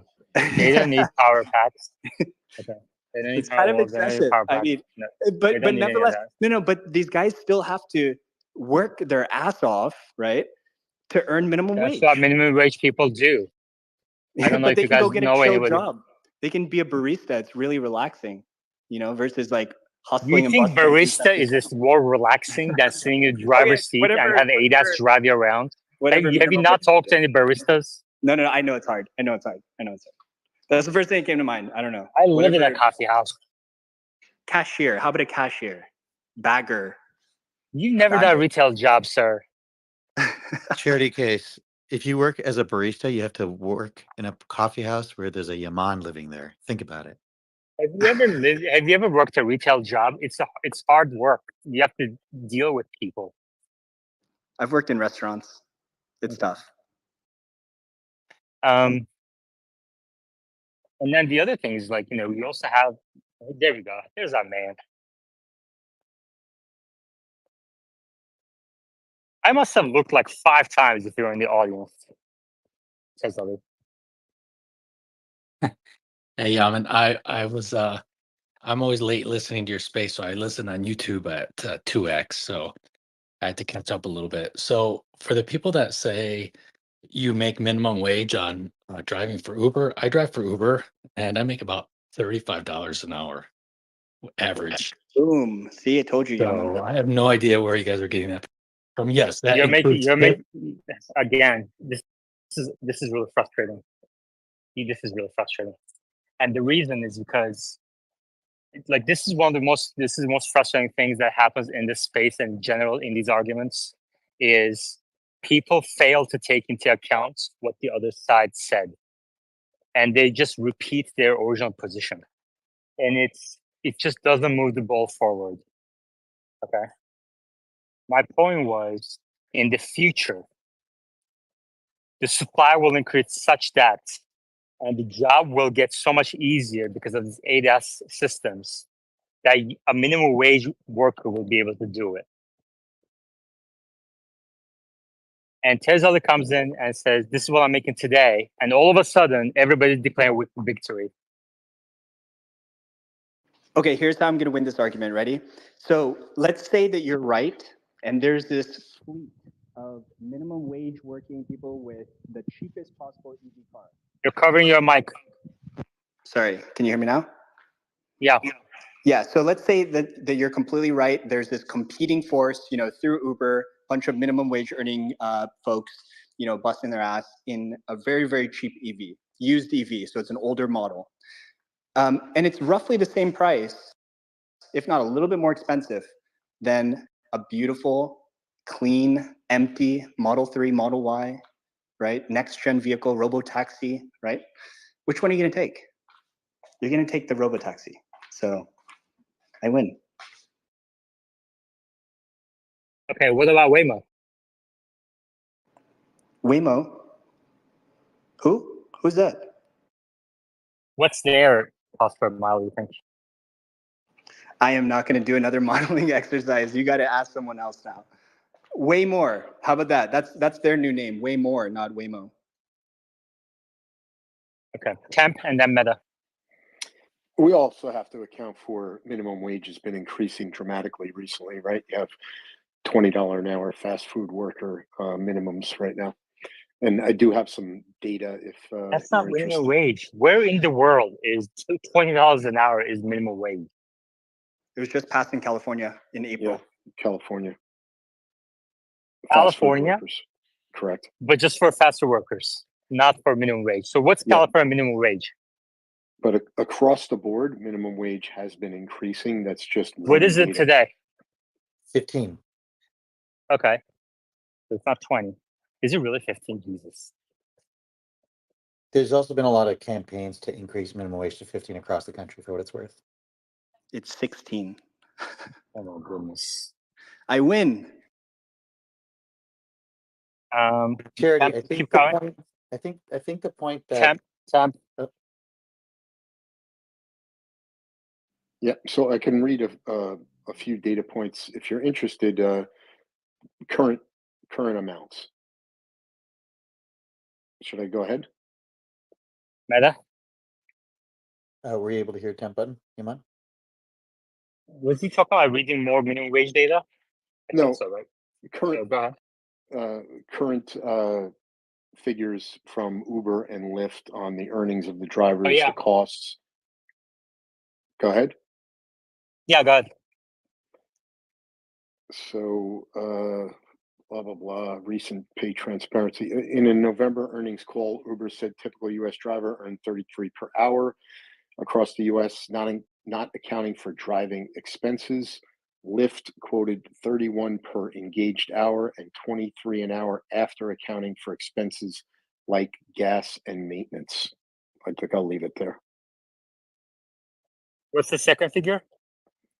23 an hour after gas and maintenance, quoted by Lyft. Yeah. And do you agree that those numbers will decline in the future? I'm not very confident that they will because of the upward pressure on wages and especially on minimum wage. I think another way to phrase this is that while there might be upward pressure on the wages, there will be upward pressure due to inflation on a lot of things if the wages go up. So relatively speaking, in today's pre-inflation dollars, I think there is movement on the prices. So while we could talk about 50 cents or $1, I think if the minimum wage prices go up, that would go up proportionally.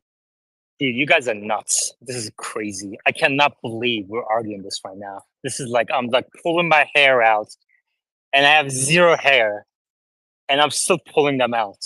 How are we arguing right now that the disruption of transportation is going to lead to higher wages for people who do the same fucking job? Are you I'm guys not arguing serious that. right now? I'm not This is arguing that. ridiculous. I was arguing your point for what it's worth. This That is insane. you can even ignore that argument is my point. AI will disrupt, and your wages will go up. You guys should run for political office.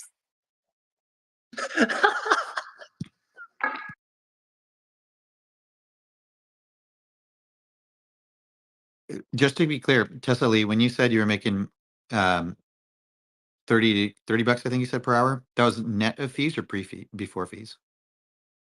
That was the amount that I bring home, is around 32, I would say, give or take. That's including tips and bonuses and things like that. But not vehicle maintenance. Correct. Like I spend $20 a month to wash my car, and that's pretty much it. I mean, I do my own maintenance. That's the thing. Rotate my tires and things like that. There's no maintenance. I haven't done maintenance on my Tesla other than tires at 45,000 miles. So there's such little maintenance that, yeah. So what you're saying is primary cost of a used EV owner operating the car is labor. Correct. And tires. I mean, if you want to say tires at 40,000 miles, we'll say conservatively. But those costs are the same, whether it's a robotaxi or not. Correct. Yeah. So as a percentage, just by pure first principles, Yaman's obviously right. If 80 to 90% of the cost is human capital and you remove human from the vehicle, the cost should plummet.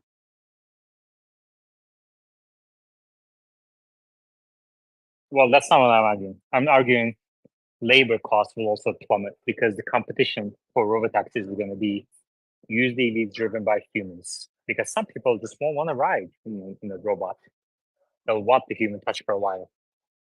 But I think we can table this for now because we have a Mr. Levine on the speaker board, and we have Meta and Wes on the board. So let's talk a little bit edge cases. Welcome to Tesla Live. First time speaker, right? You have to unmute yourself for us to hear you. Yeah. Yes, I'm driving at the moment. Well, my car is driving at the moment. So, yep, this is the first time. Thanks for inviting me. All right, thanks for coming. And it's appropriate that your car is driving you at the moment. So this is the way kind of I ask it to people. If you could direct Tesla AI team to solve one problem for you, what would you have them solve on FSD?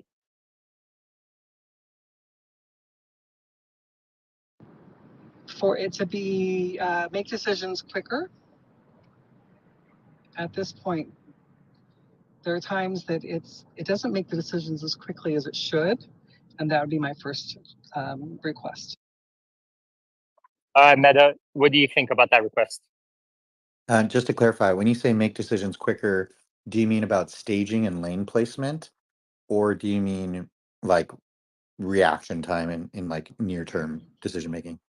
So, for example, if I'm in LA rush hour traffic and I am making, how am I going to let me make an example. So if I need to turn right and there are cars coming from my left and they're just not going to let me through, I need it to be more aggressive, and make the decision quicker when there is a little gap where we could go. If I were driving as a human, I would go, but sometimes the car doesn't, and I'd like it to do that a little quicker rather than me having to accelerate. Follow me? Yes, thank you for clarifying. Wes. So what I'm hearing, and thank you for joining, waiting for more good questions too. This is a good one. It sounds like the control loop that we're seeing right now sometimes actually does react very quickly. For instance, when there's other traffic around, but not too much. And then what I hear you saying is that sometimes it might feel like it does a little like kind of a jerk maneuver where it kind of like goes, but then stops again and hesitates. The control loop is working quickly in that scenario, but it doesn't have enough confidence to actually move. And that's one of the things that I see will improve a lot with these dynamic map updates. So I do think that they're working on that. Yeah, so 12.3 was perfect. It seems to make decisions Yeah, very I quickly. agree. And maybe Meta and I can talk about that for a second, and let's see if he agrees with me. I think they impose more policy controls as they get from, let's say, like a 12.3, and when they release a 3.1, they start to put more constraints on it. That's like my highest level explanation of what I think is okay, Meta agrees with me. And through those restraints, I think we're seeing this kind of intermittent behavior, you know, like the wavering between like, which lane should I pick? Or, you know, it seems like the model understands that it's clear or not clear, and it should go or not go. And sometimes it hesitates. And I think those are the policies that are on top of the model that are causing that issue. Anyway, I'm sure Meta has more to add there. Yeah, I actually have a couple more clarifying questions first. Definitely welcome to the space as well. Thank you for being a good member of the community. Ms. Jellybean, when you are referring to it not committing, does it start the maneuver and abandon it, or does it not start the maneuver and you feel you have to press the accelerator to force it to start the maneuver? I think I've had it happen both times, both ways. You know, I don't know if you're familiar, but I do live drives every single day with full self-driving. So, and I do it so often. I don't remember every single thing that it does and every maneuver, but yeah, so that's one specific thing that I would like for them to fix. Another thing that I would like for them to fix or change, I don't know if it's a fix, but a change would be, I noticed that and it's been more frequently with 12.3.4, where if I'm making a turn, I'll get the nag during the turn. And it's so annoying. It's so annoying because you take that chance of disengaging. I have a yoke, so it just takes a chance of disengaging in that turn. I don't want that to happen. So that would be my second choice or request. As a hint, you can actually just scroll the wheel instead. I know it's not a good solution. No, I know. It's not a good solution. I know. But when you have a yoke and you're trying to grab, it's just, I just think that it's annoying as fuck. That's what it is. Completely agree. I hope they change it. Completely agree. On the other topic, I slightly disagree with you, Wes. I don't think map data will fix this particular issue because it's a trade-off between dynamic stuff that's happening.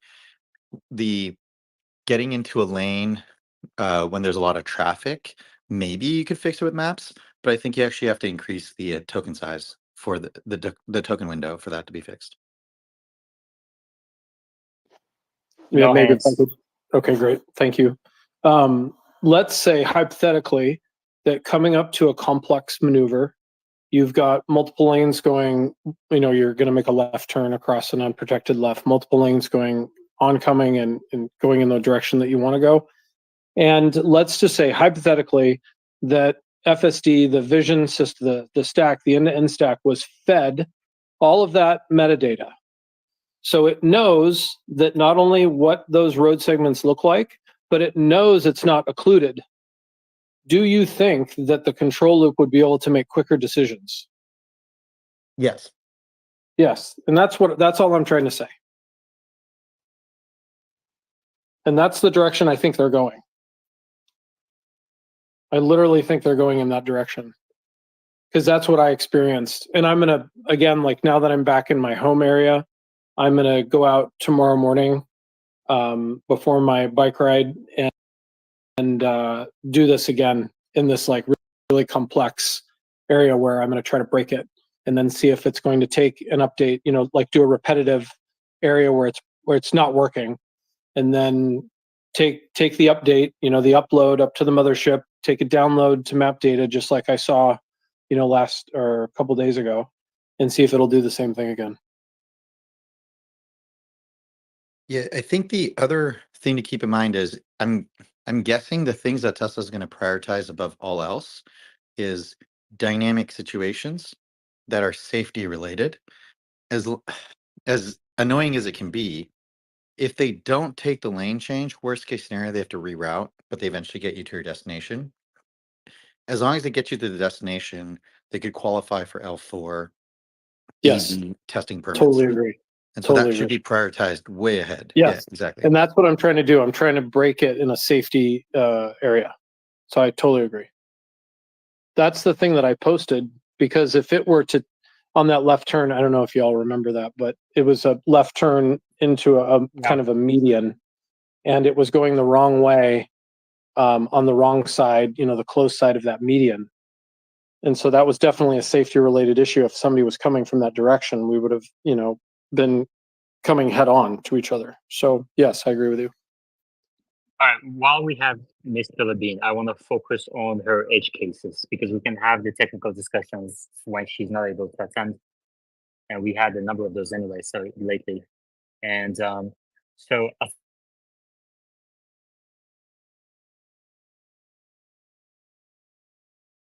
I think we lost you, Yemen. Yeah, I can't hear him either. You guys Maybe can while hear me? oh, there you are. You're back. I hear you. I think he's No, I probably don't hear. telling this jelly bean to go ahead with the next example. Okay, it looks to me like she's talking, but I don't hear her. Do you? No. Okay, rats. Man, I wish Spaces was more stable.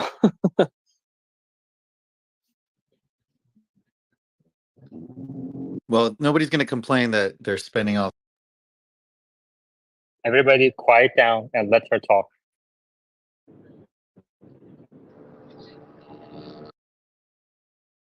Sorry, I didn't hear the question.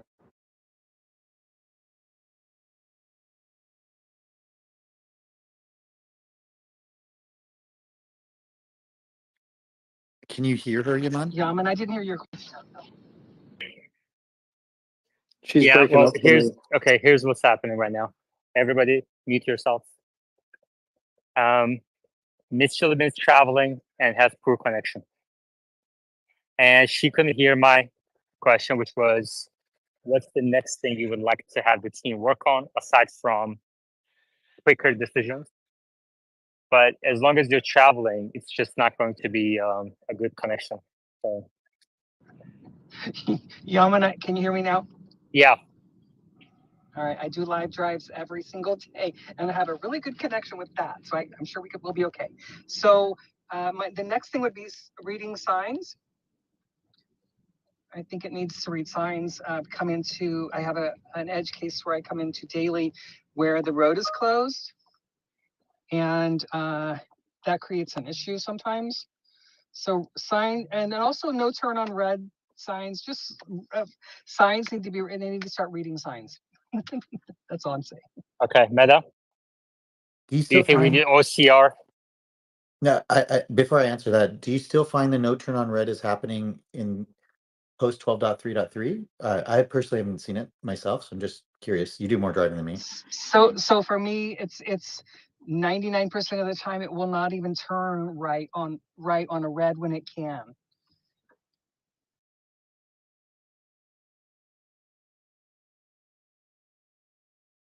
Fair, but is it turning right when it's not supposed to?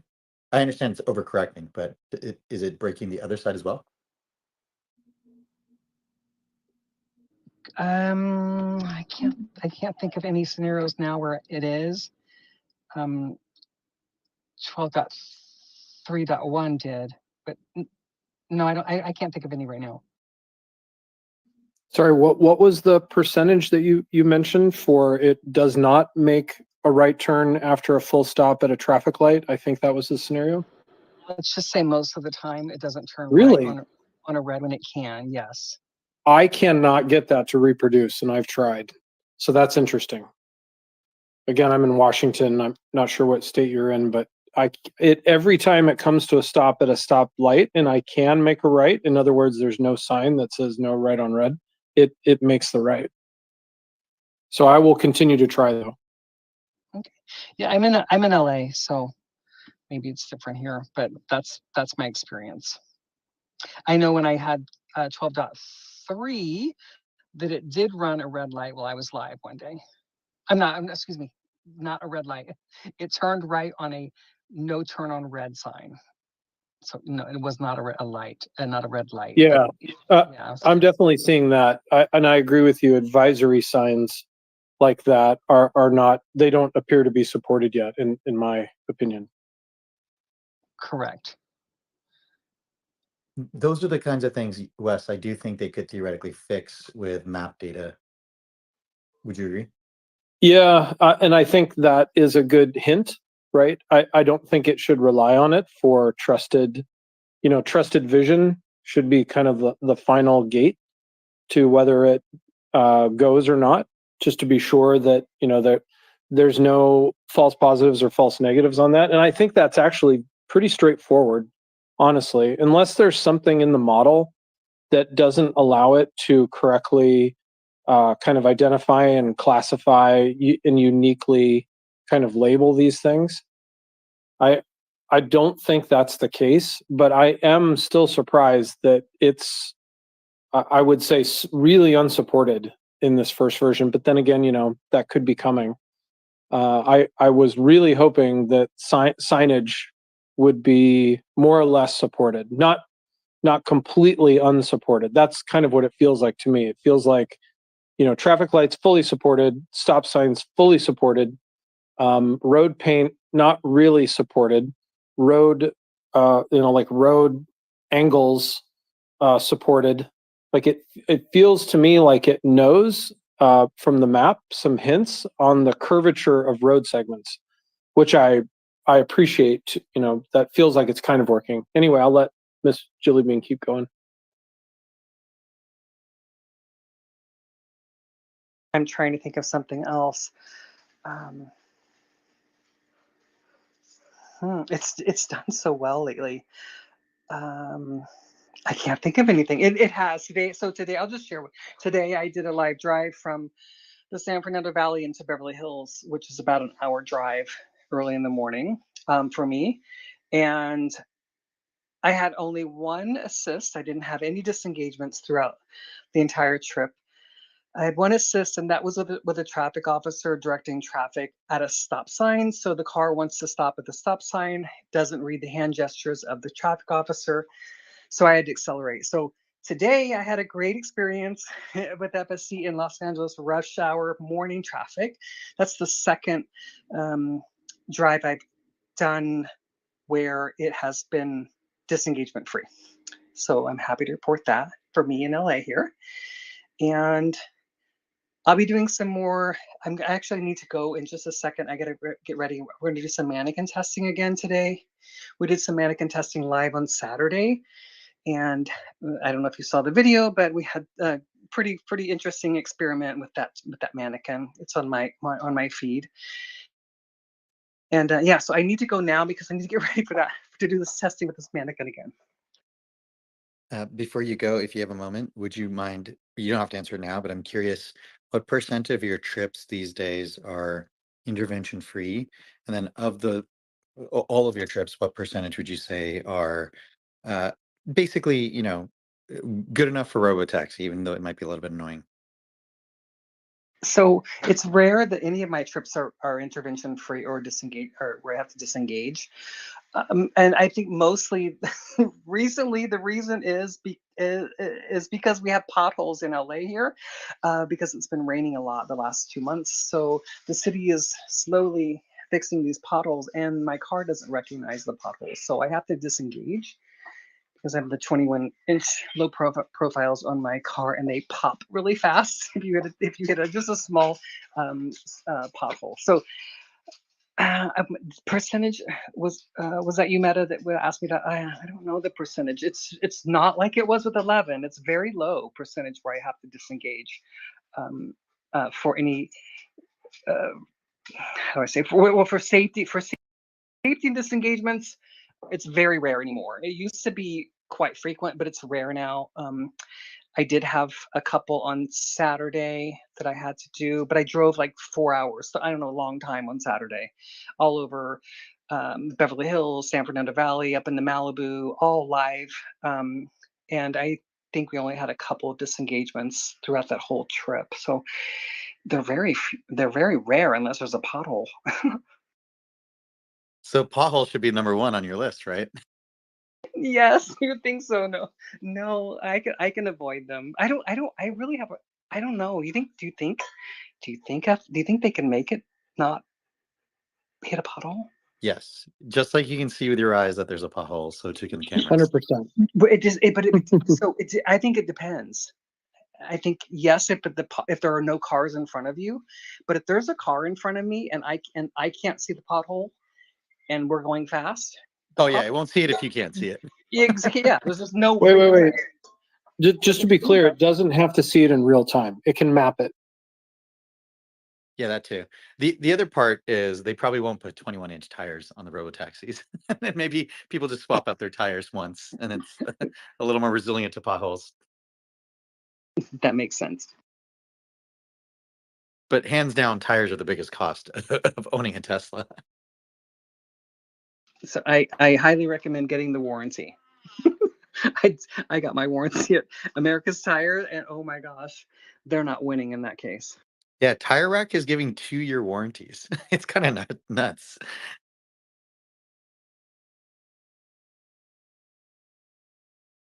So overall, I am very pleased with FSC.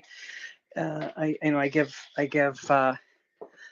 a lot of credit to the team. It's just amazing. I can't imagine having a car without FSC. I've thought about buying other cars, but I just don't know what I would do without a car. With a car without FSC or something very similar. But it's been fun. I've had it for over 3 years. And it's just been fun going through the entire journey. Yes, I remember times we used to bitch about the things that it would do and quote unquote almost kill us. But now we're beyond that, and it is amazing, and I can't imagine not having it. Michelle, we're in no hands mode. Feel free to ask. Yes, I wanted to touch base back again on the no turn on red. How would Tesla deal with places like New York or Is he the saying something? Montreal Island? Oh, yeah, where he's asking a question, Miss Jelly Bean. I can repeat it for you when he's done talking if you can't hear him. how would you deal with no right turn on red lights in a specific area like New York City? His question is, how would you deal with no right turns on red in a specific area like New York City? In a specific area, they can just literally rely on map data. These are like static problems. The no turn on right signs aren't running out to the street. So these are easy problems to solve. Same thing is somewhat true for potholes. Most cities don't fix their potholes, but I know some people, including myself, sometimes want to avoid manhole covers and other things.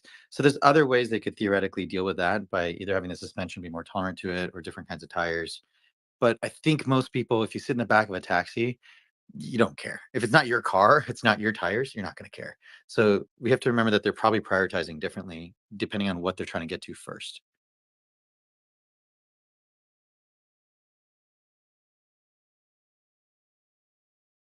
Okay. Are you guys figured it out? I'm fighting FUD on Seeking Alpha right now.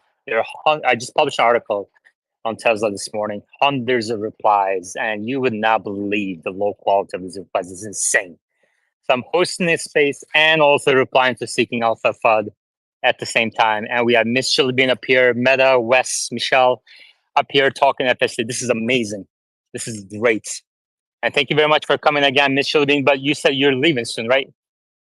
Yes, we're going to go test the mannequin again today and see what happens. Okay, do you want to give us a little teaser about what you're testing? Yeah. So I don't know if you saw, but we did some testing on Saturday because Dan O'Dowd, I'm going to be meeting with Dan O'Dowd probably in a few weeks as soon as we get permits to do some mannequin testing, because I felt like his mannequin really was his test was a very unfair test for Tesla where he just pulled the doll out in front of the car where even a human wouldn't be able to stop. So I mentioned it to him and I said, I want to see if you can stop the car. You're expecting FSC to stop the car in that scenario. So let's see if you can. So anyway, we're waiting for permits to do that because the street that we need to do that on, that he did it on, has to have a permit.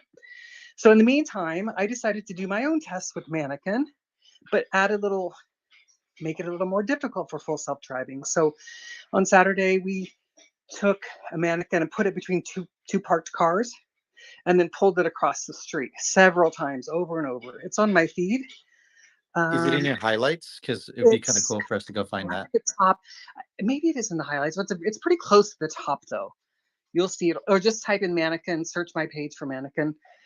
It was just Saturday, so you'll be able to see that. And it did well. It did well. And then at one point, you'll see it's. I didn't highlight it. You'll see it. It's the car just stopped. It actually scared me because it stopped so abruptly when it saw the child. I couldn't even see the child. So you'll see that one. So we're going to do that. We're going to do more of that again today, but a few different scenarios. Like Dan had mentioned that if you put the Mannequin in the middle of the street, the car will run right over it. So we're going to do some things like that, test that, and it depends on what area we end up at, where, depending on the traffic and what the scenario is around. We'll just play with the Mannequin and see what we can do. See how FSC handles it. Yeah, I just threw the video up. I think I found it, and the very first test I saw, it stopped. So I look forward to watching it. Thank you for sharing. Hey, I want to just quickly say I'm familiar with all of the NHTSA and Euro NCAP tests, and all of the pedestrian tests are when the pedestrian's moving. So just want to make sure you know that. Okay. Thank you. All right, thank you again for coming. And this space has been going on for 5 hours, so we're going to end it here. This has been amazing. Lots of different discussions throughout the day. And thank you, Ashay, for joining as a patron. If you'd like to join Ashay in supporting this space, you can do so at the top of your links on Patreon. Thank you, and I will talk to you all tomorrow. Meta, do you guys have Wes? Do you have a few minutes? I do. Meta? I got like 5 to 10. Well, I have to end YouTube, but we can't continue here for 5 to 10. I'm going to kick out of the coffee shop. Thank you for YouTube. Thank you, YouTube folks. All right.